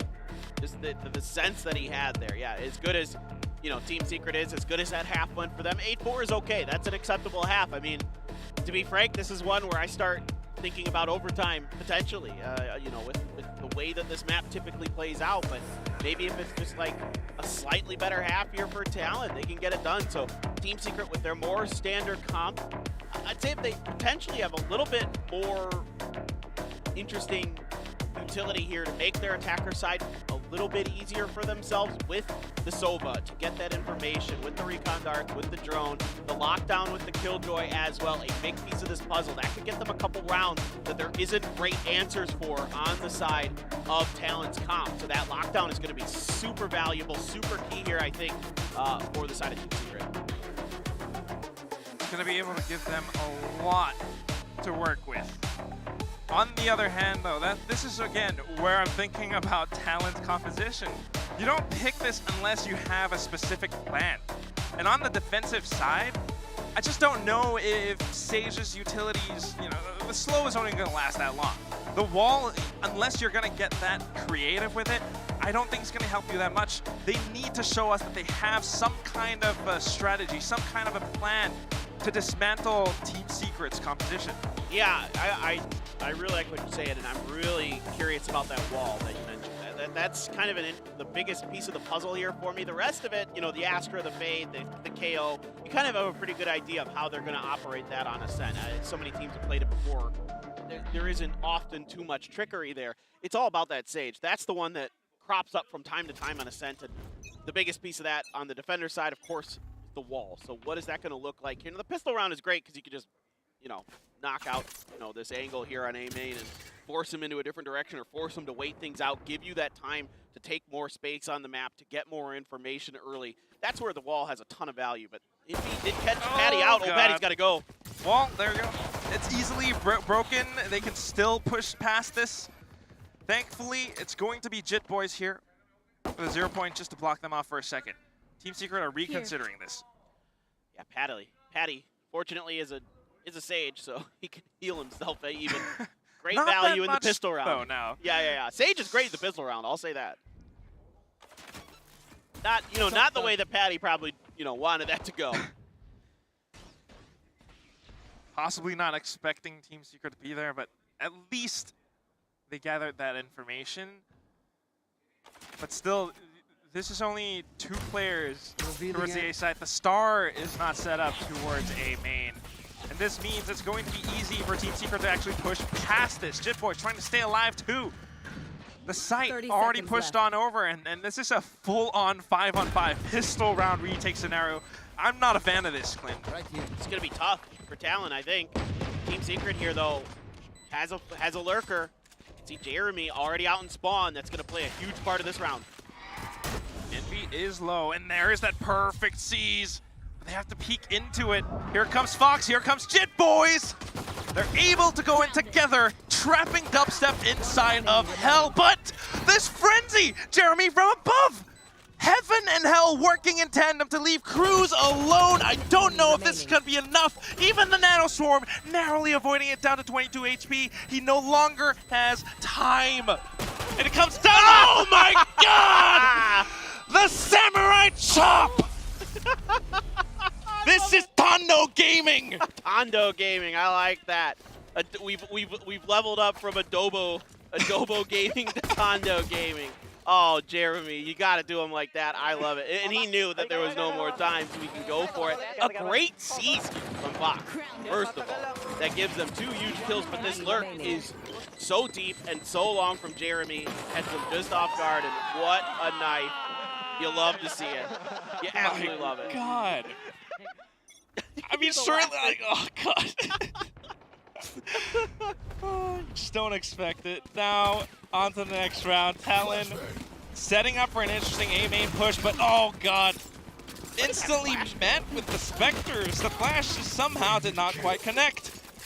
And straight onto the site, it's going to be Envy along with Borkum. They will get the spike down pretty soon. The rotations are kind of late.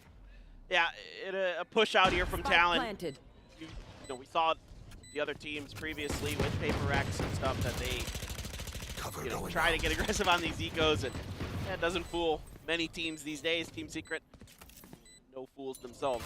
So they're very ready for it. Just buying all the time and trying to see if they can catch anything out. Cruz, is he going to break the glass here? Or is he just waiting to see if somebody's going to exit? Ooh! What a shot. Don't die to the turret, please. Okay. One Still, enemy remaining. it's a Sheriff against the Spectre, and Jeremy knows that he can run and gun, spray and pray, whatever you want to call it. He's going to do it. 10-4. Yeah, the expected result here, but now things get worrisome for the side of Talon. It's a really important pistol round to win when you're on that defender side. When you had not a terrible, but not a great attacker side, they weren't able to get it. And it's huge as the attackers to win this pistol on this map. Not gonna lie, watching this, I kind of feel at home. I feel like I'm casting APAC Stage 2 again. Team Secret versus Talon. I'm glad I get to be a part of this, man. This is fun. The way that they're going in with this, we need more from Talon. Not just heroics from Jit Boys, but more coordination. And right now, going on with this, somehow Patty has managed to sneak past. I don't think he spotted the player towards the back of sight, though. That's going to be Cruz just sitting comfortably. Nobody's going to be able to make it out of A-main with these two watching. Yeah, no way. A good slow there. Good combination of utility to keep Dubstep from getting much further into that site. They really held him at bay. Never gave him the opportunity to, kind of isolate angles, to bust through. Just no push happening. Jesse here with the Bucky.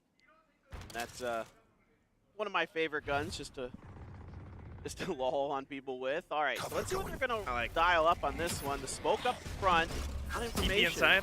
TP in. Bucky, aw. Cruz is just ready for this. He knows how they're thinking. Controller versus controller, and all he's got to do is to let that Vandal rip. Jeremy, you were the one who knifed them. This knife is just 30 too seconds cool, man. left. It's just not even fair how good this is. The fact that it gives Yoru a demon, like an Oni mask too, like, oh. Still. Makes me want to play Yoru. And I am not a duelist player. Jeremy, it's time to answer. It's time to pay for your sins from before. Garnet is looking for, what? Okay, come on. 1 HP. A little bit of a spray towards Garnet, and here comes Patty to save the day. 10-5. It's okay. It's okay. Yeah, again, the expected result here, at least doing a little bit of economic damage for the side of Secret. But yeah, the good play here up front. What in the world, Cruz? That was amazing. That's crisp.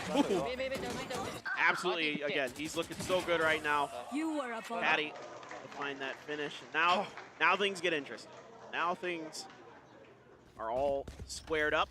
Shoutouts to Talon viewing party. Heck yeah. In Thailand. Oh. Okay. Oh. Odin plus Ascent is just perfect. Oh. Let's see if we can get more of that too.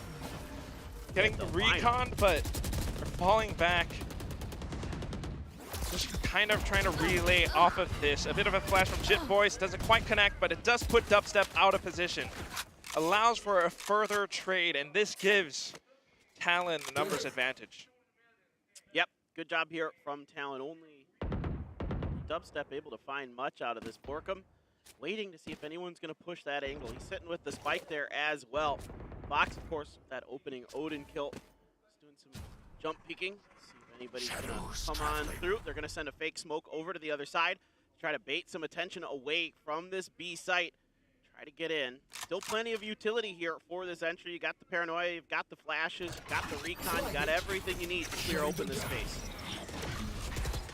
And the space is open.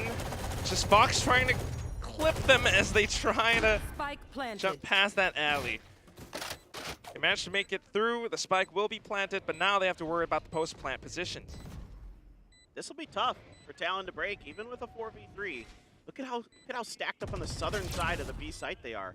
They're really trying to hold this out, trying to make them, die in front of this switch. See, they have the numbers now just from holding the positions alone. Cosmic Divide is not gonna help you that much. And Patty is stranded, lost in no man's land. He can't even cross over to defender spawn if he wants to.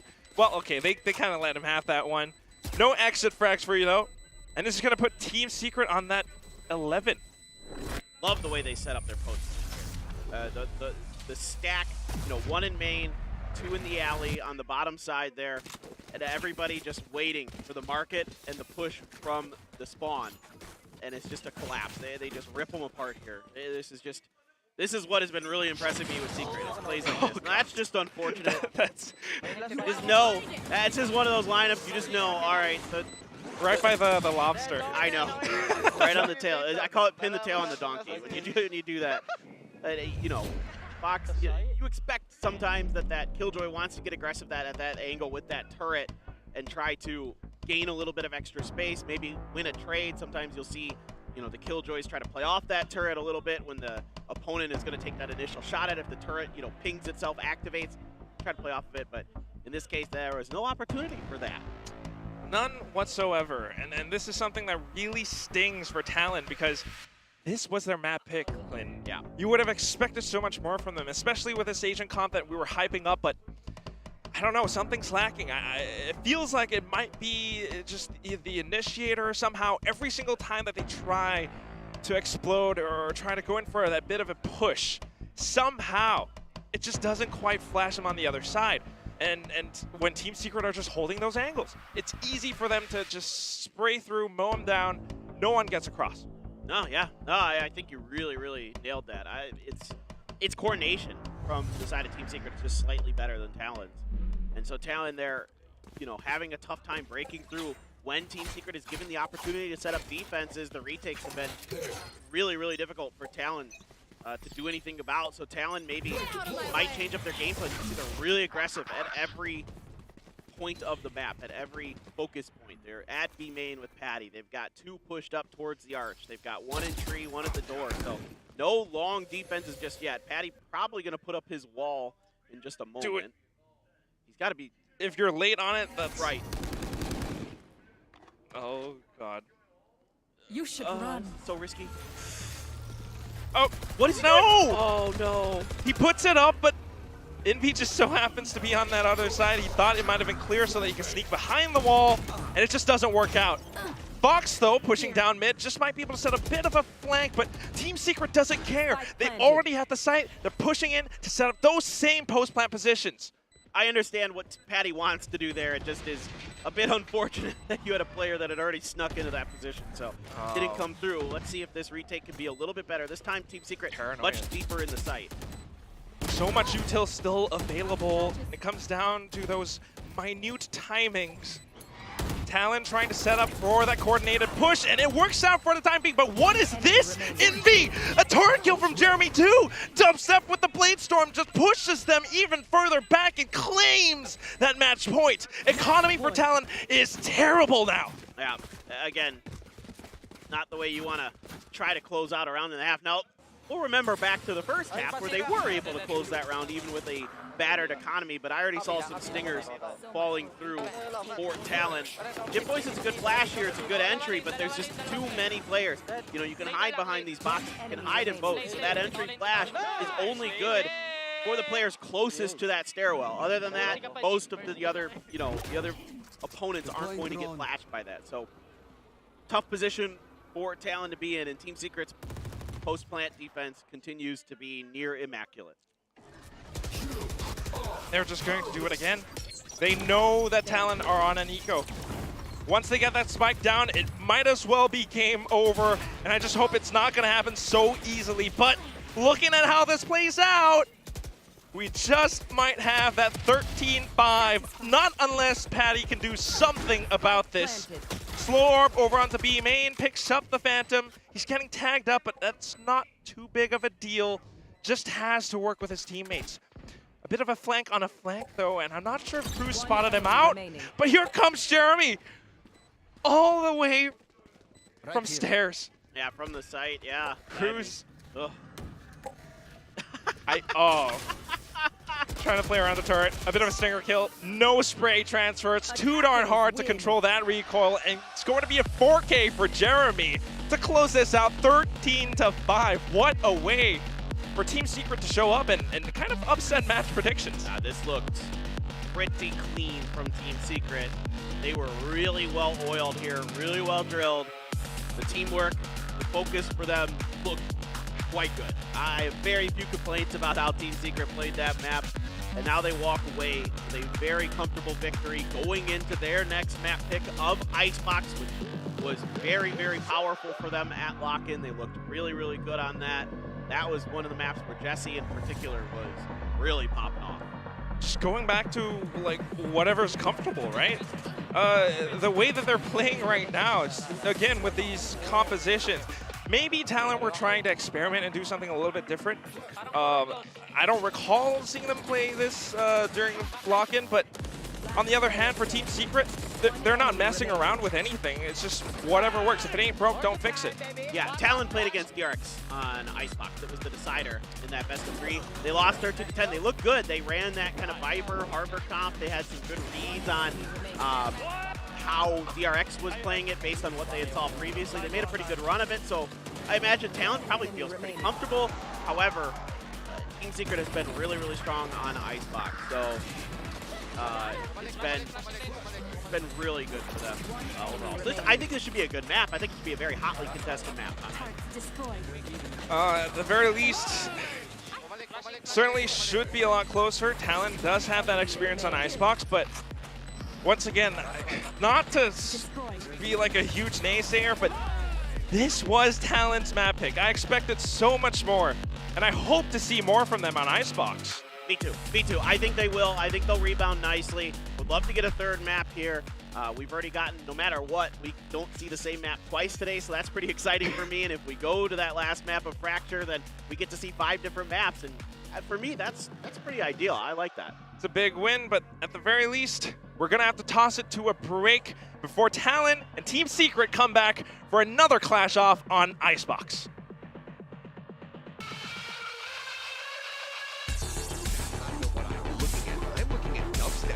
Dubstep up by Park and sing it blindly, and that collapse to cost might be true.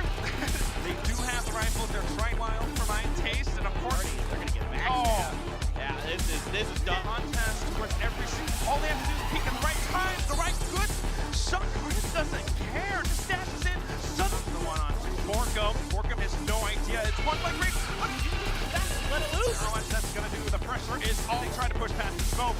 At the same time, Jeremy's just, I don't know how this is gonna shape up, but clear out quickly. Dubstep, they're all waking up, firing on these pair of caressing. No, they can go for these dual damage. Borkum's already finally helping his team, but no! Again, Beacon, it's gonna be Cruz and everyone's been cornered with checkpoints. They're able to go in together, trapping Dubstep inside of leave Cruz alone. I don't know, and it comes down.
I'ma reap just what I sowed.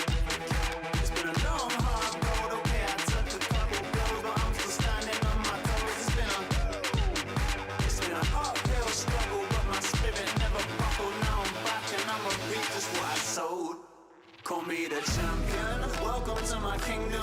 Predators been stalking, but survival is my instinct. And certain men get pounced on, caught up in the system. But I'ma tell my own truth, yeah, I'ma make them listen, you better listen. Call me the champion.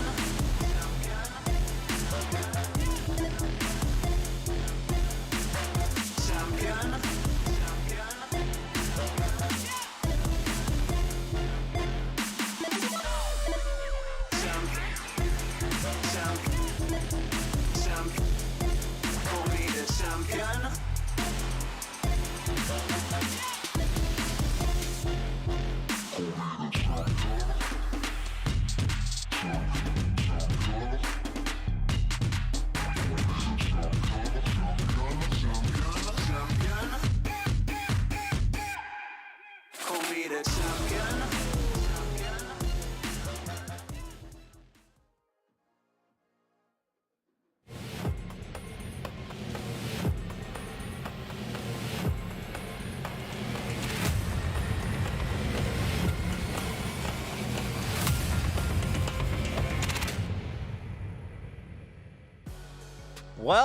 Well, perhaps a bit of a surprise. I mean, Team Secret, they come out swinging. I mean, Borkum time, the Boomers, it was all there, right? The whole package was there as they're able to take out Talon here on Ascent in quite commanding fashion. I gotta say, I'm very, very impressed with Team Secret here. Some very explosive matches to start things off. We talked before this match that Team Secret really thrives and wants to play against what are considered stronger teams, better teams. Well, they did so well, and this is really putting Talon in hot water. I mean, I thought Talon had a decent chance, and, you know, it looked close. Maybe for the first 6 rounds, it was a bit of a back and forth, and then that stopped. Yeah, I mean, you look at that 6-round streak from 6 all the way into the next half, coming out from the side of it was just so brutal. Yeah. But like you said, it was back and forth. It was looking like Talon were going to be able to, you know, hold a candle to them with all of this trading back and forth. But after they gave up that 3rd round win, Talon just could not really find their footing whatsoever. I mean, you can see that Patty Short, does end up earning the highest ACS in the lobby for his squad, but it's a 13-13 scoreline on an agent pick that can play aggressively, that can put up frags, and unfortunately, he wasn't really able to do that. Meanwhile, Jeremy going over into the Killjoy role, something that we thought that Dubstep was going to be playing here for his squad. Just looks incredible for this team. Had that great knife drop down kill that I'm sure we'll see in the highlight package in a little bit here. But it was just so fantastically done for them. Dubstep as well hasn't played the Jet as much. I'm wondering if it's not necessarily in Jeremy's wheelhouse. Sure. He hasn't played it that much in his career. He's mostly a Raze-focused duelist, so maybe this was the game plan all along, that just have Dubstep stick to the Jet. Either way, we didn't get to see it at lock-in, and I kind of wish that we had, because it still looks clean. Yeah, I mean, the Team Secret definitely looking very good. Now, we mentioned that it was kind of a back and forth in the first half here, and Talon had some promising moments. I mean, Ascent is not an easy map for the attackers traditionally at the highest level, and they had some good reads against Team Secret. No, they absolutely did. I mean, Talon, they were getting a decent sense of how Secret wanted to play this map early. They knew that Dubstep was going to be looking to go for an operator, so they just end up getting this fantastic crunch play all into mid. 4 players pushing forward. The only one left behind is Cruz, who's lurking around into B lobby, maybe looking to counter pressure out into market if he can get a wide swing angle. But the rest of Talon just goes ahead, gung-ho, straight up into mid, instantly get the operator out of the hands of Dubstep. They clean up some additional kills around Pizza, and Fox gets himself tucked away to go ahead and get this punish from behind, expecting that flank to come through. So it was a really good start, and it's like, okay, Talon now finding their footing. They get the perfect read on what the item buys are going to look like for Secret, but unfortunately that didn't last very long. They were able to string together 2 more rounds after that, but it just didn't translate into much else. Yeah, it doesn't lead to much more. And again, if they had only got maybe like 1 or 2 more rounds on the attacking side, we were talking about it backstage of, okay, well, maybe they have a chance of coming back. But then once we went to the second half, I mean, Team Secret, they continued to look good right off the bat as they were taking that pistol on the attacking side. Yeah, if we can take a look at that right now. This was such an exciting moment here. We were talking about the fact that they're down so much. The pistol round, of course, always ripples through the rest of the entire half here. So if you want to get momentum, This is really the most important round in order to take that and try to build that up. And we saw they managed to get in there, get that spike planted. And so here was the attempted retake. And I thought Team Secret was really a master of utilizing the clock, of buying time, of basically making this just so difficult and such a thorny spot to finally get into. And then we had this crazy ending here. We're going to see in a sec with the just Wait for styling it. on him, as there's literally just not enough time in the game to possibly get this diffused. I mean, you're talking about buying time. The Nano Swarm perfectly timed from Jeremy. The call comes in. They say he's down to 22 HP. He comes dropping off of heaven like he's Lakia, but with a knife in hand instead of a Vandal, and he just swipes him in the face with it. I mean, you can see this is a fantastic performance from the Killjoy player here, and this is what we want to see from Killjoys on Ascent. It's what we have come to anticipate because it is typically such an integral part of a team composition, and it's one that Talon were very much lacking. Yeah, and that's, I think, a good point you bring up. I mean, Killjoy, now Jeremy going on the Killjoy, obviously put up the stats to do well on it, and the big question was okay, if you have both Garnets and Pat on the roster, what is Pat playing? He ends up playing the Sage, which he's done before, but without the extra Killjoy, I mean, your composition is struggling a little bit, and sure, you had the best stats in the game for your team, but you have to put up even higher numbers to make this work. Yeah, stats can be a little bit misleading at times, and I think there were a couple moments, if you look back in that first map on Ascent, where Pat did seem to make some questionable choices. We were even a little bit curious about the Sage to begin with, and we're wondering, okay, well, we better see what's going to happen in the second half with this and how exactly that's going to look. Yeah, I mean, it's not uncommon to see it, but the way that this entire thing was comprised was a little bit out of sorts. And if you're going to put, for me, if you're going to put Patty in, if he's feeling confident, says, you know what, I'm ready to play, my wrist is healed with surgery, it's worked its magic, I can perform again, I want to see him on Jet. I want to see him have that high-impact play where he's got mobility to play with because we know how mechanically gifted he is. You squander that a bit by putting him on something like Sage, but even then, like I said, you can go battle Sage mode. You can take over lobbies. We've seen it plenty of times in the past. Zest has done it a number of times in his history of playing that pick, but it just didn't happen at all here for Patty. The stars did not align, and Talon, I think they're going to need to make some adjustments going into this next map. Yeah, and of course, a big question is okay, well, we weren't really expecting Garnets and Pat both playing in map 1. They did, and now after kind of a tough loss against Team Secret, probably not one they expected, will there be a roster change coming in to map 2? I mean, the big question is because they were not, it's the entire team, right, that had a tough time, and it looks like it is. It is, but it's not what we expect. Yeah, it's Jet Boys leaving for Sushi Boys. And now I will say this, the roles are a bit more transparent here at the very least, right? You've still got Foxy who can play those initiators. Then you have Sushi Boys who can play the Sentinel. Pat can maybe still be a flex depending on how they want to play it out. But again, I mean, I guess with the Sage, it makes more sense going into Icebox, so you can just leave Pat completely on that role. And then, you know, you see that the Jets still continue to come through for Garnets. That's what I'm anticipating here. I do like this adjustment more than what we saw in the previous one. Maybe they just made up some arbitrary rule where you can only have one player with boys in their name in the lobby at some time. This was in the Riot rulebook. You can't have too many boys in the... They have to conform to this. So Jit Boys now steps out for Sushi to come in. Either way, I'm not sure. We'll see how they look. There's a chance that this is similarly to like what we saw from Global. Maybe they just need to warm up a little bit, get themselves heated up, come in. Obviously, haven't played Patty in some time. 471 days was the figure I threw out before. It might take some time to fully reintegrate him. Maybe they just need to get that first map out of the way. It does feel worse, though, because it was their map pick.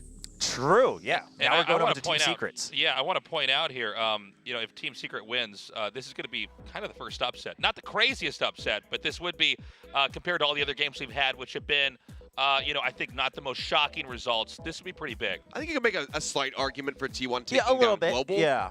Just given what things looked like on, you know, on the lock-in stage. But I widely would agree. I mean, Talon looked, you know, basically perfect in their performances at lock-in. The way that they were pressuring teams that, you know, we never really had anticipated they would be able to contend with. I would agree. I think that this would be a slightly larger upset than what we saw yesterday. Yeah, at the same time, just because of, we talked about it before the match, right? Because they face so different opponents, right? Both Talon and Team Secret. A lot of people also questioned, well, maybe this match could be closer than we think, but most people would still favor Talon just because they went through a bit of a longer gauntlet over in Sao Paulo. Yeah, they did. And I would say that, like, to bail us out a little bit so the fans don't go crazy, like, Secret played basically the polar opposite sides of the spectrum when it came down to just team strength. You know, Liquid looked completely lost. There's questions about what in the hell they were doing round over round. The shot calling was very much wishy-washy.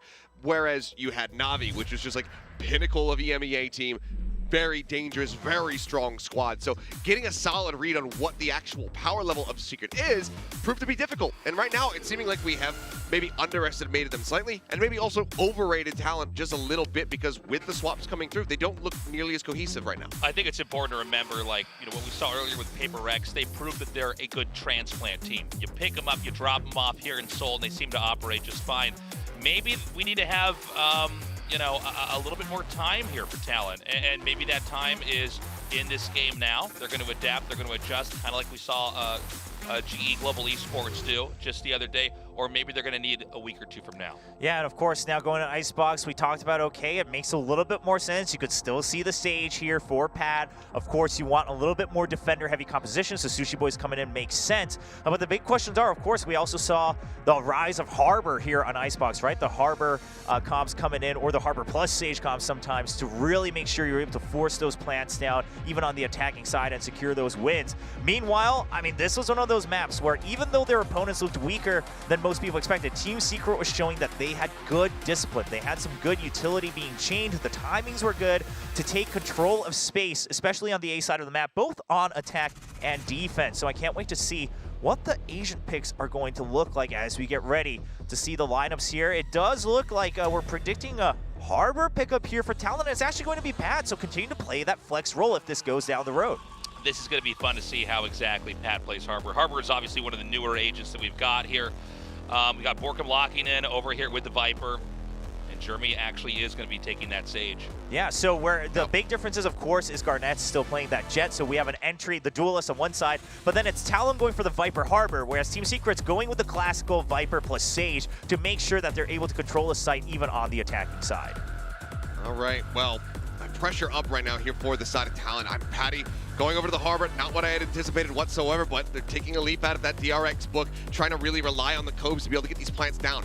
This is something that they were able to counteract when they played against DRX quite handedly. I'm curious to see how they pilot it now that it's in their hands. Yeah, and also we should note, I mean, you still got the Sova and the KO on the side for Team Secret as well, so still a little bit more utility to be able to get that intel to really force Talon out of their comfort zone. Well, we're going to have to wait and see how this pans out. Currently, Team Secret leading 1-0 against Talon Esports in this best of 3. Which APAC team will take their first victory here in VCT Pacific? We'll find out as we go into Icebox for map number 2.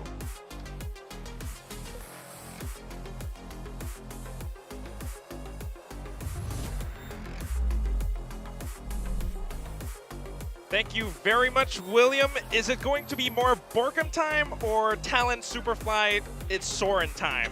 I don't know, man. Hey, I'm Quack. This is Paper Thin again. Of course, we're going to go into Icebox. We saw that agent select. Is that DRX Harbor Viper comp going to work? Yeah, I mean, they kind of tried to run this comp against DRX, right? And it kind of worked. It did pretty good. Like, they had pretty good reads on how to counter it. The question is, for me, is, you know, does this sort of standard Icebox comp that Team Secret runs, you know, really be effective against this? There is no duelist here, so how are you going to push space beyond this layered wall of smokes that come up from the Viper, from the Harbor, you know, even a bit from the Jet, right? So you've got all these smokes that you have to contend with from the side of Team Secret. You do have a little bit of extra flashing utility from the KO, so I'm kind of curious to see how Team Secret wants to do this. I think they had a pretty good idea. I think we all knew that this was probably going to be the comp that Talon was going to run with on this map. So I think they should be somewhat prepared for it. If the first map was any indication, Team Secret looks like, you know, that well-oiled machine we were talking about. It's there's just sort of theme of old versus new. But then again, if you're playing those old comps and they work, then you'll get that well-oiled machine. So right now, a little bit classic, Poison Orb, sneak up tube. Nobody's here to contest this. Maybe like the alarm bot on the other side? Or is it a turret? It's a turret from Talon. It's cleared, so that's going to back him off. Now, Sushi Boys swapped in here on the KJ. You know, a very talented player. Everybody knows that Sushi is rather good. But he's right on the other side of this tube, so they have to be really, really careful coming around here. I mean, they do have the potential. They're going to try to re-aggress, and they ping it out. Now, There's no other utility here to identify this. The sound has been completely cut. Oh. Patty's going to be spotted, so they know he's sitting behind the mid-boiler. And they're going to go for him. They're pressuring him. Envy setting it up, coming up from behind. And then, of course, Jeremy to aid as well. The 0 point kind of connecting, but you need those headshots, and Jeremy will be the one to get it. Look at this wall. Bit of a wall. Interesting, if anything, to block off. I don't know, coming from B. It doesn't help that much. Seconds left. Yeah. Spike down, attacker spawn. And they're just rerouting back. You only have 30 seconds left, though. This is a mess. Everybody's Yeah. all over the place here. Oh! Sushi catches a great timing there on the dubstep. Dubstep with the spike as well, and the turret gonna finish him off, and Garnett's good for the last one. Man, it was kind of interesting here for Team Secret, but they gambled a bit, I think, to try to isolate Patty and take him down with that dart hit. That was a pretty aggressive play call from Team Secret. I think one of the more aggressive ones I've seen from them in their entire history. One dead, healing. Of course, they ran into a little bit of trouble towards screen, and then their wall to block off vision, but still, One enemy remaining. after that, they kind of just went their separate ways, and I feel like not everyone was on the same page. Maybe Borkum was trying to hold people down on the A side while everyone else rotated over, and that's why they didn't expect Sushi Boys to push down past A belt. No, I think that's precisely correct. I mean, in general, it felt like that was kind of an on-the-fly play call from Team Talon? Secret. Yeah, no, from both. From both. But, yeah, but from both. And from Team Secret as well, I don't think that had the follow-up protocols that they maybe needed. I think that was just kind of a, oh, we got the spot. Wait, we're already really deep into kitchen. Let's see if we can wrap around and take them out from spawn. And they do, but what does it cost them? You know what I mean? Oh, is it time? Yeah, it's about the same time it happened yesterday. Yeah. Well, hopefully this one's less. You ready for the, we had the Achilleos Paper Thin podcast yesterday? Yes. You got a lot of that yesterday. We had 2 rounds. We have 2 podcasts yesterday. We were able to get 2 episodes in. But should be fixed pretty quickly, I think, from what I'm seeing. This one doesn't seem to be, hopefully, not a huge as severe. But yeah, I mean, like, I think we covered a lot of topics yesterday at Achilleos and I. We got to talk about conspiracy theories. We got to do our Dragon Ball Z a little bit. I mean, it was good. I think we're ready to go. That one didn't last too long. Size of relief everywhere. Of course, off the win, it's going to be Talon buying up. Bit of a bulldog too, and now we're back to classic plays, just getting that information and backing up. Bit of a poison orb to defend with. Maybe Sushi Boys can aid in this as well. Trying to spray through, not gonna find much. Still though, against the classics, I don't think Team Secret should be able to find too much. They're walking straight up front, but everyone's positioned just to shoot them down. A bit of damage from Nanoswarm too, and here comes Pat to get that final headshot. Yeah, I mean, it just enough time bought here by Cruz to make sure that everybody else is able to get there from Team Secret. Good comms, good coordination, good play here, good smart play again by Cruz. Yeah, and the classics aren't helpful. That makes things a little bit challenging. So, but you only lose one player here for the side of Talon, so you got to feel pretty good about this anti-eco. Classic plays. Yeah, Talon fans very excited. Good way to start off the map. Right here. Heck yeah. Right. All right, let's see what they can do. Still a Marshall there, sitting for Garnett. Kind of curious if he could find some value from this nest position, but he gets spotted by the recon. Has to piece out right away. Just to confirm they're going to use the knife to check, but already on his horse with Garnett's to get on back. Going to updraft, fake the updraft. He's trying to see if he can maybe win an angle fight, but doesn't look like he's going to be able to come through. Even takes a smidge of damage. Looking for a head kick, if anything, but that angle is just tough. Especially up on top of pipes. Team Secret are exploiting this elevated angles just to push in and claim that side for themselves. The only one left, Sushi Boys. Not much that he can do. Nanoswarm, a little bit of damage. But he's got a sheriff. Oop. I was trying to big him up, hoping he hit a banger shot there like we saw in previous match, but it's just going to be Jeremy. Good for the finish and the flawless. We've seen a lot of flawlesses so far in this particular match. But Yeah, a good execute here from Team Secret. I mean, I appreciate what Garnets is doing. He's trying his best to give himself opportunities to find value out of this Marshall early on the round, but Team Secret too disciplined. Again, the teamwork now looks much better. Kind of, again, I just feel like that pistol round had to be a weird kind of on-the-fly call that they maybe weren't really planned well for. Especially from both sides. Yes. It got kind of confusing, but now this is starting to normalize, starting to stabilize, if anything. Team Secret's teamwork coming back into play. And just a big pick from this operator from Talon as well. Perhaps they can find some sense of normalcy. Fox up top, Pat pushing down from pipes, down through the maze. And Team Secret have no choice but to back off. Fox got way ahead there. Able to dodge the recon dart was Garnett. Dubstep though, taken out by Cruz. Final kill, Jeremy? Yep, Cruz again. That one tap. Yeah, Cruz is clean. And it's a good aggressive round here from Talon. The way they set Fox up, Garnett's, again, dodging the recon dart, able to just kind of catch Dubstep a little bit off guard. The spike drops, and that gives a lot of comfort here for Talon to get really aggressive from this nest position for Fox. Catches them rotating, they have no idea. And again, I'm just waiting for Cruz to go Ultra Instinct, because he has that game sense. He's clearly reading Team Secret's movements once things are going their way. That first operator pick. He's really smart, man. He's a very smart guy, and he's put in a ton of work here. Come the IGL and everything that goes along with it, but Team Secret trying to explore some avenues of their own. They got hit with that high tide. It's not a big problem still, as Jeremy continues to push and peek out. Healing himself, not a huge problem. They just might be able to get the B site for free. Well, not entirely free. One player gone. Free-ish. Free-ish. Yeah, it was on sale. Call it a 50% off. Yeah, discount on the site. Well, I mean, now it's just, you know, make sure you're disciplined. Cross your T's, dot your I's. Make sure you've got the flanks covered, and you know, don't give this operator too much opportunity to do some serious damage. Is all I'm really looking for here for Team Secret. Turret out. Toxin screen down. Again, just trying to retake into it. It's going to be Sushi Boys to start things off. They're all peeking together, but look at how Team Secret are positioned. Similar to what we saw from before on Ascent, but this time on a different map.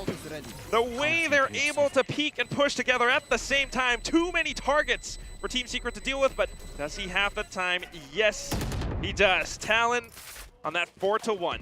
Yeah, just barely there. Talon winning a lot of those gunfights. Team Secret trying to find trades, trying to find opportunities to catch Talon off guard, but you know, even with players like Sushi Boys out in the open, his aim is crisp and clean, and he looks ready to come in and play. Sitting on the bench for the first map here, having some huge impact as this one goes. Really good stuff from Sushi. Particularly, yeah. I was thinking about that wall.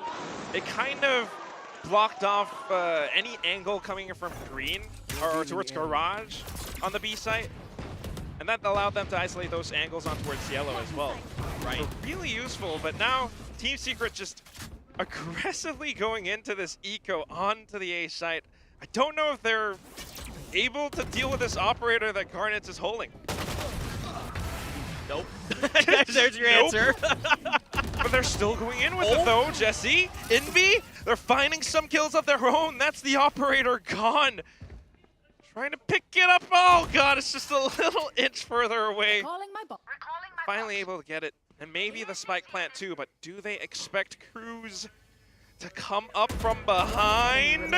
Not quite. Spike down A. And that's the spike dropped. Envy, only an operator to his name. He's locked into this corner too. Cruz is fully, well, at least should be fully aware of this. Not quite gonna get the quick scope that he's looking for. Cruz finishing off the final player, 5-1. Yeah, I mean, just Talon's all over the map here. I mean, a good push from Team Secret to try to grab that operator. You know, like I spoke a little bit too soon there. It looked like the operator was going to be good, but then they started hitting their shots with the Sheriffs and were able to push space into the back of A. And they get it down, but immediately Sushi Boys is so aware. He's on top of that operator. He's watching it because he knows that they're going to be trying to grab it, and then he has the presence of mind to use that lockdown. Now, it is a bit unfortunate for Talon in a way that you have to use the lockdown in an eco against an eco round, but still well worth as you secure the win. You'll always take that. Crew's going to pop this Viper's Pit to try to buy some time, able to avoid the 0 point spots a player down below him. Gets a little bit of damage. And it's good enough. I mean, he's effectively kept them trapped in here. Meanwhile, on the other part of the map, Fox has taken full control of a garage, potentially getting so much information. They know it's not a B hit. They might think about mid, but other than that, it's this huge freaking obstacle, the Viper's Pit. So annoying, dude. Okay, lockdown. All right. Gonna try to push through. You know, of course, you have Envy's ult popped as well. They're gonna have to drop that pit to get in, right? This is a good counter here with their utility. No! Ooh, the Hunter's Fury. Speaking of counters, here comes that Hunter's Fury. Sushi Boy's pushing past screens as well. 2 players gone, the spike has been planted, but can you actually hold it on even further? Reckoning gets set through, maybe some information, and Garnet's just looking for it, gets that first headshot, but instantly traded. Patty and Fox as well, just deleting every other part of the map. 6-1, what is this win streak? Talon's looking phenomenal. I mean, just absolutely incredible. They lost the pistol, and ever since, they won the pistol, excuse me, but then we had 1 round from Team Secret, and that's been it. So Team Secret needs to regroup, needs to reset here, and get this all figured out. But they're just all over the map. I mean, you can see that they are pushing angles, and Team Secret is often caught completely unaware. They're winning so many of their duels right now. Talon is looking like a completely different team from what we saw on Ascent. I mean, this is a revitalized Talon bringing in Sushi, and I'm a little bit concerned here for Team Secret. I figured they would have a pretty good read on, what the comp was going to bring, but this doesn't look the same as what we saw against DRX at lock-in for the side of Talon. Like, their game plan was a little bit more patient. It wasn't nearly as aggressive as this. So this is kind of, I think, hard for Team Secret to adapt to. Now, this timeout, really, really crucial for this map for Team Secret if they want to close this match out. At the same time, I also kind of feel like maybe Talon has done their homework, because this is a map that was played by Team Secret in the lock-in. True. Against Na'Vi, they could definitely see some gaps and weaknesses in that. It's a little bit tough to say for sure, but there's much to be fixed on Team Secret's side. Oh, look at that keyboard. Fox's keyboard. I know, dude. Oh my god. That's way too cool. Of course, Dubstep has the penguin, which is his go-to, I guess. There's a lot of players who like stuffed animals. I find that rather intriguing. It's adorable. We haven't even talked about Garnet's nails yet. Yeah, he had nice nails. I'm jealous. Look, I ain't gonna lie. Got it all manicured and everything. Looks good. All right, Team Secret not having the economy this round. They're still trying to go in with this A hit. And Talon is just completely giving them the space that they're looking for. Anchoring down the side is going to be Sushi Boys. Crew's trying to play a long pass with it. And it's just a matter of time, waiting for that little bit of information, but Envy going in fast and furious with this. Trying to wallbang through that Sage Wall is going to save Jeremy's life, and along with it, that Spike plant. A little bit of post-plant utility here. You got a Nano, Snakebite, and a Fragment available here for Team Secret, so they can play the long game. And that's what they're doing. There's no flanks for Talon, so it's going to require them to use, some utility here, maybe cut off some angles. Let's see if they can get this done. Oh, it's going to be possible, though. Just those post-plant positions. They have to spray it. Fox is sticking it. He gets off. Thanks to so much firepower coming through, whether it's Spectres or Stingers, Fox doesn't care, but Envy just right up by the side. Team Secret finally breaking this win streak. Yeah, it looked like Talon came out of that timeout, kind of held back a little bit themselves. They didn't seem to really get aggressive this round with their flanks. Just also really weren't given the time to, frankly, the way that Team Secret was being aggressive here towards the A site. And they just could not find the opportunity to stick it. Envy able to get deep into it. finish the job for the side of Talon. So yeah, I mean, it's tough when your opponent has those deep post plants, when they have stacking mollies like that. You have to find ways to get beyond basically where the orb starts on the A side, right? You have to get in towards nest area to disrupt that setup that they have. Weren't ever really able to quite get there. Where Talon, Jesse Bash goes fishing, and he gets one. Oh, he got a big one. It's Fox. Caught a nice fish. Maybe even fishing for another one. That's going to be Garnett's. Not quite able to find it, though, and it's going to be the Sage Wall that gives Jeremy the plant, but Patty is already aware of this. Doesn't matter as Sushi Boy's pushing in from the right side. So much to consider, so many angles, and then a little bit of an operator duel between the Jet and the Killjoy as well. Peeking back into it, doesn't matter. He's just buying time for Sushi Boys to stick that defuse. You might have gotten the kills, but Talon walks away with the win. Yeah, those nanos weren't placed for Dubstep. He still had them in his pocket. He just maybe didn't think of it, or maybe didn't consider it. And, you know, Dubstep, I think, would have liked to have at least had one there already.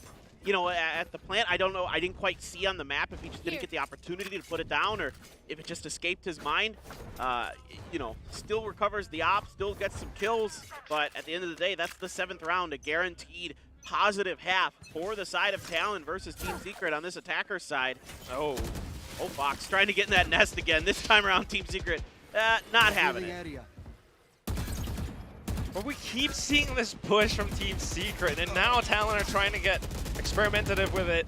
The high tide just to block off a little bit, and then maybe some pushes, some contest towards that pipes area. But now they're respecting that space. And I like this from Talon. Don't give Team Secret breathing room. Don't give them information. They have to come to you, make them work for it. Dubstep gets traded out quick, though. And that's the operator gone. And then the Cascade, just to buy even further time. We're down to the 1 minute mark now, and Team Secret are still stuck on this A site. Very nice. That's huge. Getting Dubstep and that op back in this round, and yeah, you're right. The site now looking very takeable, potentially, for Team Secret. Yeah, Patty. He's been hiding here for the longest time, and here he comes. He strikes and coils out on towards Team Secret at the right time. You might have gotten the Viper's Pit down, and you're trying to stick the defuse, the plant, excuse me, but Sushi Boys is still here. 20 seconds, we're down to the 1v1, and Dubstep has got the operator. Sneaking around the corner, Cruz just waiting for that little tap. Doesn't even go for it, Dubstep. Overthinking it, perhaps. Yeah, Dubstep there, maybe expecting that screens was clear, thinking that he might have gotten back in towards King. Was not the case, and Cruz this time we saw a smart play where he kind of lost the better end of it, and this time around he gets the better end of it. So you win some, you lose some. Make good plays, eventually they profit for you. Envy here with a nice trade off the back of this, but Sushi Boys and Cruz got very aggressive on the back of that Viper's Pit very quickly. Did not give Team Secret any time to be safe or settled, and that was the turning point in that round for me. And yeah, mentally, yes, not the most comfortable position to be in. And especially with the scoreline right now, too. Bot coming back. Team Secret having already called their timeout. They're going to want to save the other one for the next half, but 8-2, surely this doesn't go 10-2. Given the guns that they have right now, it's all kind of messed up as well. They're finally trying to explore a different site, but I don't know about this one, Clint. Dude, this is tough now. You've got a lot of defenders here for the side of Talon, and you don't have too far to go. They're already reading this. I know, dude. They've read this like a book. And Garnets and Sushi Boys, again, very close to all of this action. So this is going to have to be a very, very good execute for Team Secret.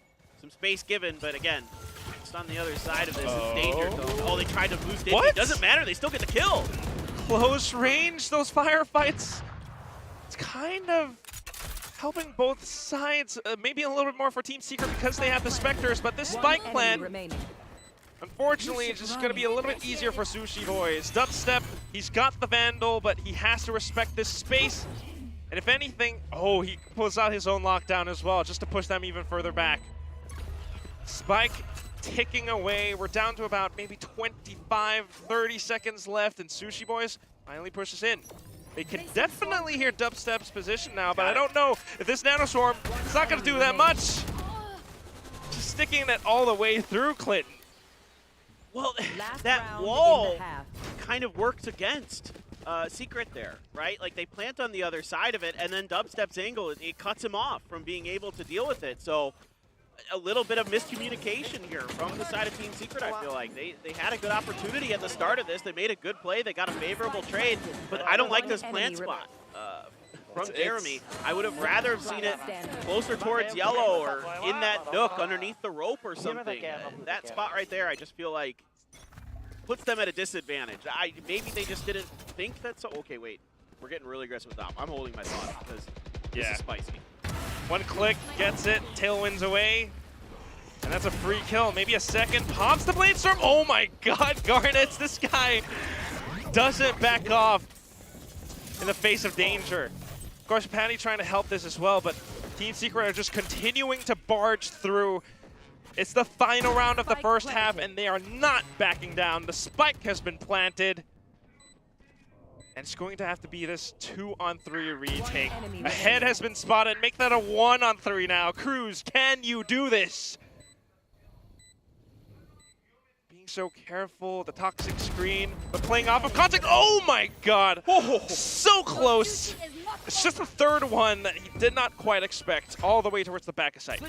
Well, 9-3, but certainly on Icebox, you'd like to have a better attacker's half. No doubt about it. For the side of Team Secret, and you know, a little bit of disjointedness, a little bit of miscommunication there. I think cost Secret a couple rounds, but most of this is on Talon's great play. They're all over the map. They're hitting some great shots. They feel like a faster team, a more well-coordinated team here. Some great individual plays. Cruz there almost got that third dude. He almost transferred that. That was, I know. Whew. They're looking good, man. I think like if Jeremy peaked like 1 second later, yeah, you never quite know. That might have been the that might have been the clutch, and we might be looking at 10-2. But this is definitely a vastly different Talon as compared to what we saw in Ascent. And then I just want to remember Just Goat's quote from like a while back, saying that if you want to be one of those best teams, you have to be able to beat your opponent on their map pick. And that's exactly what Talon are doing right now. No, that's really true, and that's really well said. I think both these teams potentially beating each other on their map picks, so that's encouraging, I think, for both of these squads. I expected this to be a close match. I was worried after Ascent that Team Secret might just blow them out of the water, and that was concerning for a whole lot of reasons, but that's not the case, and that makes me very happy because much like T1 and GE yesterday, I thought this should be a very close match.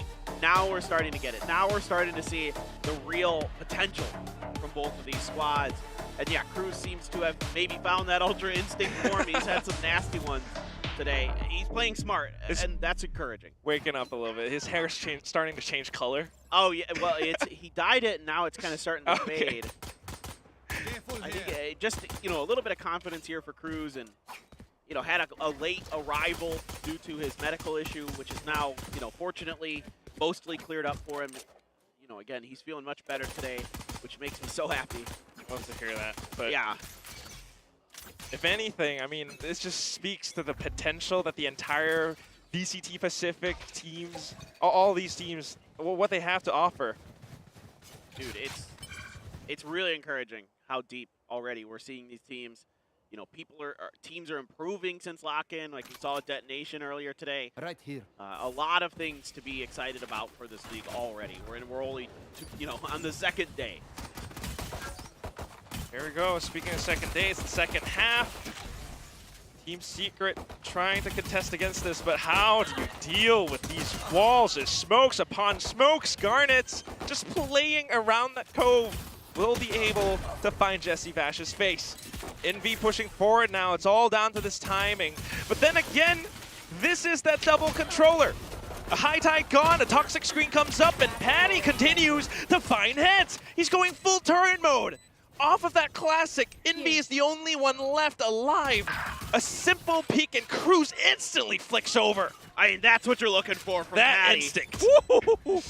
Nasty shooting with that classic. I'd love to see a replay from his angle on that, but good Lord. That is a huge pistol round win now for Talon. That confirms both pistols on this map. I like what Jesse did here, but okay, we do have this from Patty's angle. Oh, the one-way. Oh, Patty. Oh, so clean. That one-way as well. Really impactful there for him. Able to use it to his advantage, but I had a point I was going to make, and now I missed it because I was so enamored with Patty's play. You can't help but be enamored. I mean, I know, dude. Welcome home, Patty. Like, he real. really feels comfortable like this. And of course, again, they're feeling themselves. They know they have to win. They know that Team Secret are on that eco, so they're just rushing onto this B site like it's free. The door is open, and Garnet is here to make this new B site his home. Firing away, the high tide drops, and they're just holding these angles. They know that Team Secret have to push out of these spots, especially coming from middle. I mean, you can see how valuable this comp is, with especially against ecos. Like how much space you're able to cut off and create for yourself to give you those opportune long-distance fights. There you go, Patty. It's all good. He's fine. 32 health, and it is going to be a flawless. But like, why this comp is so favored on this map right now is how much control you can have, and the cove that gives you that slight benefit to planting, just like the Sage Wall, but in a slightly different way. But overall, it's more, to me, this is more about the space that you create for yourself here. You can see this high tide, and this allows them to force potential, risky bad plays out of your opponent, and that's the case here.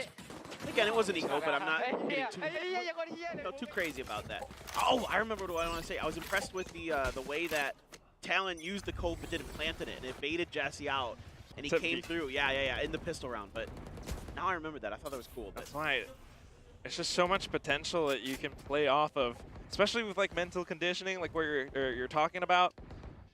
Yeah. And right now, I mean, looking at this, it's just early round presence with the toxic screen, and that's why I believe Dubstep is still hovering towards that kitchen side, and then the high tide just to collect on the A, and then they walk in with it, running and gunning with the Spectre, close range. Jeremy had no idea what hit him, and they're just wanting to push past it, but they can't. An easy plant for Talon. But as soon as the wall drops, though, oh my God, Envy. Oh, what? Oh, a stray bullet catching Patty. Oh, and then a fourth. Envy. He doesn't quite know it, but the entire side is clear. Cruz is all the way on the top of Boiler, dropping down, just can't quite find this one, and gives him the ace. Envy. Okay. I mean, Envy's been playing good here for Team Secret. I will say, the bright spot is he's 21, 12, and 5, and he had a lot of multi-kill rounds in the first half that have at least kept Team Secret somewhat in this. I won't say much, but a little bit in this. Maybe that's the spark of light that Team Secret needs.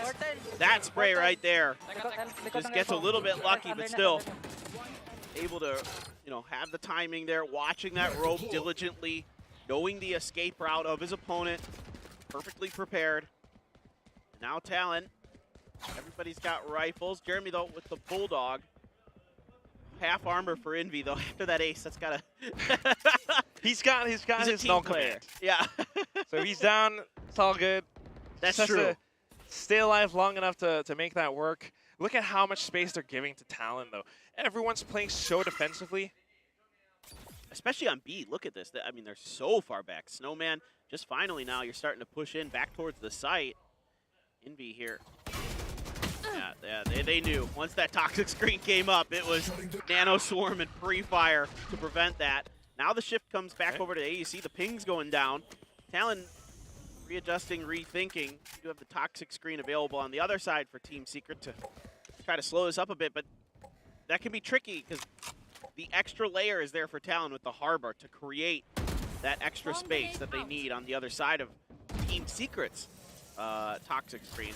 Talon trying to make noise, trying to sell this fake, and it may have worked enough. Maybe. I don't know. Jeremy, he's still on the side. He's got that wall up. well, eats a bullet to the face, and of course Borkum is here just to back him up. A little bit of a trade perhaps. Spraying, running, and gunning. It's still going to be Talon with their numbers overwhelming the site. But here comes Jesse with his shock dart. And all of a sudden the spike has been dropped. Fox has to stick this plant unless he goes in for this 1v2, but nope, not today. Talon, 11-5. Okay, now we're seeing some signs of life here for Talon. Able to find 2 big rounds in a row, but a long, long hill to climb to get back into this one. Play here from Jesse. The shock dart is huge. And yeah, ready for the finish. All right, well, it's the beginning. Stingers, though, from Talon. They might be able to find momentum here. Yeah, might catch him a little off guard. We'll see. Of course, yeah, it's going to be Team Secret playing that really defensive position again. Yeah, similar setup, right? That's kind of their game plan. Trying to get aggressive on it. Garnett's, yeah, oh, Jeremy. Oh, that angle. On top of screens, no way in hell they expected that. A lot of value, but of course the spike. Oh no, Patty got off of it too early. And that's going to allow a little bit more time. Fox caught in a duel against Jesse Vash as well. Trying to find those kills, but this Stinger at close range is deadly. As he finds a third, we're down to a one-on-one, and what was supposed to be Team Secret's round, Envy now has to find Fox, but he has no idea that he's right around this wall. A bit of a null command confirms that he's nearby. 2 bullets is all it takes. Goes off the zip line. And here we go. Special Forces Envy collects on this win. And a little bit of wind in their sails for Team Secret. No doubt. Certainly, Envy right now, the player of the map for Team Secret so far. No doubter. And that's just another big round from him. But yeah, Talon's Patty Pan. 3 kills with this Stinger. I mean, you can see why they wanted it back and why they you know, once he was ready, he was right in here and just all over the place with this Stinger, outdoing opponents with better guns. Now Jesse had a little bit of an aim whoopsie there in the middle of that round to kind of lose out of a long-range duel with his Vandal, but mostly Jesse's been really good so far this year. So even the best have some awkward moments. Some information on both sides gathered of what the strength is of their opponents. Right now, Envy trying to get some help, trying to back up. Talon setting up behind this toxic screen. Spot, though, on the top. They hear the dash, and they start spraying it. Oh, Hunter Screw popped just to catch him as well, and it actually tags 2 of them, but here comes Jesse all the way towards the back of Snowman, able to shoot them down.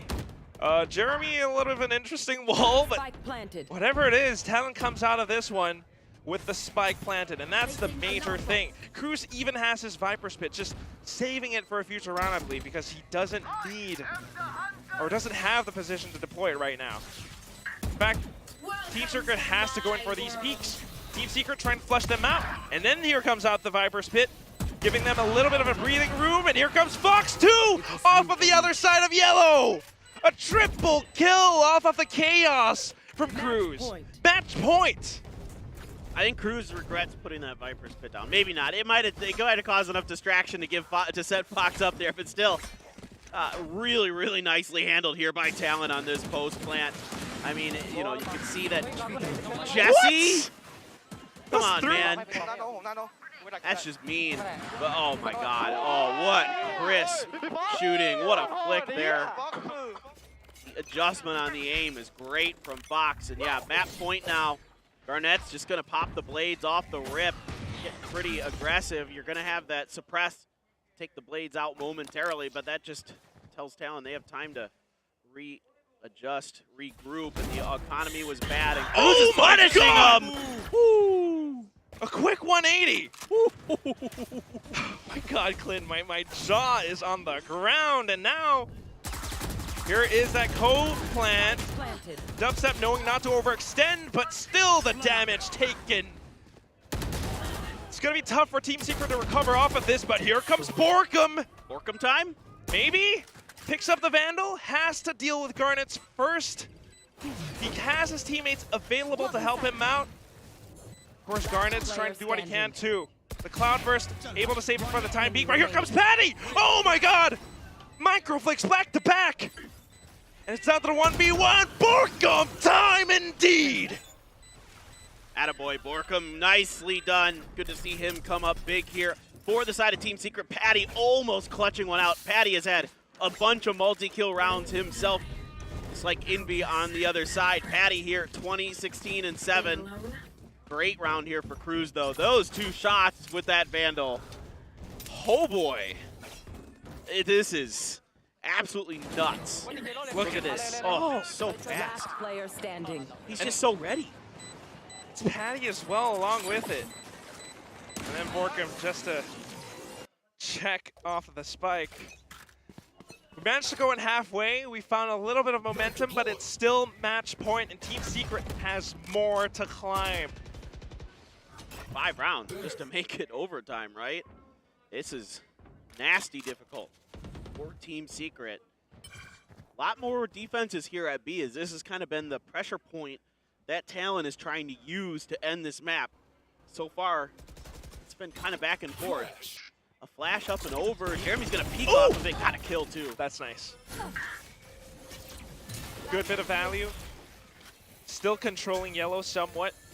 If anything, that wall, might bait them to push past it, and that's where he's going to have that angle right around the site. They hear this dash. They know it's going to be a B hit at this point, and I'm just waiting for the rotation to come through. Yeah, especially with Cruz out there towards mid, getting some info on this open space. Oh, God, Cruz. He's just going for the backstab, maybe, but it's being watched. This is a huge duel. Borkum, Viper v Viper. It's so dangerous. There's no rotation here, Quack. They're just going to go for 30 seconds left. They're going to have to commit at this point anyway. As soon as the toxic screen drops, and that's when they strike. The iron is hot. Garnet's now pushing past this, and he has his teammates, but Envy again! What? How does he do this? A quick spray transfer and then dubstep just to find that final nail in the head. Team Secret 8-12. No way, man. Envy has been absolute magic for Team Secret. I'm blown away. I thought, all right, Talon, they might have just done it. I thought so too, and that now the timeout being called by Talon, forced at the hands of Envy. This guy. Disgusting. I think you can hear us in their comms. Like we're yelling at that. Just can't help but feel it. And oh, God. Just a little fun fact, if anything. Envy and Jeremy, obviously they're the younger players, but shout outs to the Filipino casters back home in the Philippines. This is what they told me. Mika, Dax, Black and Blue. The way that Jeremy and Envy came onto Team Secret was because they were on a team called Hashira in 2021, and they beat Team Secret. And that's how they got recruited. Aha! Yeah, if your opponent's got some talent, why not snatch them up, you know? It works, and now you can see the value that they provide. No kidding. I mean, Envy on this KO is piloting it so well. I mean, you're seeing some good flashes to set up Jeremy there with that Bulldog. Some knives that get some good utility, get some good information. Doing all the things you'd want to see. And now he's got that ult. Dubstep has his lockdown. 2 huge pieces of utility for Team Secret to maybe not use this round because it's an eco, hopefully. Hopefully. But if necessary, you can dig into that bag. But you'd love to save it for the next round. Try to push this 12-10. Team Secret are just looking for 4 more rounds. They might have some momentum now, but if you save those ultimates, you could find so much. And speaking of finding much, that is a lot of information confirmed towards garage or bottom mid. I like this. This time around, they're changing direction. And it is causing some disruption in Team Secret in those back lines. You can see it on the map that they haven't quite assessed that this is going to be an A rotation just yet. So Talon might be able to get a plant down here and at least, challenge Team Secret. Maybe you can force out some of those big ultimates. Like if you can get the lockdown out here, you you could force that out of the hands of Team Secrets, you'd be very, very happy. Just might be able to win it out too. Or at the very least, give yourself an advantage onto the future rounds. And they're going to go in with this execute right now. Toxic screen is up, and that only hurts them a little. Dubstep trying to do what Envy did before. A little bit of damage done towards yellow as well, but if anything, it's going to be that spike plan that makes me think about this.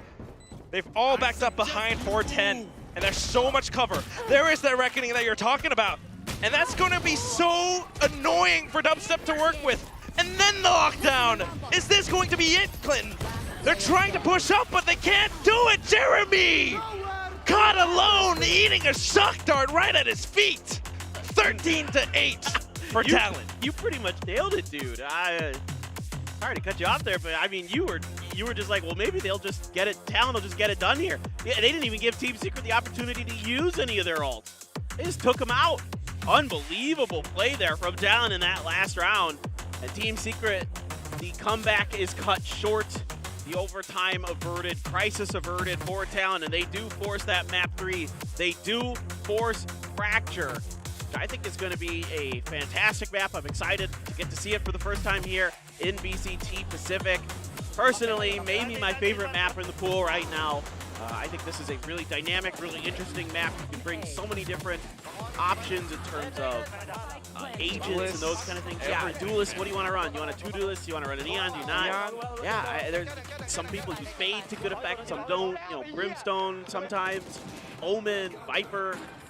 That's what I love about that map. Fracture's such a dynamic place to play. But bringing it back to Icebox, though, I mean, this, again, Talon, the improvement from their first map. The way they played off of this double controller composition, the Viper along with Harbor, and some of it not even just utility, it's just plays like these. Envy, of course, amazing, but Cruz, I think, was someone who stood out to me. Yes, Cruz looked crisp. He looked like he was calling a very good game. He had them on that last round. I mean, they were conditioning the side of Team Secret to just, you know, accept those B hits. You know, it's like if there was any pressure at B, Talon kept forcing the issue. Time after time after time, maybe 4 or 5 rounds in a row there, they would go after that B site. And then that round was the one where like, ha ha ha, no, no, no, no. They even grabbed the orb there too, and then hightailed it back. And it's part of that is Cruz guiding the ship through the middle of the map. He's the one watching and also killing people there, as we saw. Exactly. There's so much potential that we just have to wait and see what happens on Fracture, because these two teams are feeling fired up. So don't go away, excuse me. We will be back after this break. Control the site even on the attacking side. Envy setting it up, coming up from the 0 point, kind of connect. Oh, Turret gonna finish them off and kicked if any previous match. Well, perhaps they can box up Secret, trying to time. Similar to what we saw this time on a different map. At least should be fully aware. Here comes that Hunter's formation. If Garnet's looking for it, gets that first hit. It's just a matter of spraying, Fox is sticking it, he gets off. Not bad, but Patty is already aware of this. He's been hiding here for the longest time, and here he comes, he strikes! Might have gotten the Viper's pit down, and they're trying to stick the Sushi Boys is still just waiting for that litter because they have the Spectres, but the second pops the blade storm. Oh, crossing screen, but playing off of contact. Oh, just rushing onto this B site like it's for Talon. As soon as the wall drops, though, oh my god, Envy.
you know what Esports says. We have a series on our hands as Talon swoops back in and takes that icebox. I mean, both teams taking the map pick away from their opponents, and Talon looked really clean this time around. I mean, both teams looked quite different coming in. Man, I got to say, this was a completely different Talon this time around. I was blown away. They hit the reset button. They came in here looking so strong.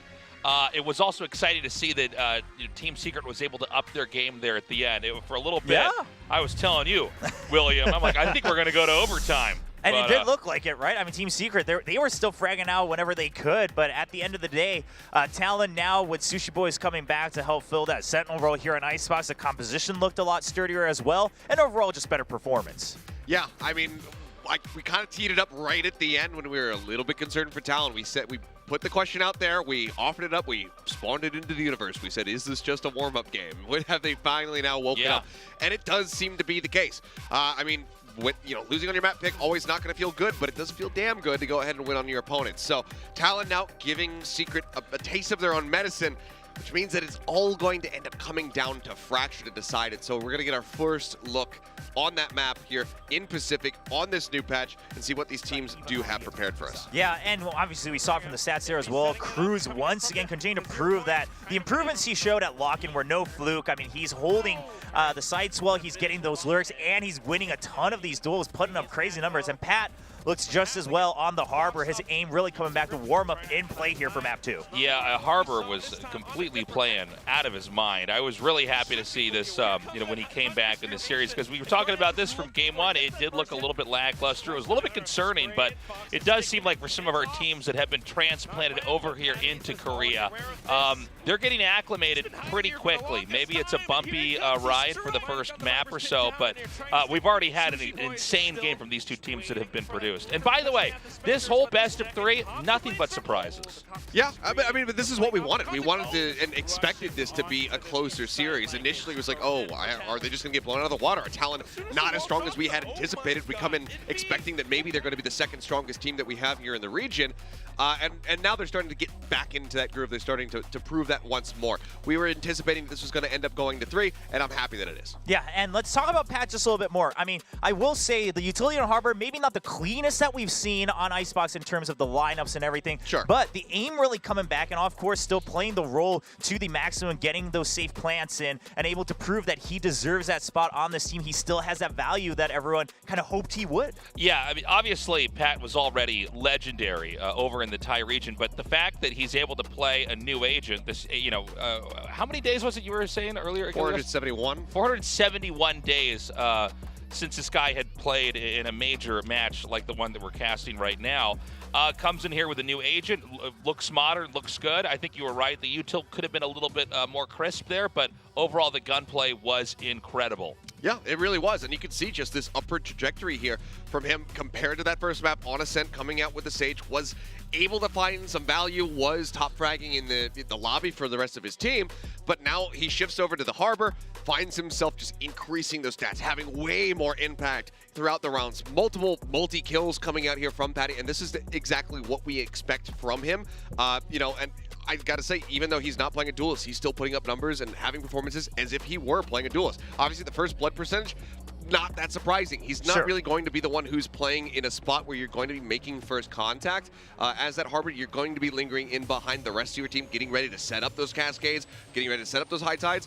So it's not shocking to see that he doesn't have any of those first kills, but it's not like he was negative at all. He wasn't typically getting picked off first on his team either. Yeah, and you don't need to do that if the team is playing to the highest potential of your composition, of course. But speaking of impact, let's not forget, I mean, Team Secret was trying to claw back in this map too, and it was all off the back of Envy, who just had a slew of highlights, just getting multi-kills back to back to back. Envy, it's like the more dire the situation gets in the map, the better Envy is. This guy acts so well under pressure, and he was getting so many insane shots. He looked like an aimbot there by the very end of the match. Is Envy Hiko? The best Valorant player ever. Is he the Filipino Hiko, best player of all time? No, but I mean, it was just an incredible performance from him, as you're saying. I mean, especially in those last few rounds to really continue that run back from Secret to make this into a competitive map, to get so very close to potentially having us go into that overtime. Envy very much was the one just dragging the rest of the team across the finish line with some of these just nutty kills that he was able to find. Some of them completely stumbling upon them, just kind of getting lucky, killing one person that he sees. There happens to be somebody else behind it, but then also just being really snappy with his flicks, locking onto his targets, and coming up huge. So a fantastic performance from him. Unfortunately, not enough to close this out with a 2-0, but that's nothing but good news for us because we get to go to 3. Yeah, and of course that does mean that now going to Fracture, if he continues, he did play that breach, if I remember correctly, over at lock-in, but he's going to continue to be crucial, not only in the utility, but of course the aim as well. If he can continue to frag out like this, buy just a little more time for Team Secret to claw back and wrap this up as a 2-1 victory because he started with that 1-0. Now, the big question is Talon, are they going to keep the same roster? Because we've seen them change from map 1 to map 2, and reasonably so because of composition. Yeah, and I think we are going to see a little bit of a change here. We've got both the boys. The boys are reunited. And Jit are back. The boys are back in town. Yeah, the boys are here. And Pat's going to be sitting this one out. Once again, I mean, this we got to assume this has to do with Asian composition, right? You're going over to Fracture. You want the extra initiator, probably in that breach for Jit Boys, to set up Garnets. I mean, Fracture was kind of the map for Jit Boys where he really had an explosive performance. That first series, you rewind time, you say, okay, he was a little bit quiet. And then it was very much the core of Talon that were getting them through that first map that they had played in their initial series. Then we went over to Fracture. That's where we started seeing Garnets and Jit Boys both start to pop the hell off. So having him come back in here for that breach, having Garnets shift over, in all likelihood, we expect him to be playing the race here once more. I think that we're just going to see the same exact composition that they ran on Fracture the times that they did play it at lock-in, and it looked very clean for them. Yeah, so again, I mean, if this works out, let's just be honest. I mean, Talon kind of proving that their 6-man roster has merit. They're really making it work. They're using it to the fullest potential, whereas other teams, sometimes it is really just as a substitute player or they haven't quite figured out the chemistry. But Talon, they're already making this work, kind of swapping in people based on maps and opponents. Yeah, it's kind of reminded me of DRX, where it does seem like they really have an all-star lineup here, and it's cool to see them going through these rotations. That being said, though, Team Secret coming out here so strong. I think at this point in time, nobody really knows who's going to take this. This is looking a lot closer, a lot more exciting than we were expecting. I don't know, man. I just want to get into this next map. As do I. I mean, I got to say, I did just flip back because I wanted to double-check myself. As soon as the words came out of my mouth, I was like, I don't think that's correct. So I strolled back through memory lane. This is the same notebook I had with me at Lock in Sao Paulo. It was Neon. It was the Neon, He did play the Neon, and that was the map that they actually had taken away from DRX. DRX decided to not go for the Neon themselves. That was they part played of a it. very different style. They had Buzz going over onto the Rays. RB was playing on Omen. So it was a weird shift for DRX, but either way, they were able to capitalize and close that map out 13-10. So Garnets, I think whether he wants to do the Neon again or the Rays, I'm happy with it because the guy is just cracked. Yeah, I mean, he's cracked, and he really understands how to play as that entry, right? Go in, get the swivels, get one pick, buy some space, buy some time for your team to join you onto that site. Can he do that again here against Team Secret? And let's say again, yes, Talon seemed a little favored, but I mean, if Envy continues to frag like he just did on Icebox and buys time, Jesse Vash kind of comes back in form and leads the team to victory with his calls, Team Secret could very well take this Fracture. Yeah, I mean, I could absolutely be wrong on my predictions. I think we all could be. Team Secret is playing, honestly, so much better than I expected, and that just makes me happy. Because we're really seeing that each of these regions in Asia Pacific has so much to offer. And that's the biggest thing I think everyone watching as well hoped for Pacific, right? Yes. We've seen all these teams kind of siloed in their own sub-regions in their own countries for the past 2 years. Now we've all joined up. Does this help really improve the overall depth of VCT Pacific? So far, it seems to be true. So here we go. We have the roster change coming in for Talon. Pat will be sitting this one out. Jit Boys returns. Jit Boys and Garnets, the two youngsters, are reunited here. And then, of course, Sushi Boys continue to play that Sentinel. Meanwhile, of course, no roster changes on the side of Team Secret, but, I mean, they're here to prove themselves. Now, here's the thing. If Talon can go ahead and close things out from here, this will be one of the most successful integrations of a 6-man that we have seen, period. Yes. Because not only are they doing... Like, yesterday, we saw Ban step in.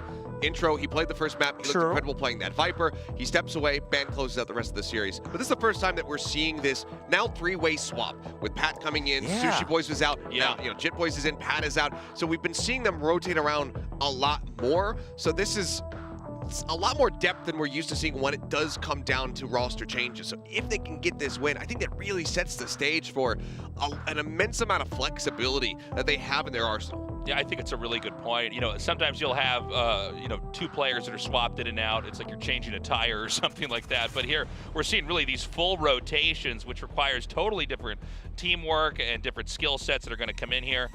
looks like we're actually about ready to lock in our agents and then get into this game. Yeah, it looks like we are preparing for that. Garnet's Neon coming in. Of course, Neon kind of started to become the mainstay here in Fracture, but we're continuing to see the raises pop up here and there as well. So in terms of just pure composition, I mean, kind of the big necessities, which is going to be that Breach, and then usually the Brimstone as that main smoke comes in. You've still got a Sentinel on either side. We've got a Killjoy on the side of Talon, and then Dubstep playing the Cypher just for a little more intel rather than a little more aggression in terms of utility and ultimate. And then, of course, we've got KO trying to shut down the abilities on the side of Team Secret, but Jesse Bash going for Fade, which usually is a good counter to the Neon. You can really buy some time as the Neon tries to rush in. Yeah, I mean, Borkum, a lot of attention going to be on him when it comes down to breaking those lockdowns, as long as he can have the orbital available. It's one of the most reliable ways that you can deal with that ultimate, especially on this map where you have that underpass that you could be placing those lockdowns in. So heavy pressure on him. I'm curious to see, though, if this is going to manage to work out for Talon.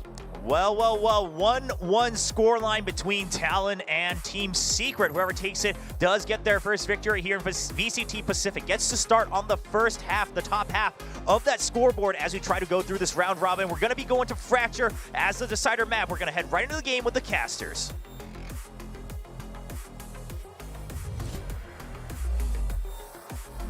It's going to be that Raze versus Neon, Jeremy versus Garnet on Fracture. Paperthin, this is, I don't know what to make of it. I feel like this is going to be super chaotic because these are the two compositions that they both played during lock-in.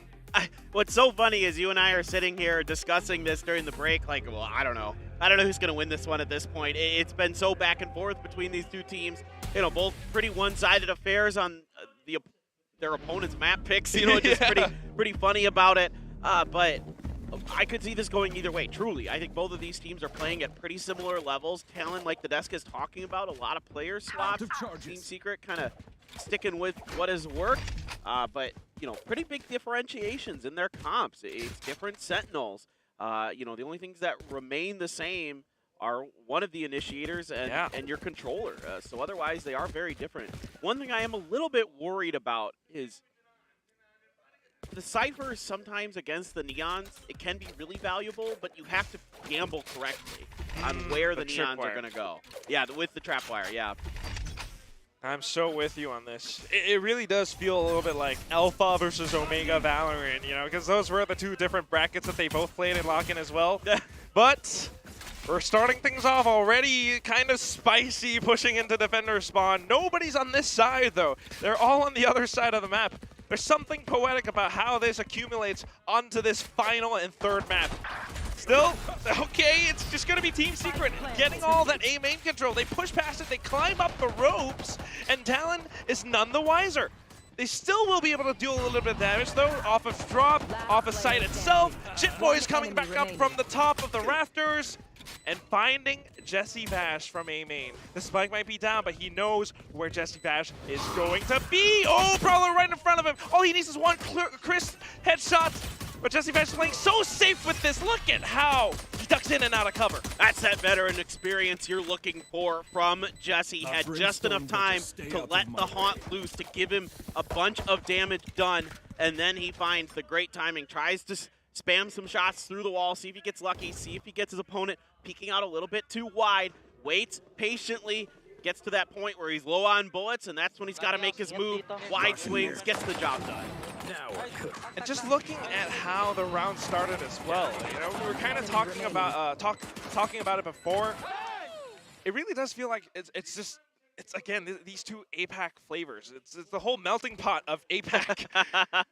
They both have their own ideas, their own plans. They both push out onto separate parts of the map, and that's the lovely thing about Fracture is that you get to see all of it in fruition. And right now, Team Secret up on their buys are feeling that confidence to just rush straight into it. They get the information. They saw multiple targets on the A site, and the call is to go straight onto B.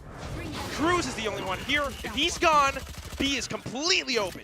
Yeah, you know, Jip Boys is trying to rotate quickly, but everybody's just dying on the way out.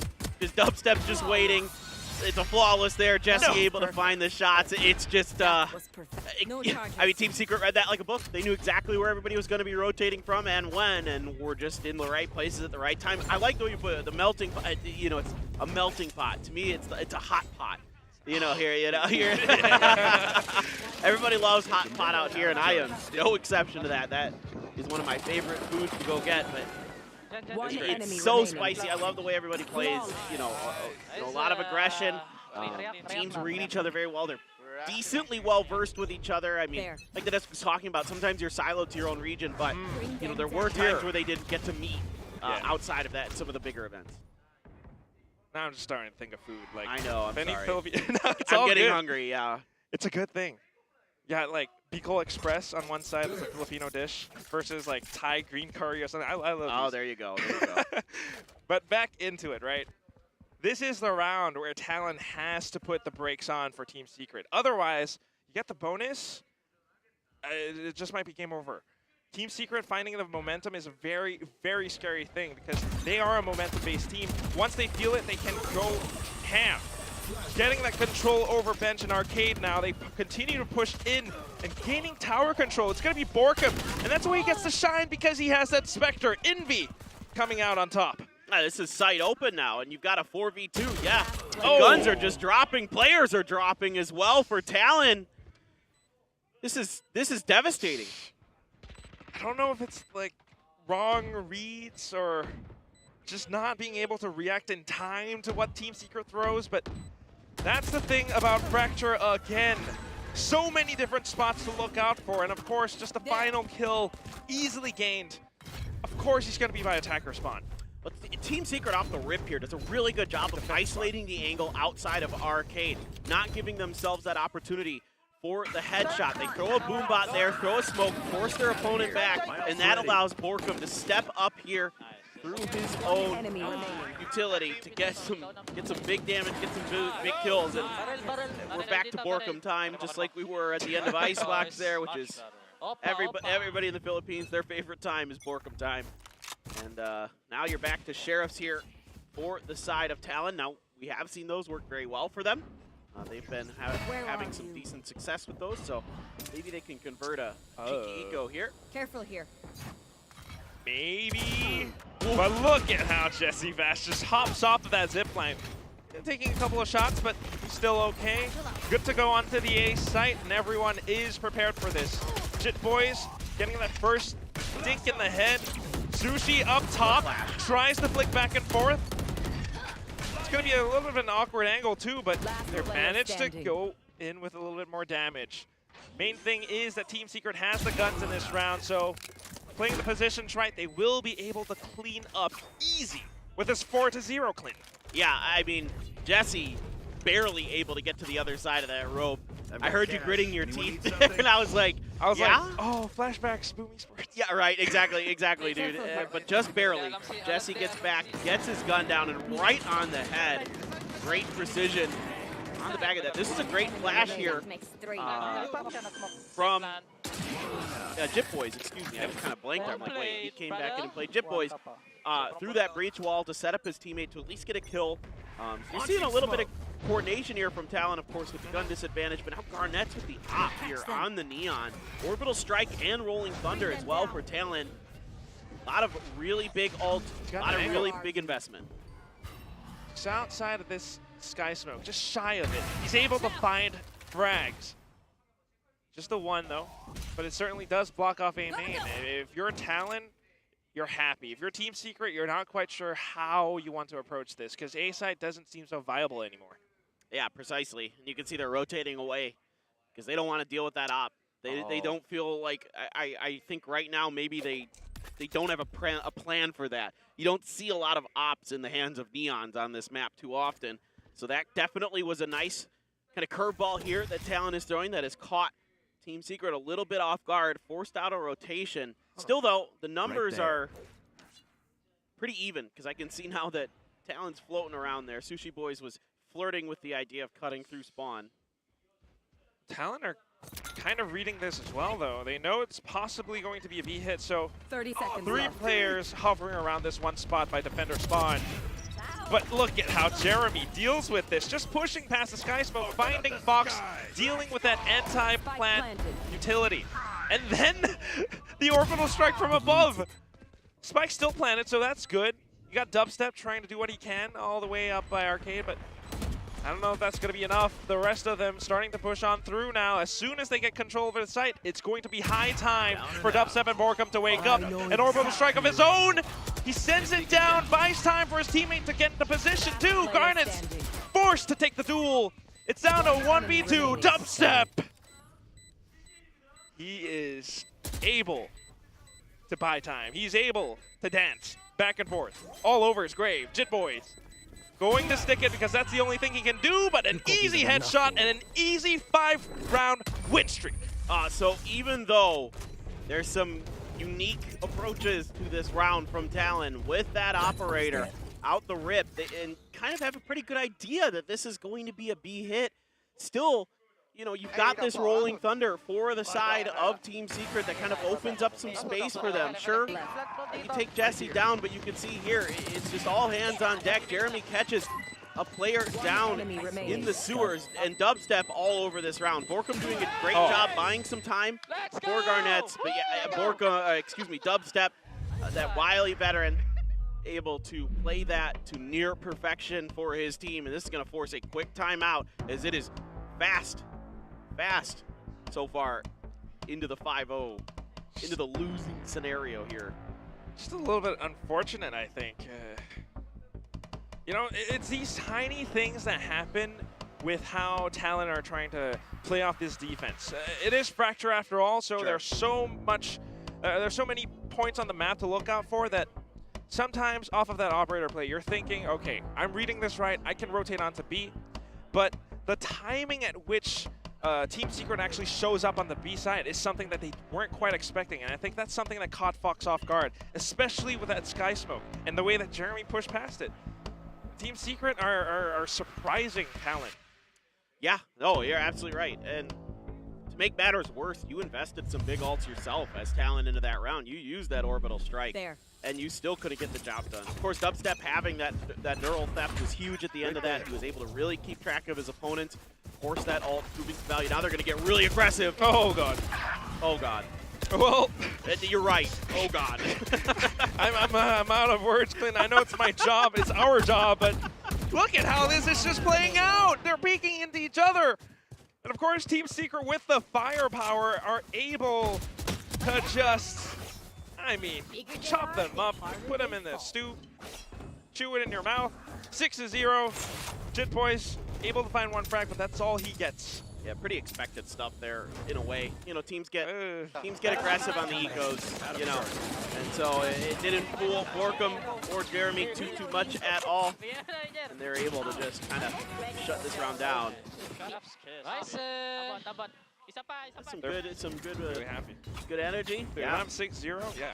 laughs. I heard some laughs in there of that, you know. It's. I feel like it's now or never for Talon, because if you don't find a round right now, you're just going to be off another eco, and then you buy up again. At that point, what, it's going to be maybe 8-0? Yeah, it's likely 7-0. Oh, God, and here we go. Oh, boy. Got the stim beacon just to help you a little bit further. Talon trying to duel against you. They're not quite sure how to hold the site now. Playing off angles inside the Sky Smoke, but still getting sprayed forward by Jesse Vash. Sushi. Spike planted. He says he doesn't like to eat sushi. That is tragic. Round's not over. He is pinned down, though. But unfortunately not quite able to strafe his way out of this one. Not to mention Jesse was just right around the back. Let's ruin I think he was looking for the knife. Yeah, I think he was. They want another one. They He's felt looking the for the- joy of getting that first one, and they weren't satisfied. It is surprising to me that Sushi Boys does not like sushi. That is something that definitely was probably the most controversial take ever. Yeah, exactly. The most surprising thing for me of this entire year. Well, no, that's not true. It's Cloud9 dropping Yay, but that was the most surprising. But outside of that, Sushi Boys not liking sushi, which is tragic in many ways. First of all, great name, Sushi Boys. Okay, this time, Whoa! A sudden triple kill out of nowhere. He's just in a position for it, and Team Secret kind of peeking into him one-on-one. We're back to a 4-on-2. Okay, this is. They just meet each other at the worst possible times. The hot pot, man. It's the hot pot. There's no other way to describe this. Oh my god. We just throw ingredients into one bowl. Yeah, you just keep going until something comes out. I mean, that's what, the third round in a row they fought over the exit of Arcade there. I mean, it's just absolutely insane. Chaotic, if anything, and Jesse Vash trying to bring some control, trying to rein it back. Peeking outside a dish, and now slowly moving up front. Of course, though, it's going to be Sushi Boys as well as Jit Boys expecting this push. I don't know if this Nightfall is going to help all that much. Maybe only towards defender spawn, but you have to deal with Sushi. He's been sitting on site. He's not worried.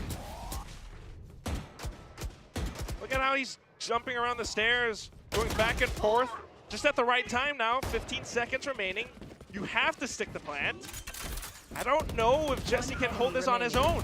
He certainly tries to go in for it, able to find this one-on-one, and then the Rolling Thunder, stunned, disgust, and he's not able to deal with this. Envy, again, coming up huge for Team Secret. I mean, what in the world is going on right now? Talon plays this pretty darn well. For the most part, they get the early kills. I mean, it's a big 3K off the rip here. I mean, just look at this. Catches him trying to blast back in the air, even to start this. Finally, it takes a flash and a swing from Envy to finish the job. Then Jesse gets the long-range pick. There's all the utility in the world to counter the Nightfall from Jesse, and you were right. It didn't have much impact, except they just outshot Sushi, and then he uses the Rolling Thunder to seal the deal. And they are fired up now. 8-0, we kind of called it a little. Yep. And now maybe 9-0, Clinton. It's unfortunate. I don't know how to break this down. Talon are just trying to push forward, trying to find whatever they can, but every time they do so, Team Secret are on the other side. It's a nightmare right now. Team Secret is just better coordinated. Their utility smothering has been really, really good, but this time, Fox is still on one. Finds the headshot. Jesse Vash, though, gonna get one of his own. Borkum here, trying to hold the angle, and he's got it. That's so good now. Cruz might be able to do something, anything, but Jesse Vash on the other side, the orbital strike, just to melt everything away. What a shot from Cruz, though, to take that Jeremy's ult out. I mean, Team Secret, excuse me, might as well just throw their ults, you know, every round. Right. They're just so far ahead, they might as well just try to cycle the ult, see if they can get them in one more time. Who cares? The ecos doesn't matter. You're so far ahead, you might as well just keep getting more ahead. You know, it's the old Artosis saying, when you're ahead, get more ahead. That's true. You gotta stay streets ahead. Otherwise, your street's behind. Exactly. Uh-huh. It's a good saying. Yeah, I'm a community fan. I get you. Nice. Well, I don't know. This is like Envy and Jeremy in the morning, going straight into A main. Cruz trying to counter this, but I don't like that he's doing it as a controller. You have the utility you're supposed to sit behind. And he had his ult, too. Exactly. Garnet's now up on top of drop. He has an operator. If he doesn't make use of it, his position is weakened. That operator loses value in a retake. A Rolling Thunder pushes Team Secret back, though, and here comes Garnet. Close range with an operator, an entry operator. Support from Jit Boys, too. This might be their round. As Sushi finds one more. Envy, can you do this? I don't think so. Not at 11 HP. All right. There is a big, very important round here for Talon. If they can get two more together, it makes it a respectable half, a potential for finding some success on the other side of the coin when they're on the attacker side. Again, like you talked about earlier, very attacker-sided map. So 9-3 is not ideal, but it's doable. You can at least feel somewhat comfortable out of it. So off the back of this Rolling Thunder, making some great plays. Garnets with just confidence that I don't understand, coming in there point blank with that op. I mean, and still finding value with it. I guess if your teammate is there to help you. Yeah, then it's totally fine. No, it worked really well. I'm just like, I would be just like sitting on top of drop. Just yeah, because it's an operator, right? But oh my gosh, these guys. If they can find 2 more rounds, that would be perfect, but if not, that would be painful. Look at how they are pushing together this time, though. Garnet finding dubstep. All they have to do is to collapse onto the site. They have the lockdown for it. Sushi Boys has gotten the spike carrier for it. And all that's left is going to be Jesse. He knows that there's someone on the other side. He's going to, turn away from the flash. Barrel spotted, Aftershock in his face, Cruz peeking out. And Talon are starting to find their stride. Yeah, but is it too late? Is it too little too late for the side of Talon? 2 really good rounds here. That the way they coordinated on that one with that utility at the end, you can see now they're starting to get their communication. Now they're starting to get those protocols working together. Great recognition by Sushi here that somebody was going to try to push his lockdown to take it out. He's perfectly prepared for it. Yeah, like you said, that Aftershock right into that swing from Cruz. It's a big kill, and now I'm starting to get a little bit encouraged that maybe we have a map on our hands. Maybe. Starting to fight back. I don't know how, but this operator is working. And again, it's positioned towards the A main angle. If he finds one, I don't know if Team Secret will continue to push off of it. The Prowler, though, is a little bit helpful. The relay bolt just to push them even further back. Team Secret, I think they're going to run back towards the B site. And this is something that we've kind of seen before. Oh, God. All right. I'm okay with this. Borkum is buying time here to give this rotate a chance for the side of Team Secret. So Cruz is going to do his best. A good Molly. Dubstep going to disrespect it and win. What? Impact. And just like that, that's the B site open. Everyone's rotating over from defender spawn. This is way too obvious. You've got the Nightfall. Can we turn this into a 10-2? They can't hear anything right now. Talon hiding. As soon as the smokes dissipate, they have to make a move, but surely they don't know Envy is on this off angle. 1 spray, maybe 2. Borkum to help, and the operator gone. Fox has to make this work. He got the triple before. Can he do it again? Borkum's just waiting for him, though. And he hears that tap, goes in for a bit of a spray. Fox, please get off of it. He didn't get to have. Oh, no. The pressure is on. He crouches. He sprays the triple, but no time for the defuse. Insane. Absolutely insane stuff we're seeing here. Borkum again. So confident, so clutch, and we've seen this so many times on this map here from Team Secret that they play these post plants so darn well. They're so patient, they're so well timed, there's almost no mistakes. Once the spike is down, everybody knows their job, everybody understands the timings and how to play these to perfection. And of course, you would expect it. We've seen it with Dubstep, we've seen it with everybody else, and now Borkum's turn here to show that he knows what's up.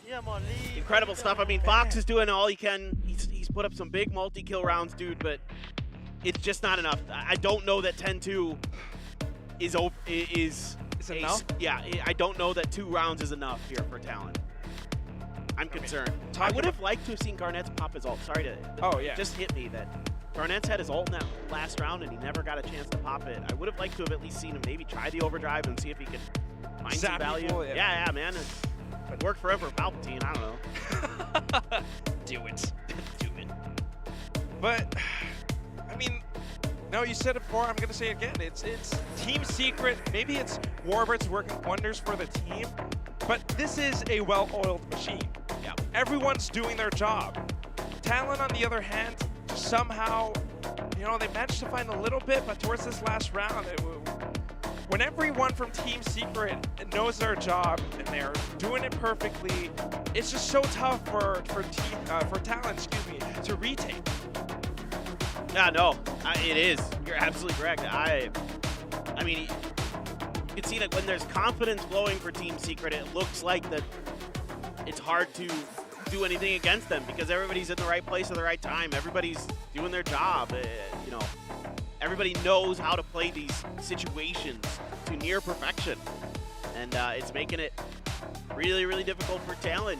Sure, they throw a few oddities at you every once in a while. You have some big moments and big plays here and there, but overall, it doesn't really affect the way that Team Secret plays. It doesn't affect their game plan of just, kind of in that round, just, okay, Borkum buy time, the rest of us are going the other way, and he successfully does it. And then at the end, he's there for the clutch on the backside. So That's beautiful. You know, bait and switch there from the side of Team Secret. So now, much. Now they go on the defender side, though.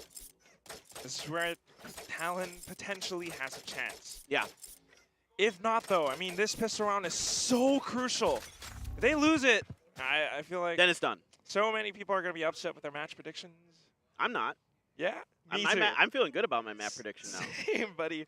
Same. Going off the dish now. Talon trying to coordinate their pushes. It's going to be Garnets. You got to go in quick. Someone is here to play against you, and it's going to be Jesse Vash. Instantly finding the head. And he's not worried at all. The Sky Smoke even pushing them back.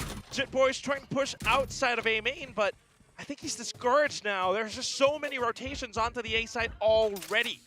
Cruz trying to get jiggy with it. He's going to take the zip line over to rejoin Jit Boys. I don't know if this is going to be enough. Sorry, that was really funny. Dude, I got to real quick just give Jesse Vash a ton of credit. His awareness in that situation to know that there was going to be the flank from Sushi and Jit Boys. Oh my God, dude. He just turns and just starts popping. I mean, 2 big kills from Jesse in this round. Yeah, he goes down, but he goes down swinging. Oh, that's 0 points. 30 Doesn't seconds quite left. find much.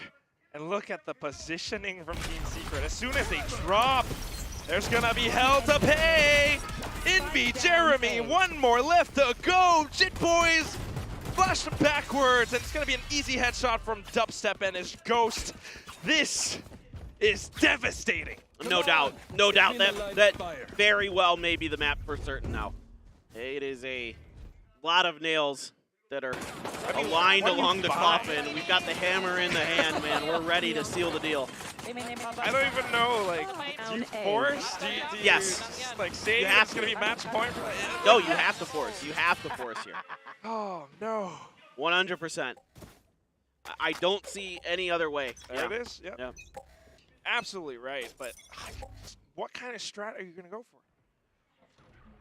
Well, they're quiet to start. They throw the knife out to maybe bait a little bit of attention, so they're going to try to go underneath sewers. But this is taking a while. So coming back. You know, this gives Team Secret a bit of time to kind of scope things out. You saw the haunt there, up towards the radar dish. They know that's clear. They know that A main is clear. I think pretty soon here, maybe they might try to make a move, but they're being safe. They don't want to get overwhelmed with what they know is almost certainly a forest buy, it looks like.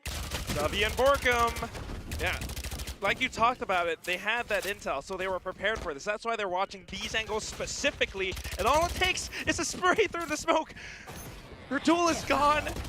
Trying to go in for the spike plant, but oh my God, the intel is delicious. 3 on 5. Can you still get the spike planted? Everyone's kind of banged up. And if you lose this, what are you going to have in the next round? Just a spoon, a fork, the Swiss Army knife buy again. It's so tough left. There's no for smokes Talon left. right now. No, there's no smokes left for Talon either. Cover. Oh. This is it. That was it. The time. One enemy Please remaining. do something, anything. No, they walk straight into it. Team Secret has everything going right for them. Point. They're just so good right now. Here and on Ascent, they look very good. That's the understatement. Amazing. Absolutely. Superb. Excellent. I mean, the spot here from Dubstep's utility gives him the ability to just find a free kill. Borkum has been absolutely incredible on this Brimstone on this map. He is all over the place, doing the right things at the right time. And this could very well be it. This may be the last round of the day. Oh my God, Jeremy. Okay. Oh God. Okay. Well, it's the last round, I know, but come on, guys. You haven't won just yet. I don't mind still it. Can play up. All right, playing the position now, but because you're concussed, the fire rate is gone, and okay, we just. Clinton, Yeah, no, this is, I mean, okay, they might get one, but that's going to be, I mean, you know what? Look, Team Secret went for it, dude. Why not? You're up 12-2. Who am I kidding? You might as well try a little bit of this. you know, Listener a Brim. little bit of style. Yeah, Brim. Oh, yo. First of all, yeah, Steve Bloom, one of my favorite all-time voice actors. Spike Spiegel himself, but yeah, he's just, you know, we all know where this is likely heading unless we have one of the most insane, unlikely comebacks that I have ever seen. The only comeback that I can think of that even close is DRX's versus WGS last year in stage 1 of VCT Korea. That's the only one that comes to mind up right now from our region. 2-12. Anything can happen. Comeback possibly. Talon certainly hasn't given up yet, and that's something that we can certainly respect. You can see that, you know, Talon is shaken a bit. Now they're worried. Now they have to be worried that there's going to be some fast hits, some aggression from the side of Team Secret. But Team Secret had sort of gamble stacked over towards A 1-4, the pseudo gamble. Single Marshall. 8 has arrived. He's peeking around the other side. Talon has yet to commit. Surely they're going in for it now, but trying to be careful. Jit Boys and Fox, they're looking for some of these peaks from Team Secret. And then they rotate over. Fox has been identified. They need to eliminate him without losing anybody else, and they do. So that's a big pickup here for Team Secret. It gives them a real chance to close this round out. It's not even a retake, not really anyway. Look at the positioning. Spike planted. Maybe a bit of a crossfire. Cruz has the orbital strike, so that could be really useful. But then a Rolling Thunder gets sent back to push Team Secret away. Jesse finding the first one to start things off. Now Sushi Boy's going ring around the Rosie. Just noise by the doors, but wait, does not expect this Borkum up top. Here comes Cruz though, buying that time, but he has to go in now. Dubstep, just locking down this angle. Oh, the lineups. One headshot though, and does he have enough time? I think he does. This is game over. A valiant effort, but alas. My ult's ready. Not the Just wasn't quite enough, my friend. I mean, it was all Team Secret all the time here on Fracture, looking beautiful, looking so well coordinated on their attacker side. Nigh unbeatable versus the defenses of Talon. Talon put up somewhat of a fight, but the ideas just weren't quite there. The coordination not nearly as good as Team Secret's, and that's been the name of the game for them today, teamwork.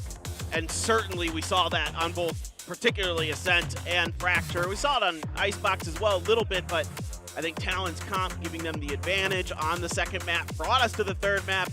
Then it was Team Secret the rest of the way through, and huge performances here from Borkum in particular on that map. 27-8, 17-10 for Jesse Bash. So, you know, Team Secret, the old boys still got it in them, no doubt.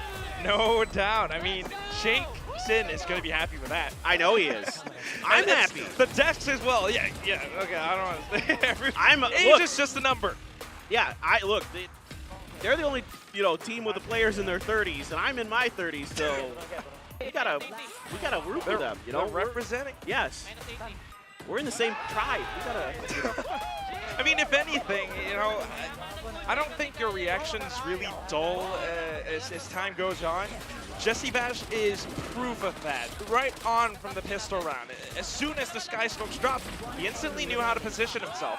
Anytime Talon tried to go in with some kind of hit, Team Secret were there. The reactions were nutty from some of the older players. I mean, you saw it with Dubstep, Borkum, and Jesse. Of course, we know, you know, with Jeremy and Envy that they're younger, that they're talented. We saw that with Envy on Icebox. No doubt about it. And, you know, Jeremy, yeah, maybe he had an okay map here on Fracture, but he didn't need to. Everybody else was stepping up, so a huge win. The first victory for Team Secret here at VCT Pacific. The future looks bright. These boys certainly going to be gunning, not just for the playoffs, but a spot at Tokyo Masters. Yeah. I mean, just incredible. Maybe, I don't know, a little bit unfortunate for Talon. but they can go back to that drawing board. Certainly upsetting some match predictions, but proving that there's so much potential in APAC, at the very least, in Pacific, VCT Pacific. Sometimes, you know, we saw these two teams trying to come up with some strategies of their own. It just so happened that they clashed at the right times, and we saw some crazy, crazy moments. We saw that a few times here today. I mean, even with DFM and oh yes, in our previous match at Paper Rex, we saw that too. So yeah, I mean, sometimes these teams are kind of, you know, trying to force the issue and trying to make micro adaptations in those fights. Even we saw that with the one thing that comes to mind is Genfree, you know, using his TP to get up on top of the rock. That changed the dynamic of that particular fight at A main on Lotus. But here with these two teams, if you're a Talon fan, don't be disappointed, don't be sad, don't worry. I think they're going to bounce back, and I think they are going to get better. We know that these guys are tenacious. We know they have a way of finding themselves in international events, and then at international events, upsetting teams all over the place. We've seen that time and time again. So for Talon, just be patient. I think it's just the first week. Exactly. But if anything, you know, I just have to do it. I have to do it. Pinoy Pride! Ah, okay, there you go. Very good. There we go. It is just the first week, so if anything, this is a great sign for VCT Pacific. All of these teams will be coming together every week, even just scrimming against each other. The plays will only get better from here on out. Exactly, exactly. All right, well, I think we're good to go for now, so we're going to take a short break, guys, here. Don't go anywhere. We still got the decks to go here at the VCT Pacific. Stay tuned. Usually the Brimstone, as that main smoke comes in, it's just going to be team secret. Get off the site itself. Now, the dubstep's just waiting. You fork him, and that's what he can repeat. Yeah, and Sushi upting is the team secret has the gun enough by defender spawn. But look at how Jeremy, the orbital strike teammates are getting in a position too. Going to stick up is our job, but look at how this is just playing out. He is pinned down though. Okay, this time, Whoa! There's going back and can hold this on his own. He's sending the rolling thunder. Really, really good. What a hold the angle. He's got it. Might be able to do something. Andrew's trying to counter this guard. It's close. Can you do this? If not, that would be the sight. They have That's a good Molly. Dubstep could have just. No, Envy is on this off angle. One spray. Work him to help. And the operator, the pressure is on. One is here to play again. Not worried at all. The Sky Smoke. There's going to be held up. Please.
Team Secret makes it happen. They get the 2-1 victory over Talon Esports. The Philippines celebrating right now as they get their first victory here in VCT Pacific, and in quite commanding fashion once again here on Map 3 on Fracture.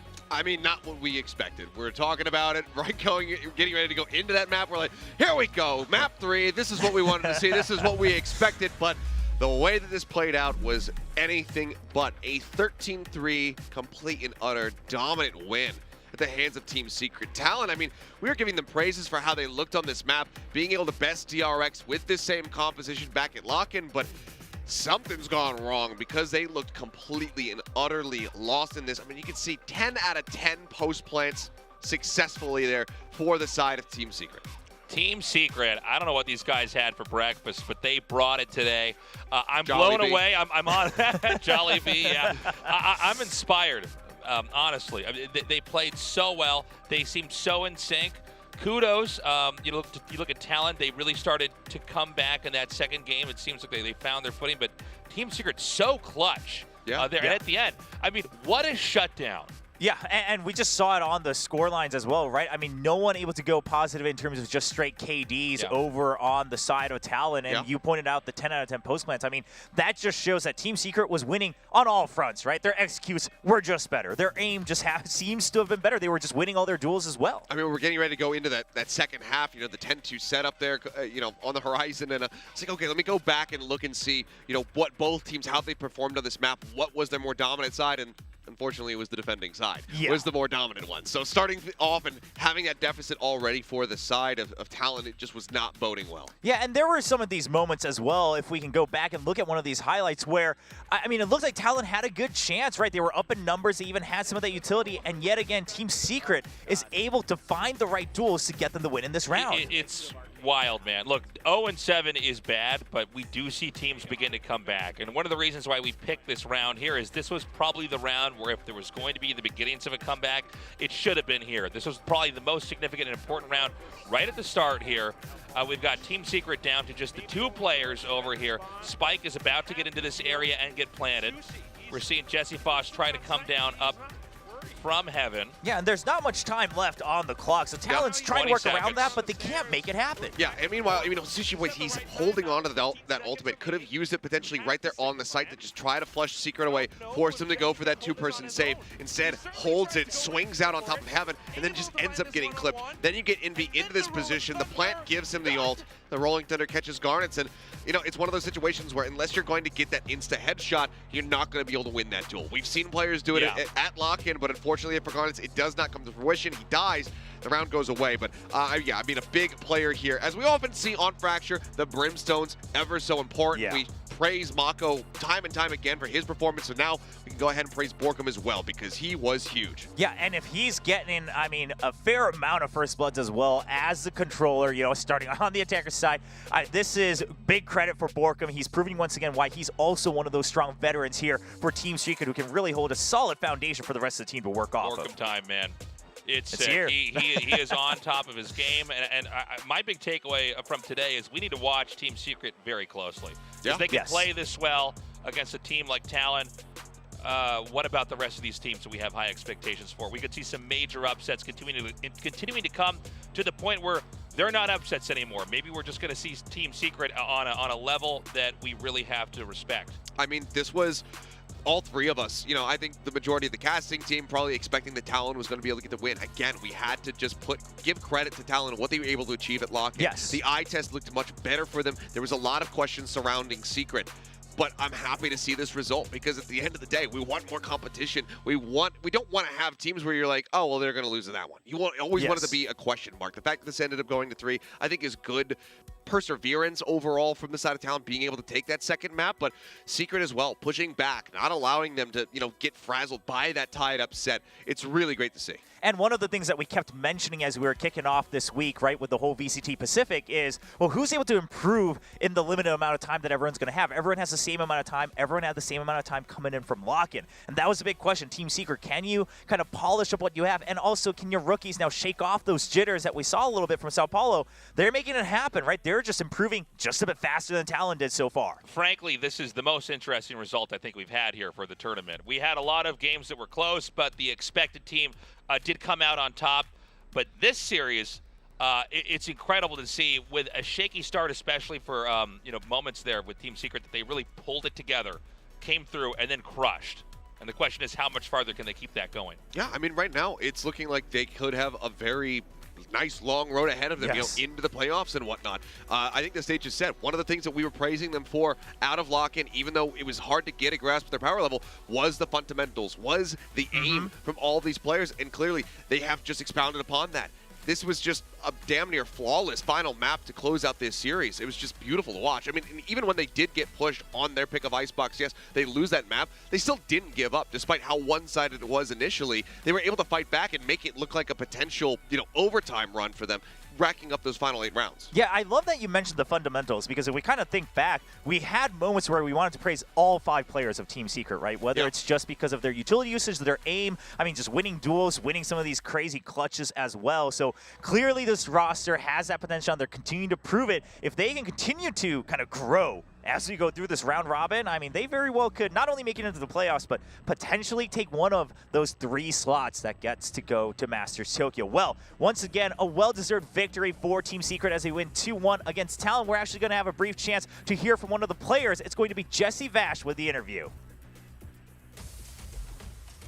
Well, Team Secret taking down Talon Esports 2-1. What's their secret? Pun intended. I'm here to find out. I'm standing next to their greatest IGL, Jesse Vash. Congratulations, Jesse Vash. Thanks. Right off the bat, how confident were you today? And did you expect Team Secret to do this well against Talon? Actually, the expectations are not too high since we are still adjusting to our setup in Korea bootcamp. And the weather is pretty cold for us since, yeah. I guess you guys need a little bit of more break in time here in Korea, Yeah. but you guys did great. That was your win of Thank the you. VCT. Well, I want to ask you about the role swaps. Plenty of changes, right? We saw Dubstep back in the Jet, and then kind of Jeremy moving over to the Killjoy role. So why and since when did this change come in? Actually, I think it's just on the other day we talk about it. What?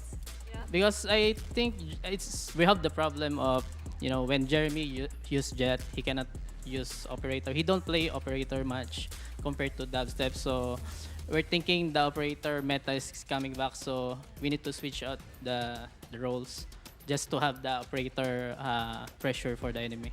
Well, that worked out very well, and it's Yeah. always great to see Dubstep on that operator. Yeah. But I want to ask you though, you guys retakes and duels every single time. Your comms and your coordination was on point. So how were you able to make your teamwork so crisp? I think it's just about our routine and how we practice every day.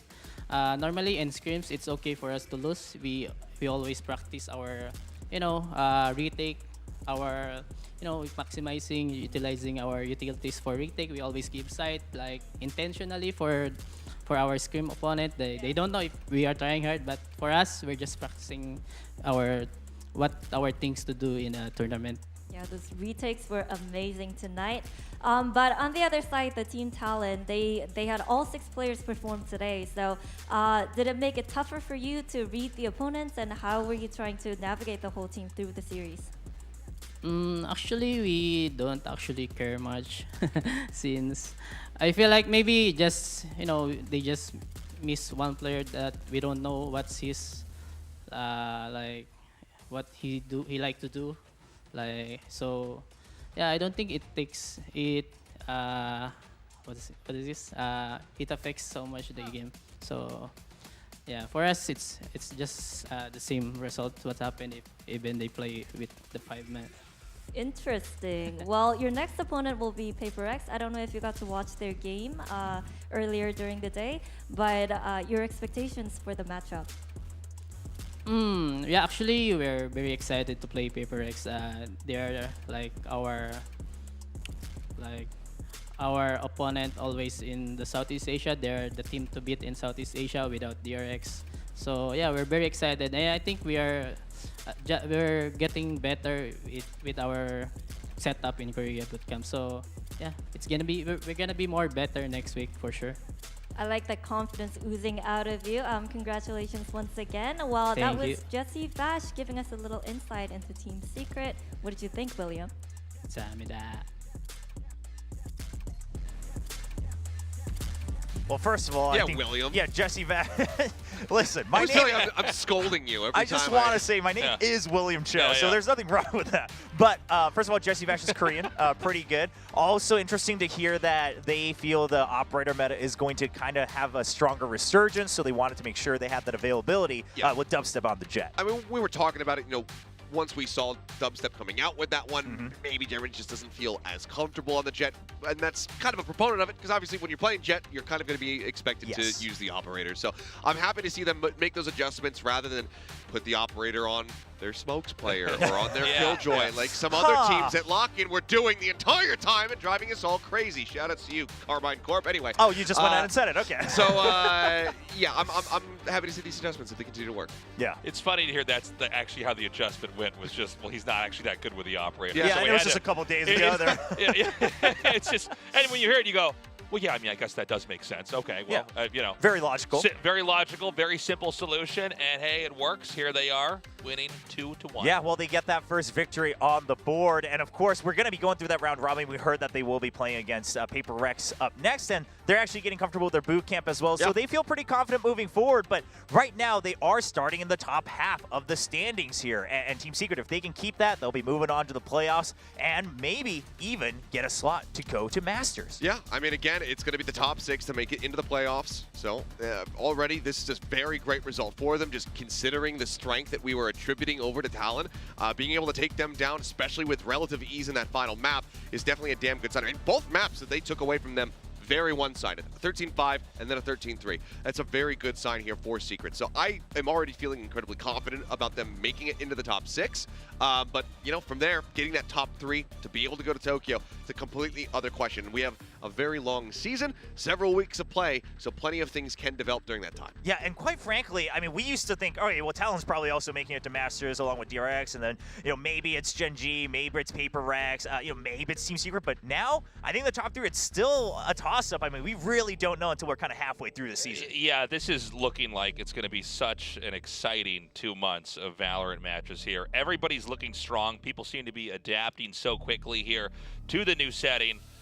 It's going to be an amazing 2 months, yeah. And, of course, we're not done with week 1 just yet. We still have 2 teams that have yet to play. It's going to be Gen G versus RRQ. Of course, Gen G, I mean, they were up against the winners over or the potential winners of Loud. Sorry, I was thinking back to Champions. Of course, they were the winners last year. But the runners-up, still a very strong team. I mean, that kind of had a spotlight kind of returning to Gen G of like, okay, maybe their game was pretty good against Loud. And then RRQ, who still has a lot to prove with this new roster, kind of combining players from 2 different teams and 2 different regions and trying to make that work. Yeah, I mean, RRQ obviously had a rough go of it. They got knocked out of lock-in the first round. They weren't able to pick up any victories, but their Pearl, that second map, it did look good. You can see the cohesion was starting to come through. The shot calling was starting to line up a little bit more. They were playing a really nice info game and baiting rotations across the map.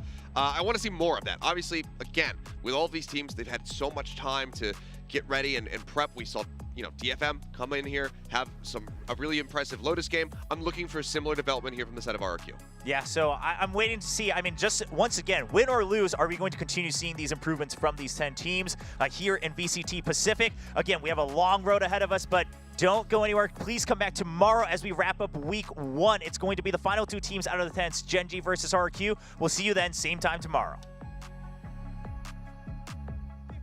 Today's matches, which is going to be an APAC day full of 3 APAC teams being featured in our 2 best-of-3s. We weren't ready for that.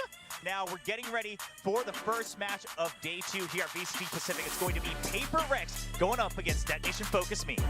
Jing is here to receive, and off of the run it back, he finds value. Forsaken still alive, still online. The 5 finding even more. Paper Rex unstoppable 5-1. Well, forget it. There's another flash. The big kill from Anthem. Oh my God! That's with the big one. That is going to be Paper Rex wiped out. It's happening. Oh Oh my god! Oh my god. The 5 with the Guardian. 3 quick kills, and it's 5-4 for Paper Rex. K-Crash, but right now, they peek and Benkai onto a one-on-one. He's bagging for that teammate. Oh, a bit of a K-Crash, but Anthem with the ace! Triple kill now, maybe the 4th, but Defy holds it down. Seeker sounding confirms it. Defy gets it halfway. He's sticking it. No way. Gets up at the right time. Defy 13-11. Paper Rex. They close this out 2-0.